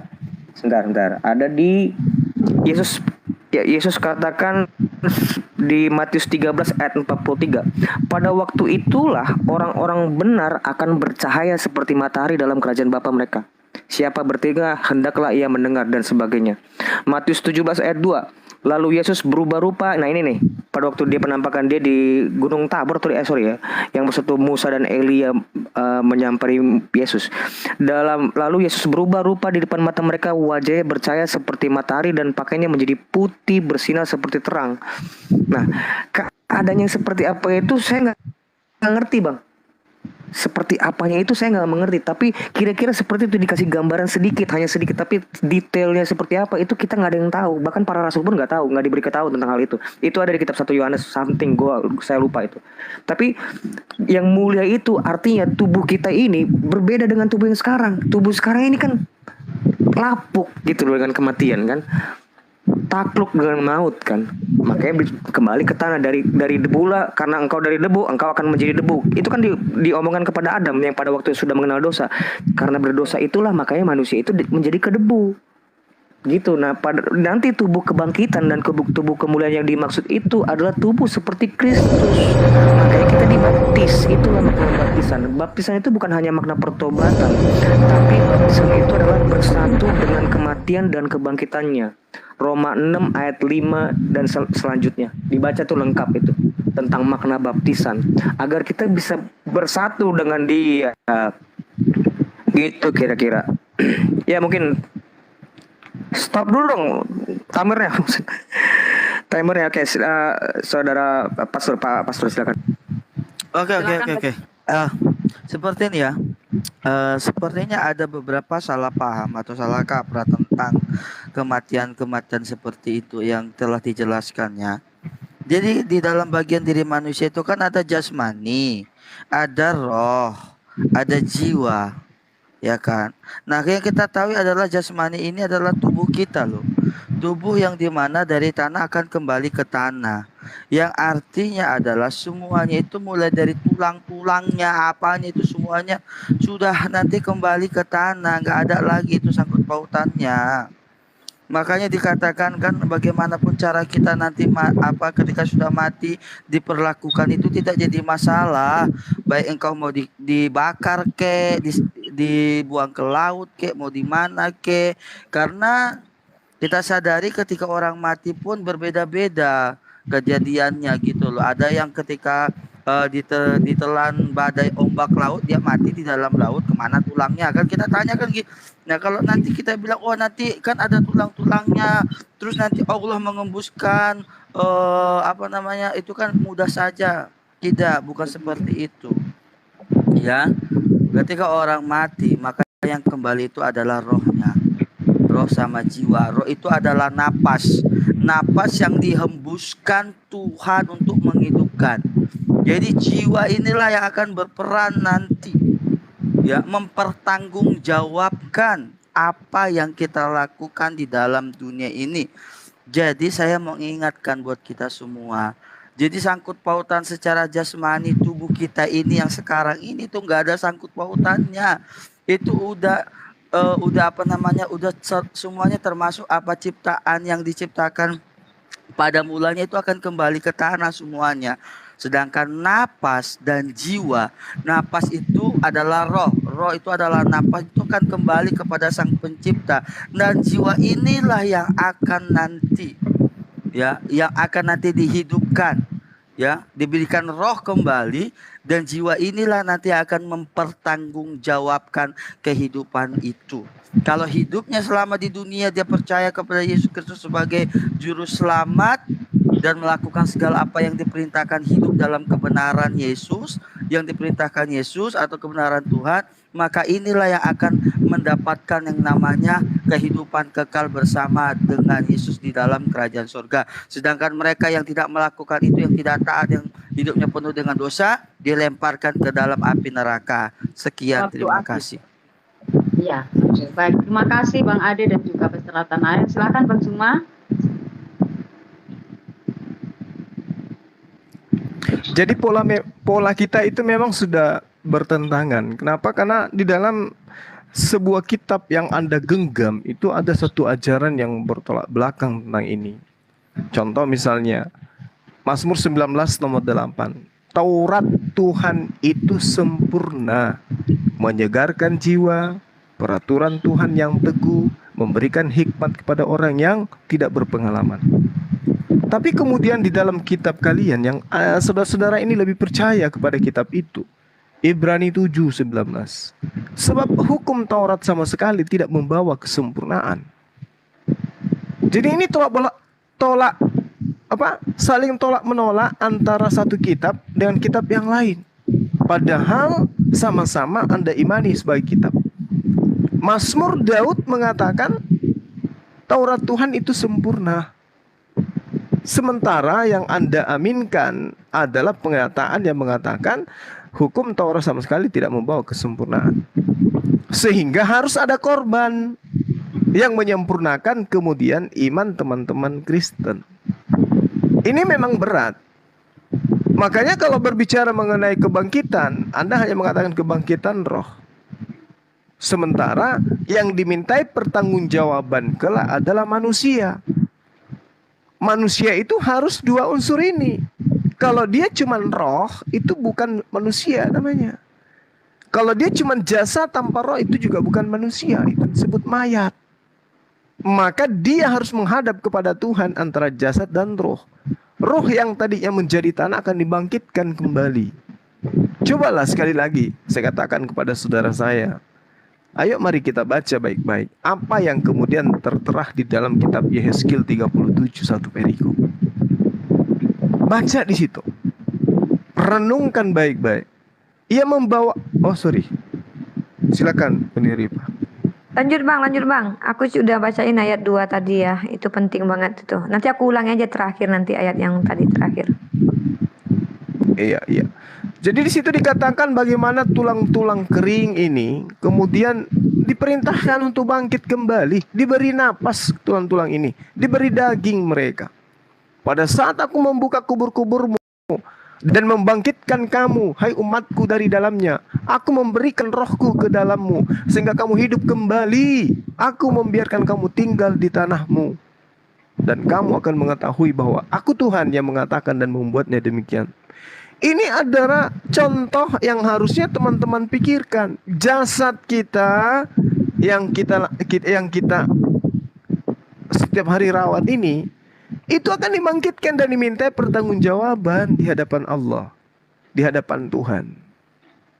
Iya, tangan yang mencuri, tangan yang yang melakukan persinahan, yang menendang orang, yang meludahin orang, itu semua akan diminta pertanggungjawaban oleh Allah.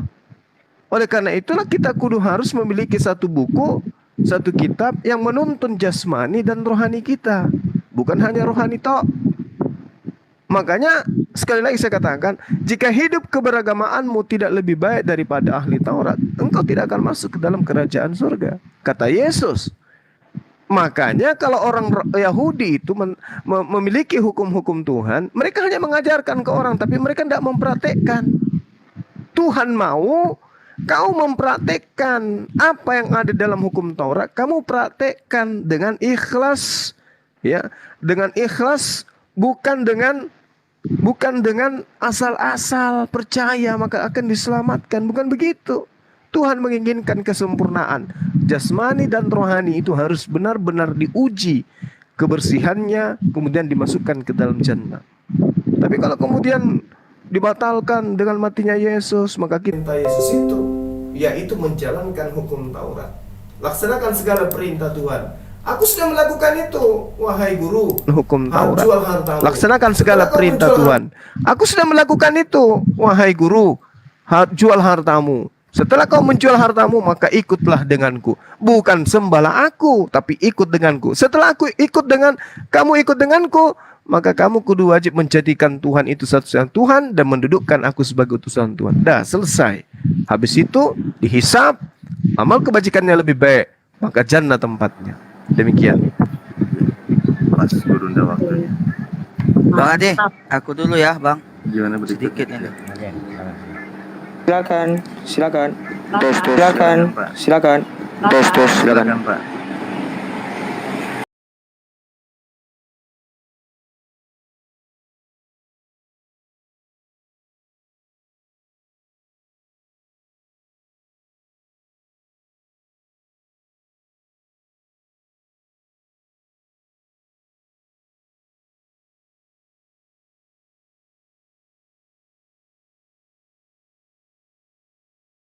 Melakukan seluruh hukum Taurat, ya, tidak bisa melakukan hukum Taurat. Itu tertulis di dalam Yakobus 2 ayatnya yang ke-10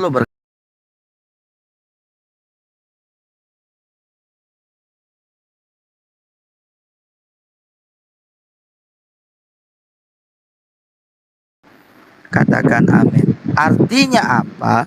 Di dalam hukum begitu banyaknya hukum Taurat, kalau kita berpatokan atau kita hidup di dalam hukum Taurat, kita pegang itu, maka satu saja kita tidak lakukan, maka itu tidak sempurna semuanya. Bukan berarti orang-orang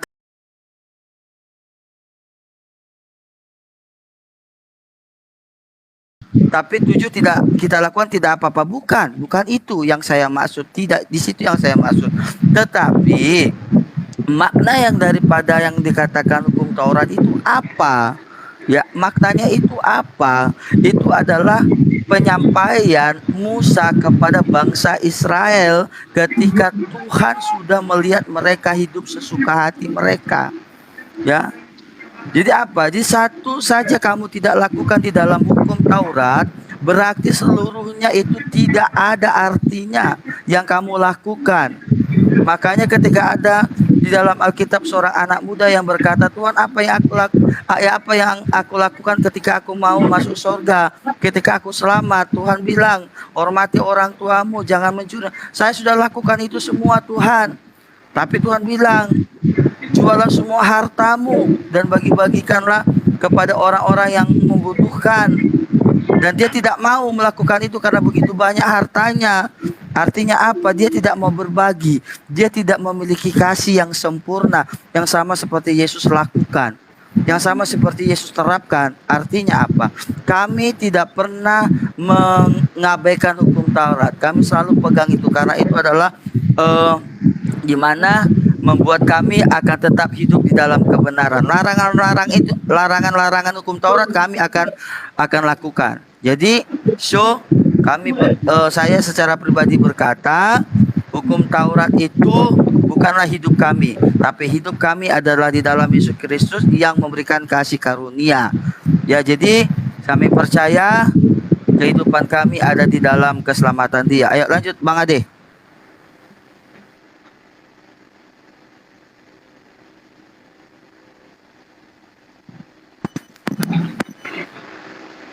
Tes.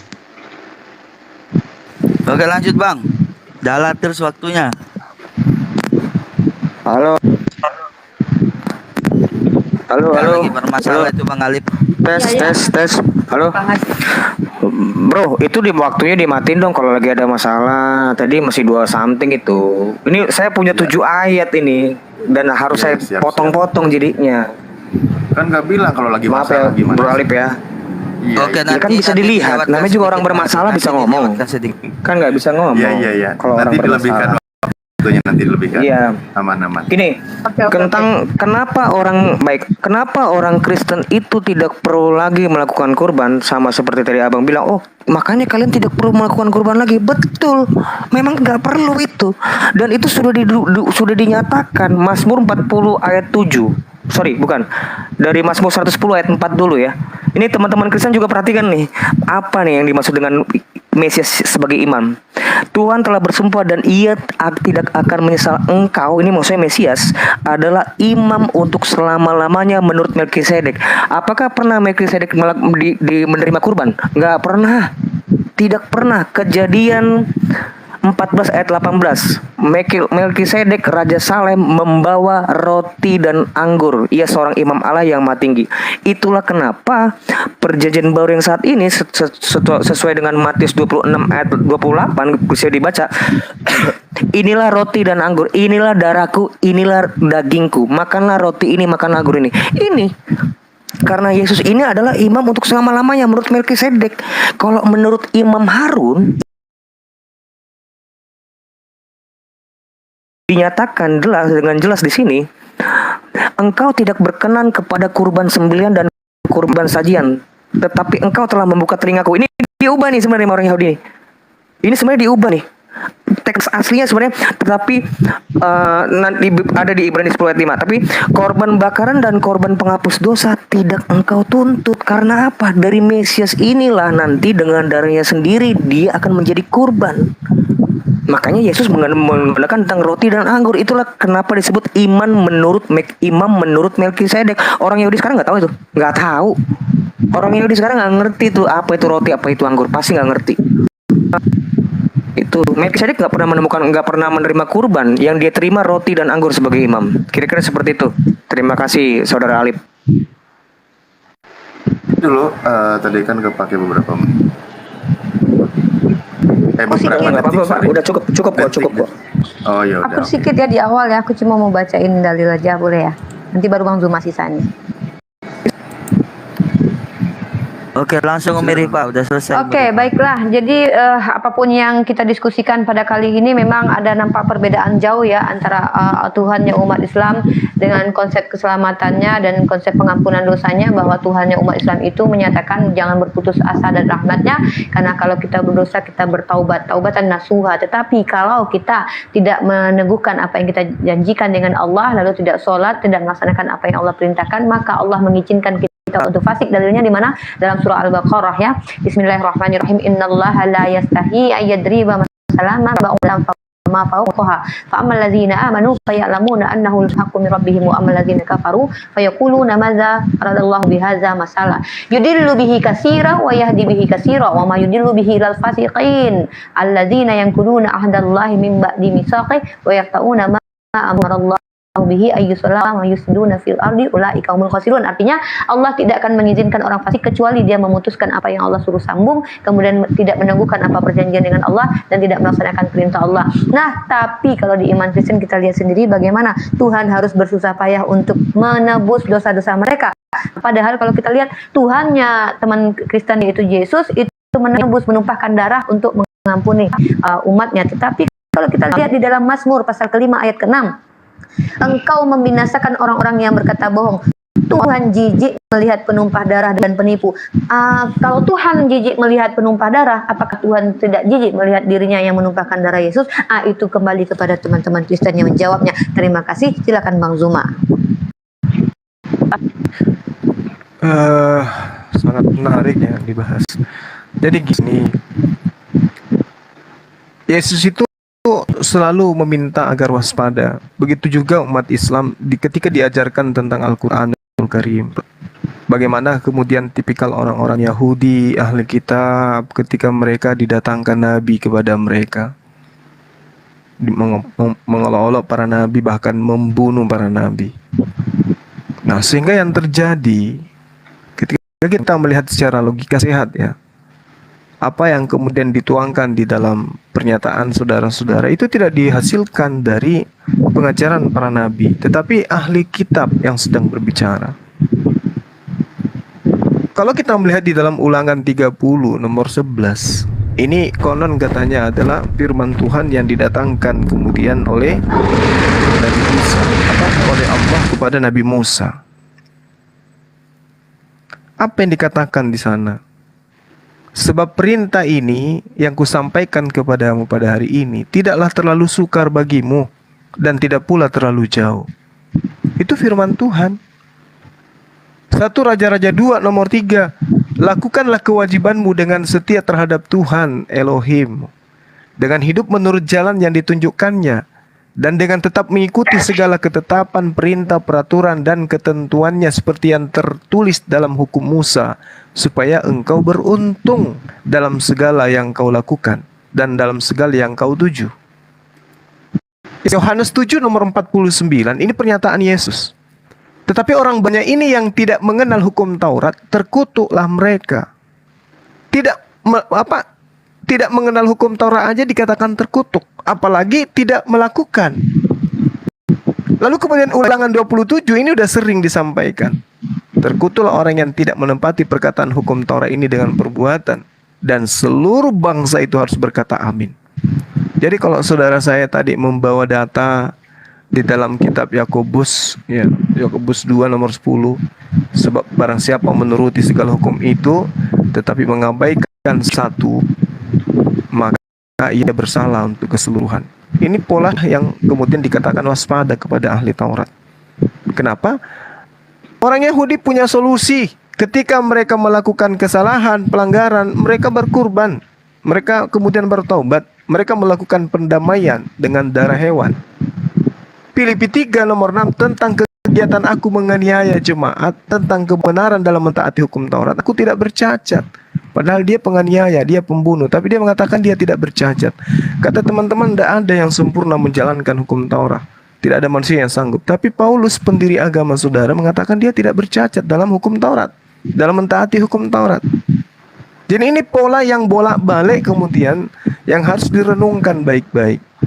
Kalau Anda menjadi pengikut daripada orang Yahudi, maka sejatinya taatilah perintah Allah yang didatangkan kepada para nabi, termasuk pada Yesus. Demikian. Oke, Uniripa sepertinya ini ya, ada perlu barusan pamit kalau nggak salah saya lihat di chat. Bang, Ya, nggak apa-apa. Sendiri Pak turun. Ya, ya. Oke, silakan lanjut Bang.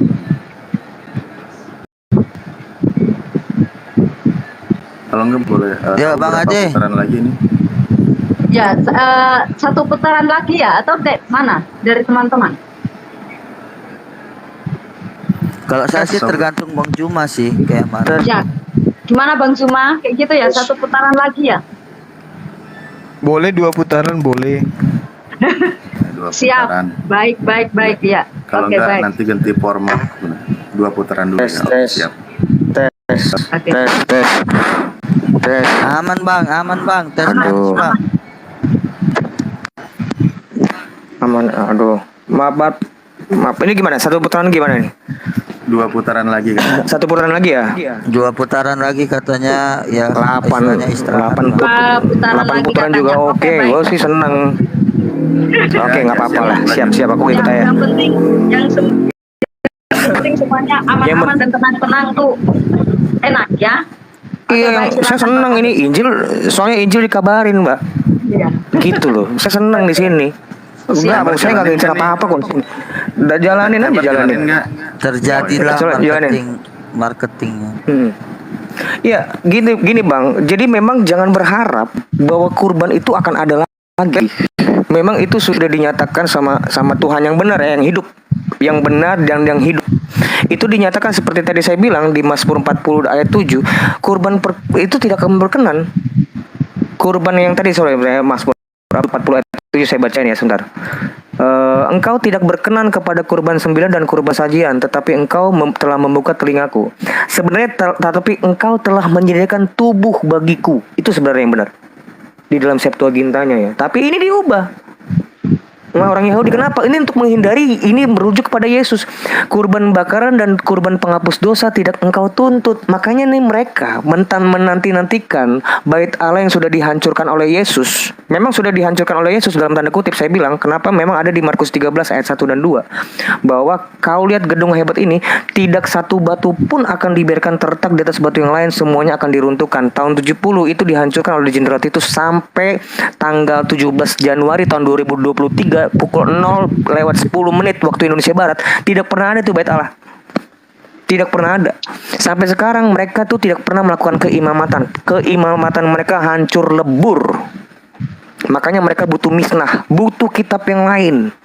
Itulah mereka melakukan dengan misnahnya di abad ketiga. Mereka buatlah itu. Mereka ini bukan Yahudi yang sekarang seperti Yahudi yang mengenal bait Allah. Tentu orang Yahudi yang punya bait Allah dengan orang yang tidak mengenal bait Allah kan beda tuh.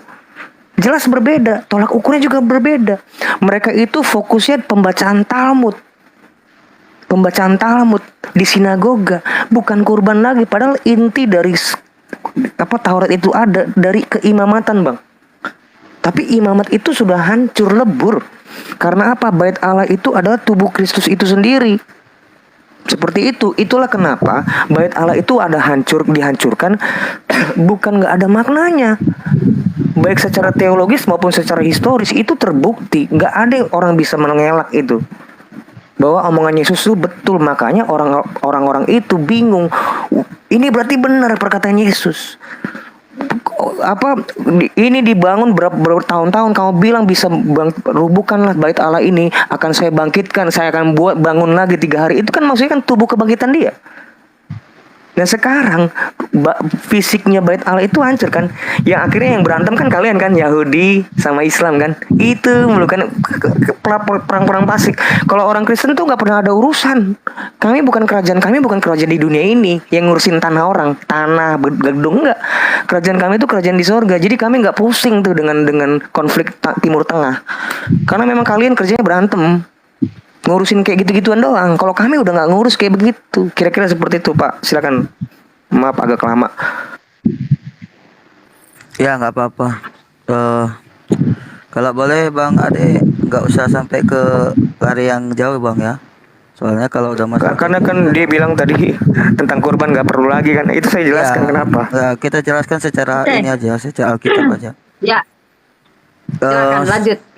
Saya mau tambahkan ya buat Bang Juma ya. Saya memang sangat luar biasa mengakui Bang Juma pemahamannya. Cuman saya sekali lagi menekankan kalau Bang Juma itu adalah pribadi yang mempercayai Yesus. Ya, tapi aku bingung nih.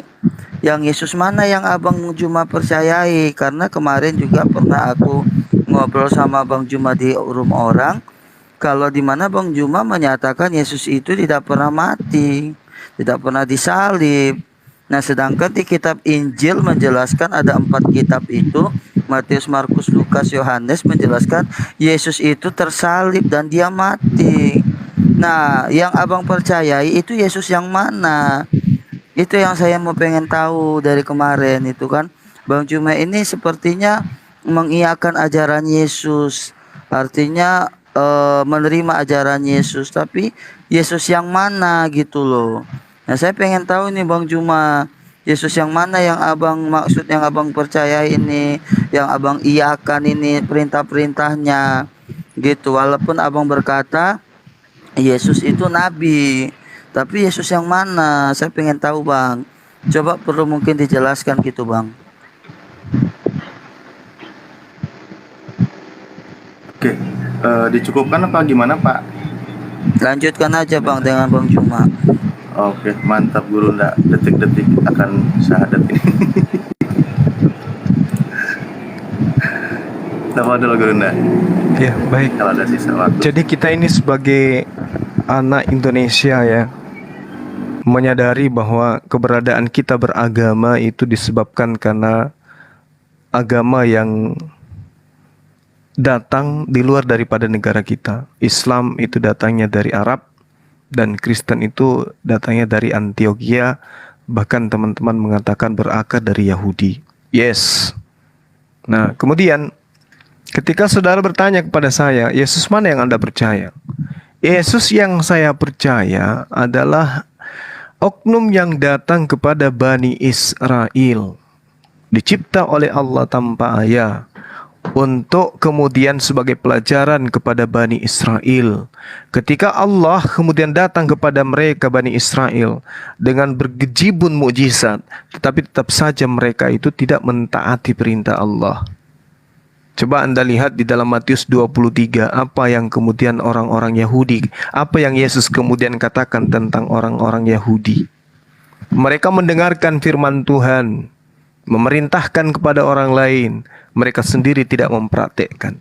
Ketika Yesus datang kepada mereka, mujizat bergejibun disaksikan di tengah-tengah mereka, tapi tetap saja menolak Dia yang telah kemudian mengutus Yesus. Makanya Yesus katakan, kalau kau terima aku, kau sama terima Bapa yang telah mengutus aku. Menolak aku sama halnya menolak Bapa yang telah mengutus aku.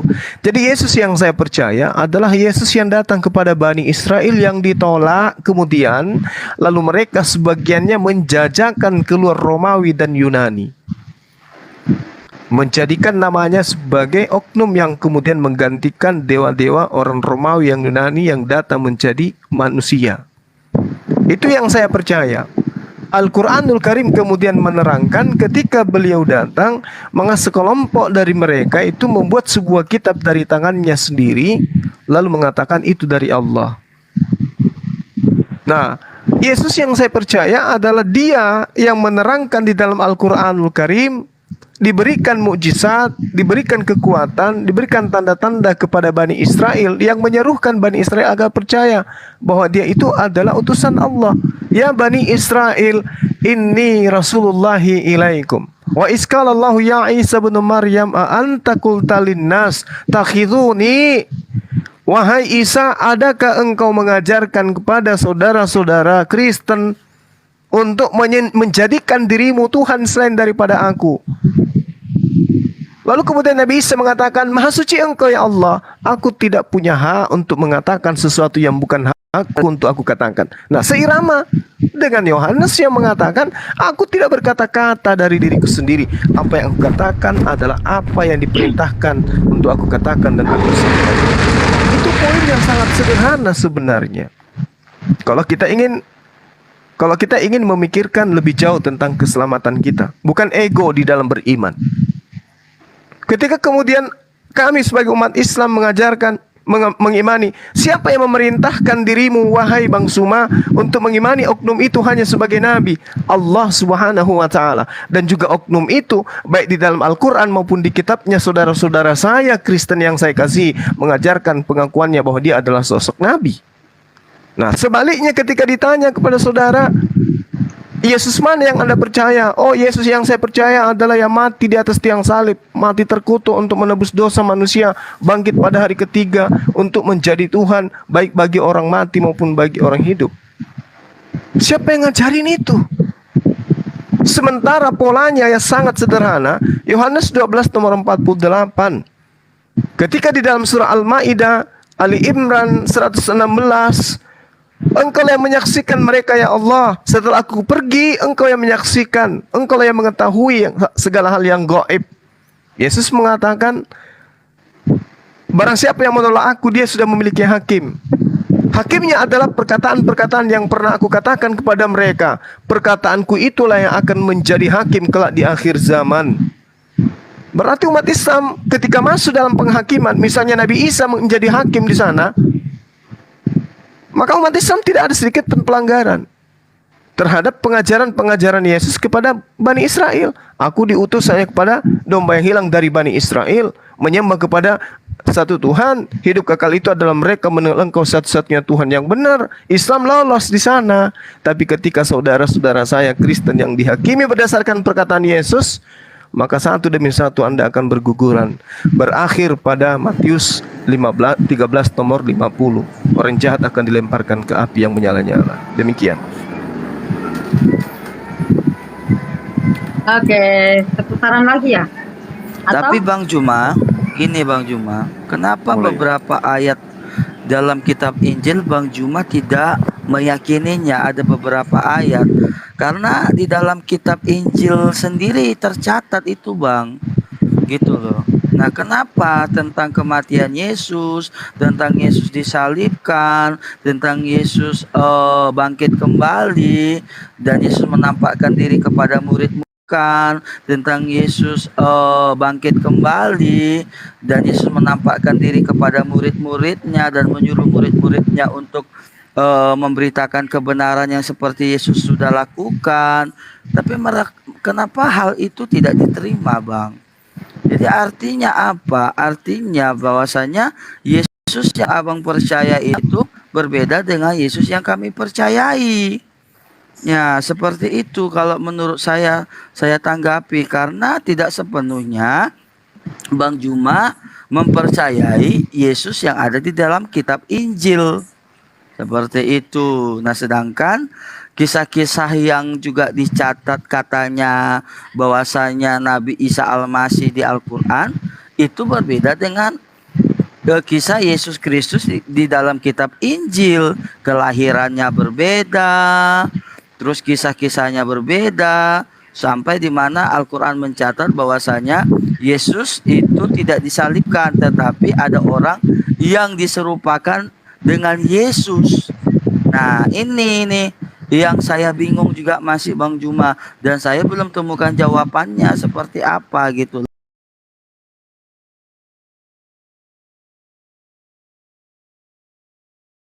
aja Bang Adi, kalau ada tambahan lagi. Berhentiin dulu Bang Alip, nanti ngoceh dia. Tes. Aman, aman, aman. Halo. Tes. Iya. Tes. Oke, Halo, oke, maaf, aman, maaf, Pak, maaf, aman, tes. aman. Mantap. Oke. Gini ya, sebenarnya orang-orang Yahudi di zaman Yesus itu bukan hanya menolak Yesus. Yahudi, segelintir Yahudi, maaf, saya ubah, saya ketarik kata-kata saya. Segelintir Yahudi, khususnya orang-orang Saduki dan Sanhedrin, orang-orang Farisi, menolak Yesus itu bukan cuma hanya menolak Yesus, tapi Taurat itu pun mereka langgar. Karena memang gini loh, di Yeremia 31 seperti aku sering juga bilang ke Bang Juma kan, perjanjian lama itu yang di ayat 32-nya bukan seperti perjanjian yang telah kuadakan dengan nenek moyang mereka pada waktu aku memegang tangan mereka untuk membawa mereka keluar dari tanah Mesir. Perjanjianku itu telah mereka ingkari, meskipun aku menjadi Tuhan yang berkuasa atas mereka. Demikian firman Hasem. Tapi beginilah perjanjian yang kuadakan kepada kaum Israel. Inilah yang disebut perjanjian baru. Aku akan menaruh Tauratku dalam batin mereka dan menuliskannya dalam hati mereka. Jadi bukan seperti Taurat yang bawa mereka gitu, kitab gitu loh. Memang Taurat ini yang tentang apa itu, Bang? Ayat 34 ya, tentang dosa. Tentang darah itu loh, dosa, mengingat dosa. Makanya di Matius 26 ayat 28, sebab inilah darahku, darah perjanjian yang ditumpahkan bagi banyak orang untuk pengampunan dosa. Ini yang disebut perjanjian baru. Itu mereka tolak. Karena apa? Bebal. Ini orang bebal. Ditolak Injilnya, tapi tidak semuanya menolak, jangan salah. Sebanyak juga orang Yahudi mengikut Yesus. Karena kalau misalnya sedikit orang Yahudi yang mengikut Yesus, orang Sanhedrin ini nggak akan mungkin kisruh gitu loh. Mereka khawatir, kenapa? Kalau benar-benar mereka mengakui Yesus ini adalah Mesias, orang-orang Israel, otomatis Mesias inilah yang akan menjadi imam, bukan mereka lagi. Yesus inilah yang menjadi imam di bait Allah. Makanya mereka hendak mau Yesus itu mati. Jangan sampai nih kedudukan yang udah enak ini, orang imam-imam Saduki yang brengsek-brengsek ini, itu diganti oleh Yesus. Itulah kenapa Yesus itu mau dimatiin. Padahal yang dia maksud dengan kerajaan Mesias itu bukan raja di dunia. Gembel banget kalau raja di dunia. Karena kan Daniel 7 ayat 13 dan 14, kekuasaannya itu kekuasaan kekal, kerajaannya itu tidak akan musnah. Nah kalau kerajaan di bumi, kan musnah bumi ini, hancur lebur. Nah makanya Yesus bilang kerajaanku bukan dari dunia ini. Karena kalau memang kerajaanku dari dunia ini, mereka akan menyerahkan aku dan sebagainya. Tadi aku lupa tuh, mungkin bisa dibaca lagi. Begitu Bang, itulah Yesus yang benar. Itulah Yesus yang benar, Mesias yang benar seperti itu. Bukan Mesias yang mengusap. Tidak pernah ada tuh orang Yahudi sekalipun ketawa itu kalau ngelihat misalnya Mesias itu diartikan, maaf ya, diartikan mengusap. Itu mereka pun ketawa. Dan kami pun tertawa. Padahal kami tuh bertentangan tuh. Tapi hal-hal yang fundamental tentang Mesias kita tuh nggak pernah berdebat. Gitu Bang. Mesias itu kita tuh runut, ada sejarahnya. Yang mereka tolak tuh cuma sosok Mesiasnya, itu Yesus kok. Tapi konsep Mesiasnya, di mana Mesias ini yang harus yang ilahi, itu mereka terima. Aduh sayang ya. Maaf. Aduh maaf. Ini menarik soalnya. Siap, aman. Ya, jadi gimana teman-teman? Luar biasa ya. Satu putaran lagi. Karena masih ada ngegantung ya. Oke Bang, itu aja Bang. Mungkin Bang Juma jawab yang saya nyatakan tadi sedikit. Mungkin itu aja dulu dijawab. Apakah benarnya Bang Juma ini mempercayai Yesus yang ada di dalam Injil atau tidak? Itu aja sih sebenarnya. Oke. Baik, silahkan Bang Juma. Iya, jadi pesan Rasulullah Muhammad SAW kepada kami umat Islam, jangan kamu menolak dan juga kamu jangan terima, kan gitu. Artinya untuk sekedar kita jadikan sebagai acuan pembelajaran sah-sah saja. Tapi kami tidak menganggap itu sebagai firman Tuhan dan juga tidak menganggap itu sebagai sabda. Nah, kemudian kenapa saya acap kali menggunakan data-data yang ada di dalam kitab saudara? Saya tidak pernah sekalipun mengatakan kitab Kristen itu palsu. Tidak pernah terlontar di mulut saya itu. Ya, karena Al-Quran tidak pernah mengatakan bahwasanya kitab terdahulu itu dipalsukan. Al-Quran hanya menerangkan mereka menyembunyikan, mereka mencampur adukkan, mereka melemparkan ke belakang kitab yang telah kami berikan kepada mereka. Itu yang diterangkan Al-Quran. Al-Quran tidak pernah mengatakan satu narasi pun bahwa kitab terdahulu itu sudah dipalsukan, tidak. Tapi Al-Quran menerangkan kitab-kitab terdahulu itu diputarbalikkan, disembunyikan dan seterusnya. Innalladzina yaktumuna ma anzalna minal bayyinat wal huda min ba'di ma bayyanahu linnas fil kitab. Ulaika yal'anuhumullahu wa yal'anuhumul la'inun. Sesungguhnya orang-orang yang menyembunyikan apa yang telah kami wahyukan berupa keterangan-keterangan yang jelas dan petunjuk setelah kami menerangkannya kepada manusia dalam Alkitab, mereka itu dilaknati oleh Allah dan dilaknati pula oleh semua makhluk yang dapat melaknat. Nah, sehingga ketika Anda diminta mempertanggungjawabkan satu hal yang sangat prinsip, layaknya misalnya nih, ada perintah di dalam Al-Qur'an, di dalam hadits yang dikatakan satu pemberitaan. Khairukum man ta'allamal Qur'an wa 'allamahu. Paling mulia, paling baik di antara kamu adalah yang mempelajari Al-Quran lalu mengajarkan kepada orang lain.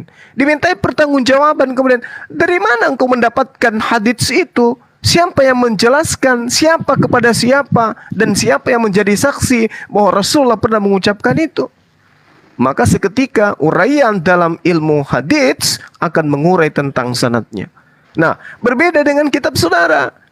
Ketika Lukas mengatakan Theophilus yang mulia, banyak orang yang menyusun berita-berita yang terjadi di antara peristiwa-peristiwa yang terjadi antara kita, maka saya terpanggil untuk menyusunnya kembali. Pertanyaannya, Lukas menuliskan ini apa? Firman Tuhan, sabda Yesus, atau karangan dia sendiri?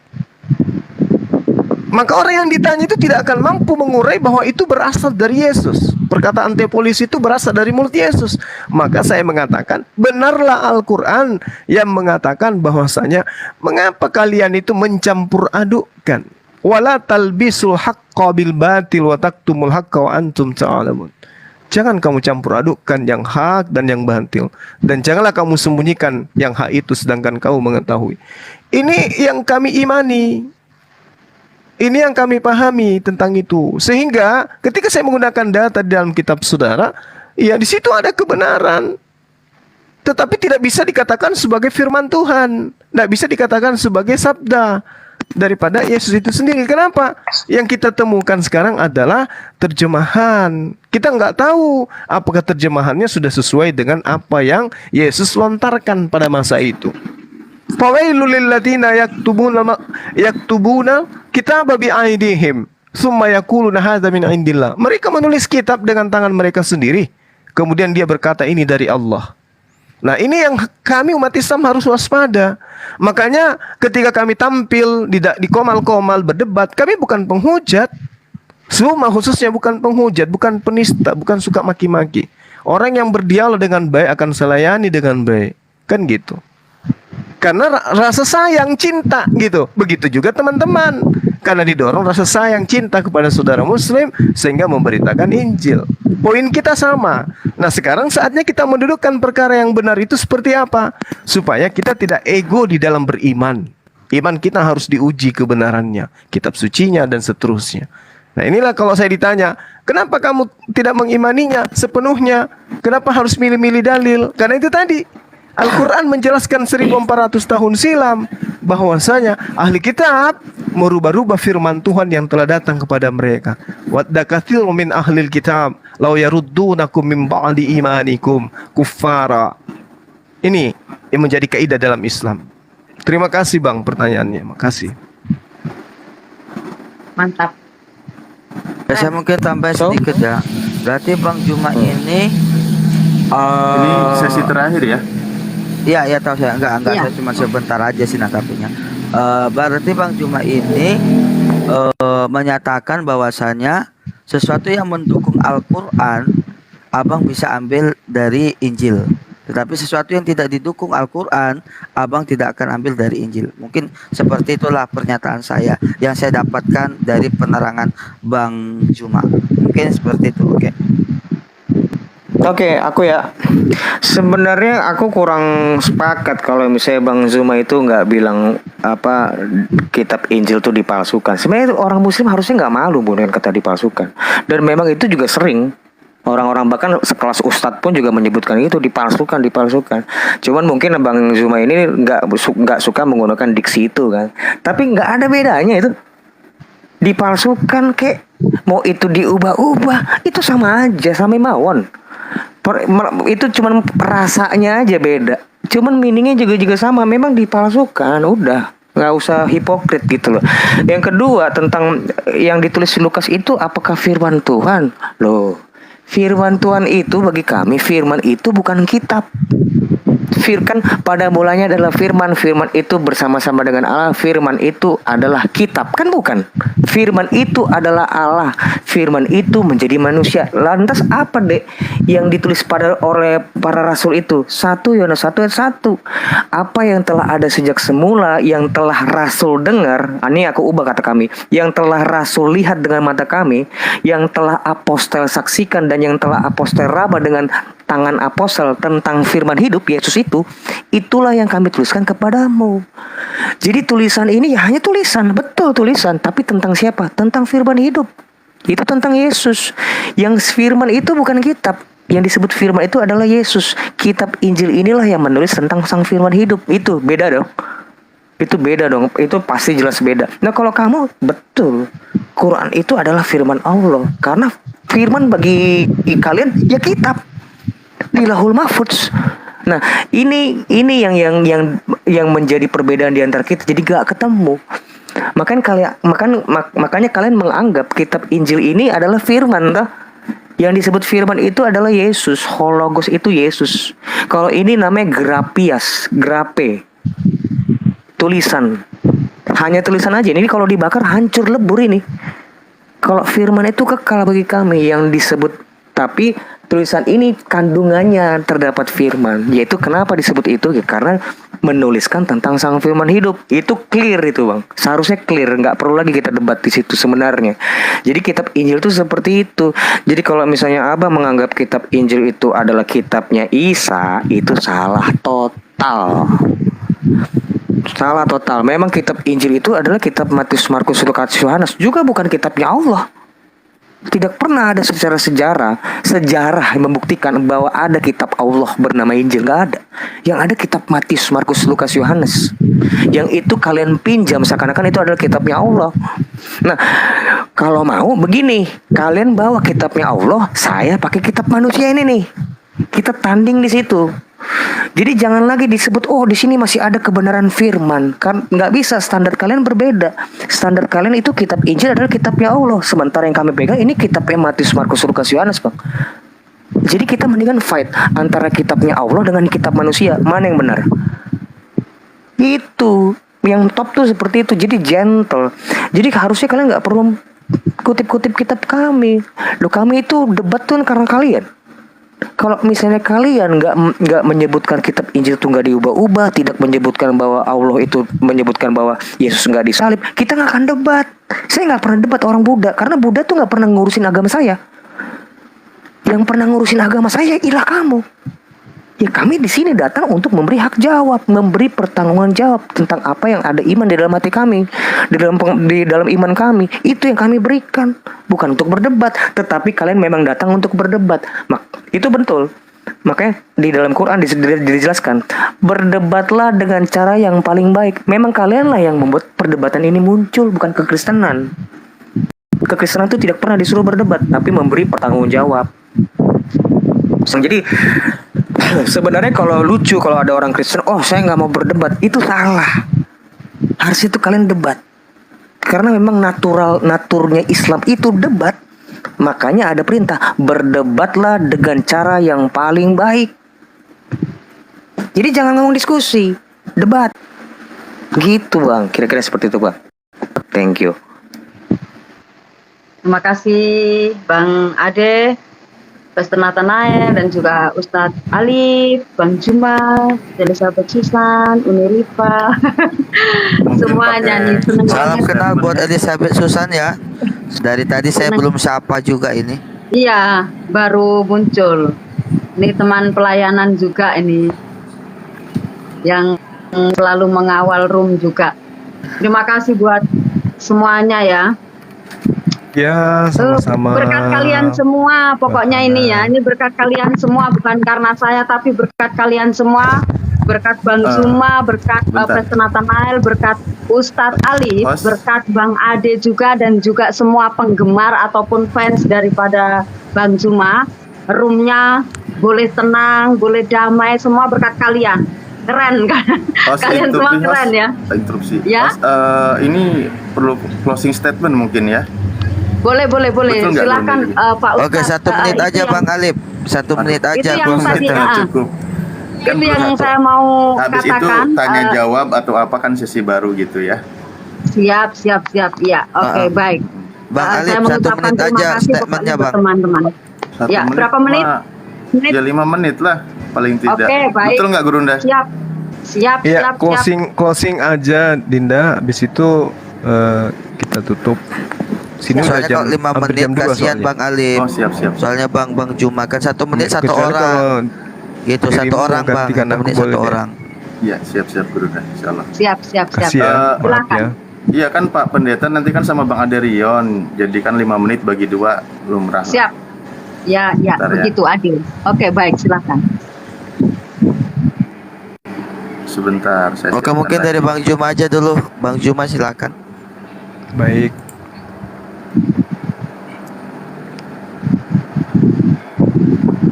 Oke, saya mulai ya, teman-teman. Jadi terkait dengan Al-Quran Karim, segala sesuatu di atas muka bumi ini itu harus kita pahami bahwa berproses dari detik ke menit, ke jam, ke hari, minggu, bulan, tahun, lalu pergi bergeser meninggalkan dunia. Begitulah aspek dan unsur kehidupan di atas muka bumi. Jadi yang pertama dulu adalah pengenalan Allah akan dirinya. Habis itu kemudian Allah menurunkan aturan mainnya. Habis itu kemudian aturan mainnya diberikan lagi kepada kaum terdahulu. Setelah itu kemudian aturan yang spesifik untuk seluruh umat manusia disempurnakan. Itu poin. Jadi kalau misalnya Islam Al-Quran berbicara tentang kitab terdahulu, itu wajar. Itu wajar. Nah, terkait dengan yang disebutkan oleh sahabat saya yang saya sayangi, Aderion, Al-Quran memang menerangkan dalam surah Al-Ankabut, wala tujadilu ahlal kitabi illa billati hiya ahsan. Dan janganlah kamu berdebat dengan ahli kitab melainkan dengan cara yang baik.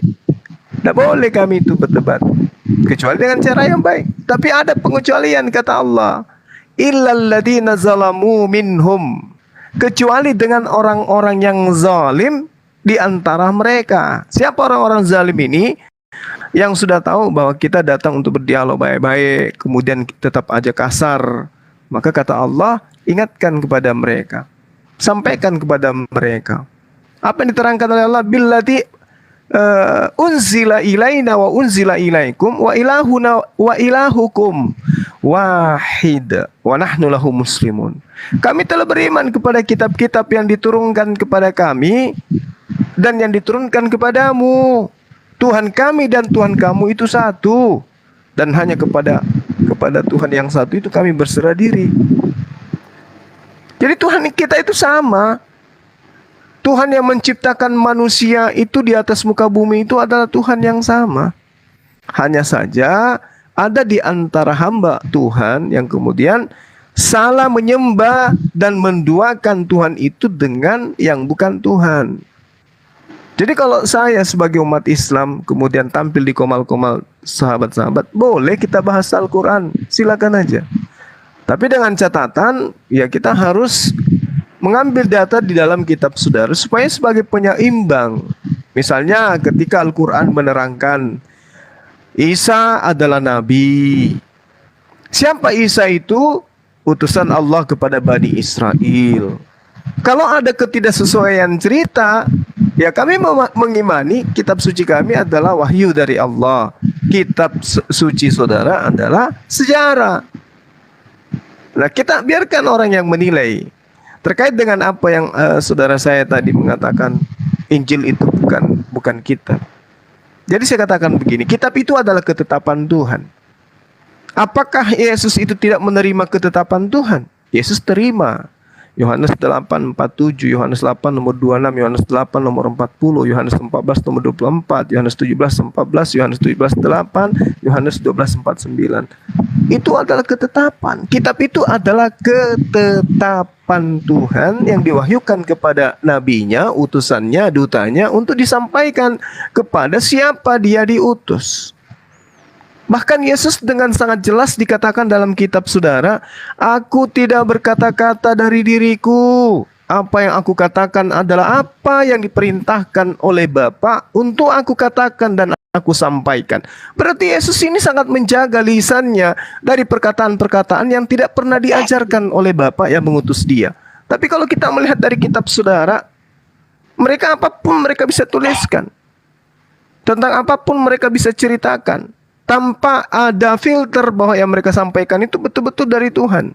Bahkan Paulus sendiri mengatakan, yang kusampaikan bukan dari firman, tapi orang bodoh yang ingin bermegah. Tapi kalau Yesus, jelas sekali, perkara itu jelas nyata tuh. Aku tidak berkata-kata dari diriku sendiri. Subhanallah. Beliau adalah seorang Muslim yang baik, tidak menambah dan tidak mengurangi firman Tuhan yang datang kepadanya, lalu kemudian disampaikan kepada Bani Israel. Cuman yang harus diwanti-wanti adalah, kata Yesus, waspadalah kepada ahli Taurat, waspada kepada orang Farisi, karena mereka akan memasukkan pengajaran-pengajaran palsu, yang kemudian ya bisa mencelakai bila hal itu dipercaya. Makanya kami umat Islam itu sangat berhati-hati.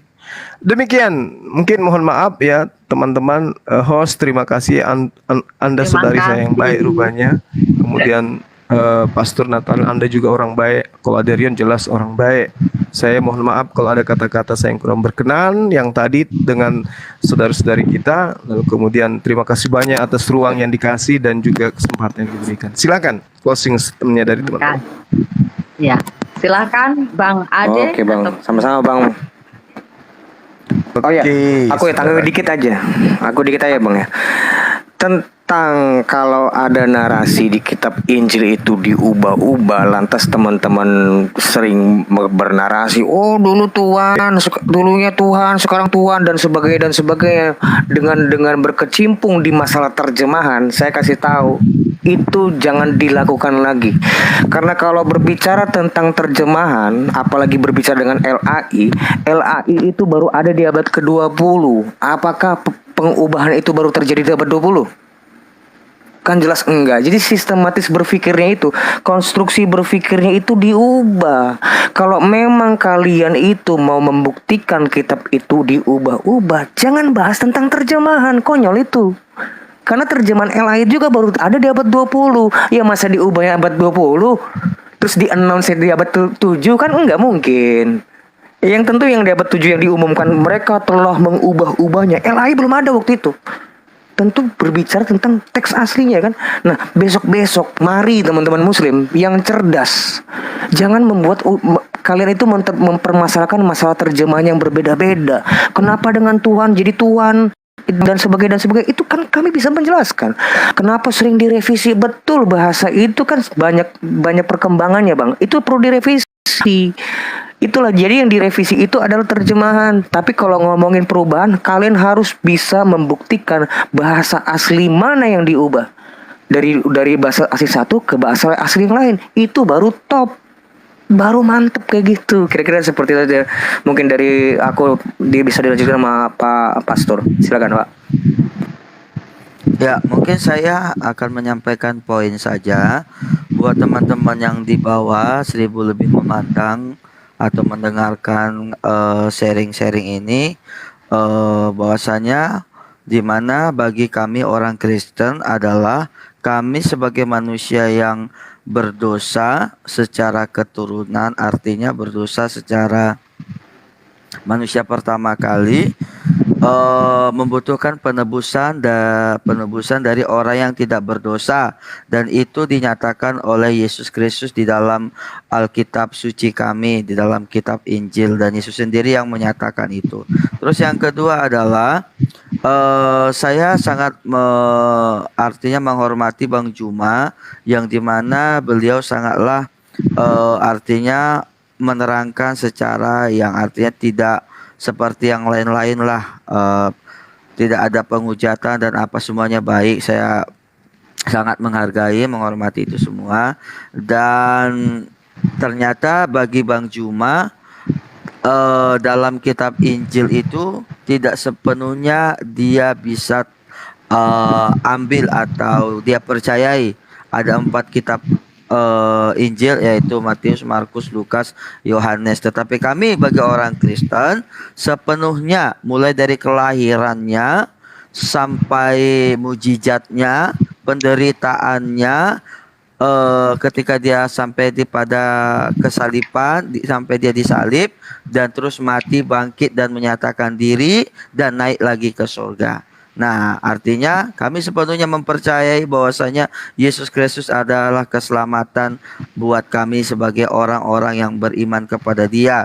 Sama seperti yang tertulis di dalam kitab Wahyu 2 ayat 10 bagian B, dikatakan seperti ini. Hendaklah engkau setia sampai mati dan aku akan mengaruniakan kepadamu mahkota kehidupan, yaitu keselamatan, yaitu surga yang kekal, yang penuh dengan damai, sejahtera, sukacita. Tidak ada lagi ratap tangis di sana, tidak ada lagi penderitaan di sana. Ya, itu yang kami percayai. Bagi teman-teman yang ada di bawah, kalau ada kata-kata kami yang salah atau keliru atau apapun itu, kami minta maaf.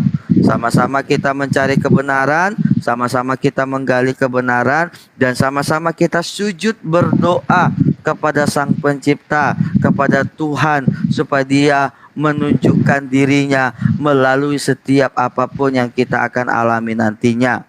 Ya, karena banyak orang-orang juga mereka bisa mengubah imannya karena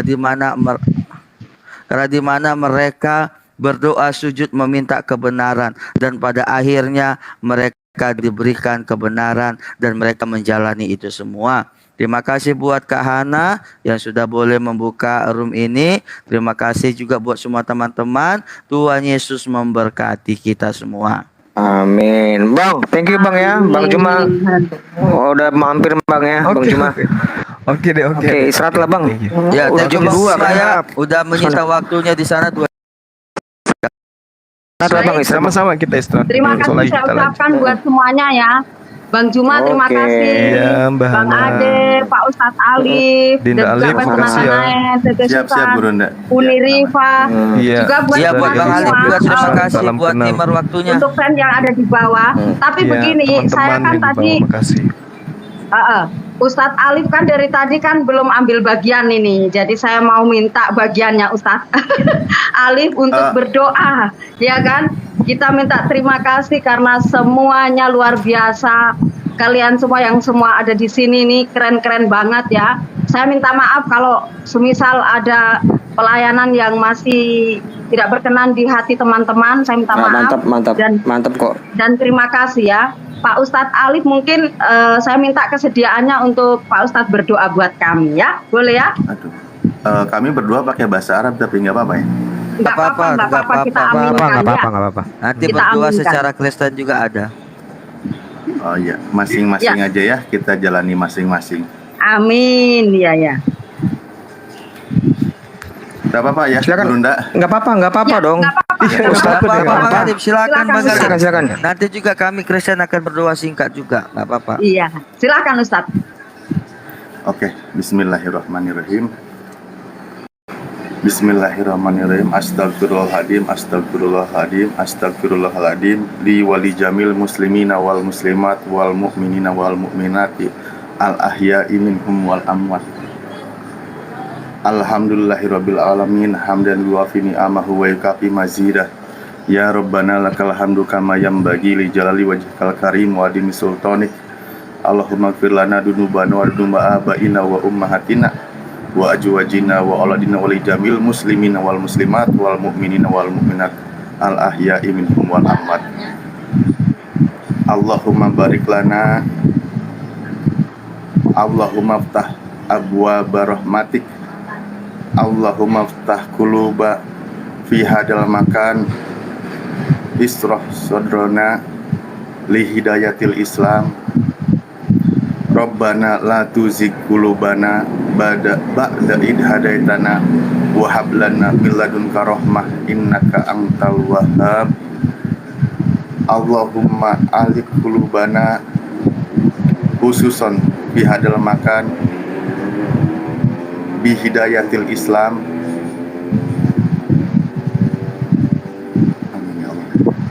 Wali jami'il muslimina wal muslimat wal mu'minina wal mu'minati al ahya'i minhum wal amwat. Rabbana atina fid dunya hasanah wa fil akhirati hasanah wa qina adzabannar walhamdulillahi rabbil alamin. Ya, amin. Amin, amin, amin, amin. Amin, Oke, mungkin terima kasih. Kak Ana, Amin. Amin, amin. mungkin ada umat-umat Kristen juga yang boleh mau berdoa kali supaya seimbang gitu. Di room ini kan bukan cuma muslim aja ya. Mungkin kita satukan kembali, kita berdoa menurut agama Kristen supaya di agama Kristen yang ada di bawah sama-sama diberikan kekuatan. Ya, kita kembali berdoa. Terima kasih Tuhan Yesus, kami mengucap syukur buat berkat di mana kami boleh belajar tentang hal-hal yang dimana kami menyadari kami adalah manusia biasa Tuhan. Kami membutuhkan tuntunan-Mu. Biarlah kami diperkuat oleh kuasa Roh Kudus-Mu Tuhan. Karena Engkau berkata kami tidak pernah sendiri. Ada Roh Kudus-Mu yang memberikan hikmat dalam kehidupan kami. Dan biarlah kami semuanya Tuhan boleh selalu sujud menyembah memuji Engkau, meminta supaya Engkau ya Tuhan menyatakan diri-Mu kepada kami Tuhan. Berbahagialah kami yang mencari kebenaran, dan berbahagialah kami yang menemukan kebenaran hanya di dalam Engkau Tuhan. Terima kasih buat saudara-saudara kami juga ya Tuhan yang belum seiman dengan kami. Biarlah kami juga sama-sama merendahkan hati untuk saling menghargai, saling menghormati, boleh kami saling menerima setiap keadaan kami Tuhan. Terima kasih Tuhan, terima kasih Bapa. Kami percaya kami di dalam dunia ini kami mau diberikan kedamaian, tentram satu sama yang lain Tuhan. Terima kasih Bapa. Ini doa kami Tuhan dalam nama Yesus Kristus. Haleluya. Amin. Amin. Amin. Silakan Bang Amin. Juma. Udah larut ini Bang Juma. Iya, Bang Istirahat Juma lah. di sana udah jam 2. Iya, Jam 2 ya, Bang? Terima kasih. Iya. Terima kasih ya. Iya, ya nanti Oke, saya pamit lain duluan waktu ya. kita bisa bertemu dan Siap. berjumpa lagi. Sekali lagi Siap. Bang Juma minta maaf kalau ada Sama-sama. kurang-kurangnya untuk saya menerima semua teman-teman Iya. ya. Oke. Karena ini sudah jam 2 di sana, kalau di sini jam 1 ya. Jadi kita bubar dulu ya teman-teman ya. Pokoknya God bless buat teman-teman. Dan terima kasih buat teman-teman, saudara-saudara yang sudah berbagi berkatnya di sini ya. Tuhan kembalikan Ya, dan terima lipat kali kasih ganda buat kesehatan teman-teman yang sudah panjang membagi buat semuanya berkatnya. ya. Tuhan Terima Yesus kasih. memberkati semuanya ya. Oke, bye. See you. See you. Siap. Terima kasih. Cece Susan, terima kasih. Aku mendadak Teman-teman lapar yang ini belum makan sempat ini. naik. Yang belum sempat naik, minta maaf ya. Nanti lain kali mungkin bisa naik di ruangannya Bunda Hana ya. Dan Yesus yang memberkati. Ayo Bang Amin. Alip makan, ayo Bang Alip. Ada bakso apa-apa kah? Goreng Iya. lele ini. Ada lele. Lanjut Di mana Bang? Wih, mana lelenya? Coba Sherlock. coba Ustadz Alif kasih tunjuk lelenya dulu. Aduh, malu aku udah habis. Udah habis. Maksudnya udah Luar biasa ya. Berarti sekalian makan tadi ya. memang luar biasa memang ya. Enggak, astaga, lelenya udah habis. Masih ada tulang-tulangnya. Lelenya udah habis. pakai piring jadul lagi, asik banget. Cek Susan, mana Cek Susan? Coba on cam Iya Cek dulu, Susan baru ini aku mau langsing dengar ya. suaranya dong Cek Susan. Mungkin ada kalimat-kalimat yang bisa menyentuh hati nih. Halo Cek Susan. Baik teman-teman, saya pamit turun ya. Oke ya, siap Bang Juma, siap Ya, Bang Juma. ya, terima kasih. Semangat subuh. Ya. Siap Brunda. Ini barangkali masih ada yang Siap, perlu siap. diinin. Saya nemenin dulu. Iya, aku juga lagi nemenin Kak Hana ini. Ini apa ini Cece Susan ini mana suaranya? Apa udah tertidur kali dia ya? Karena sejuknya, damainya di hati. Mbak, terima kasih sudah memberi. Ini Kak Hana di mana Kak Terima kasih posisinya? Bang Alfi. Aku masih di Jawa, masih di Tuban. Di Tuban, daerah mana? Di Bulan Jawa mana itu? Oh, ini ada Uti Watumena ya? Uti. Bunda. Waduh, jauh kali Papua itu kayaknya. Watimena masih melek Shalom, mata Uti. ini. Shalom, Bunda. Oh iya, aku tuh tadi ini sebenarnya kan karena aku. Assalamualaikum warahmatullahi wabarakatuh, sahabat. Dimanapun sahabat berada, ini sekarang udah pukul 2 kurang ya di kota Makassar ini. Dan saya juga belum makan malam. Ini jadinya sahur saya. Oke, terima kasih banyak atas kebersamaan antum semua. Kiranya Allah memberkati kita, mengampuni segala dosa-dosa kita, memberikan petunjuk kepada kita. Yang penting kita tetap diwaraskan sepanjang hari sampai umur kita usai di muka bumi ini. Karena akal yang waras itu penting sekali, lebih dari segalanya. Oleh karena itu kemudian kita di dalam menjabarkan Islam itu harus berdasar terhadap Al-Quranul Karim. Sekali lagi saya katakan, tadi saya sengaja tidak mengutip begitu sempurna tentang apa yang dipertanyakan oleh Diana, karena saya tahu dia adalah penghujat. Tidak pantas kemudian kita berikan pengajaran sesuai dengan apa yang diinginkan gitu ya. Tadinya awalnya baik-baik, tapi lama-lama saya merasa kok ini ada aura-aura kebencian gitu. Tidak wajib bagi saya untuk kemudian menuntaskan pertanyaan beliau.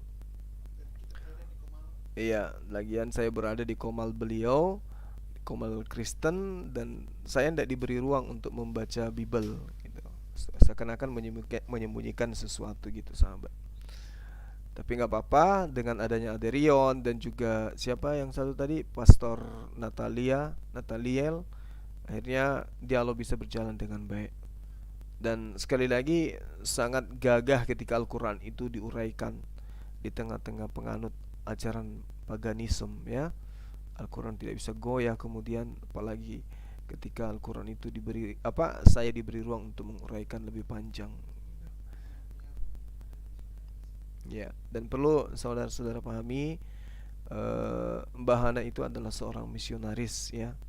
Misionaris sehingga dia harus bermanis-manis di dalam menyampaikan berita Bible kepada siapapun yang menjadi sasaran empuk penginjilannya ya.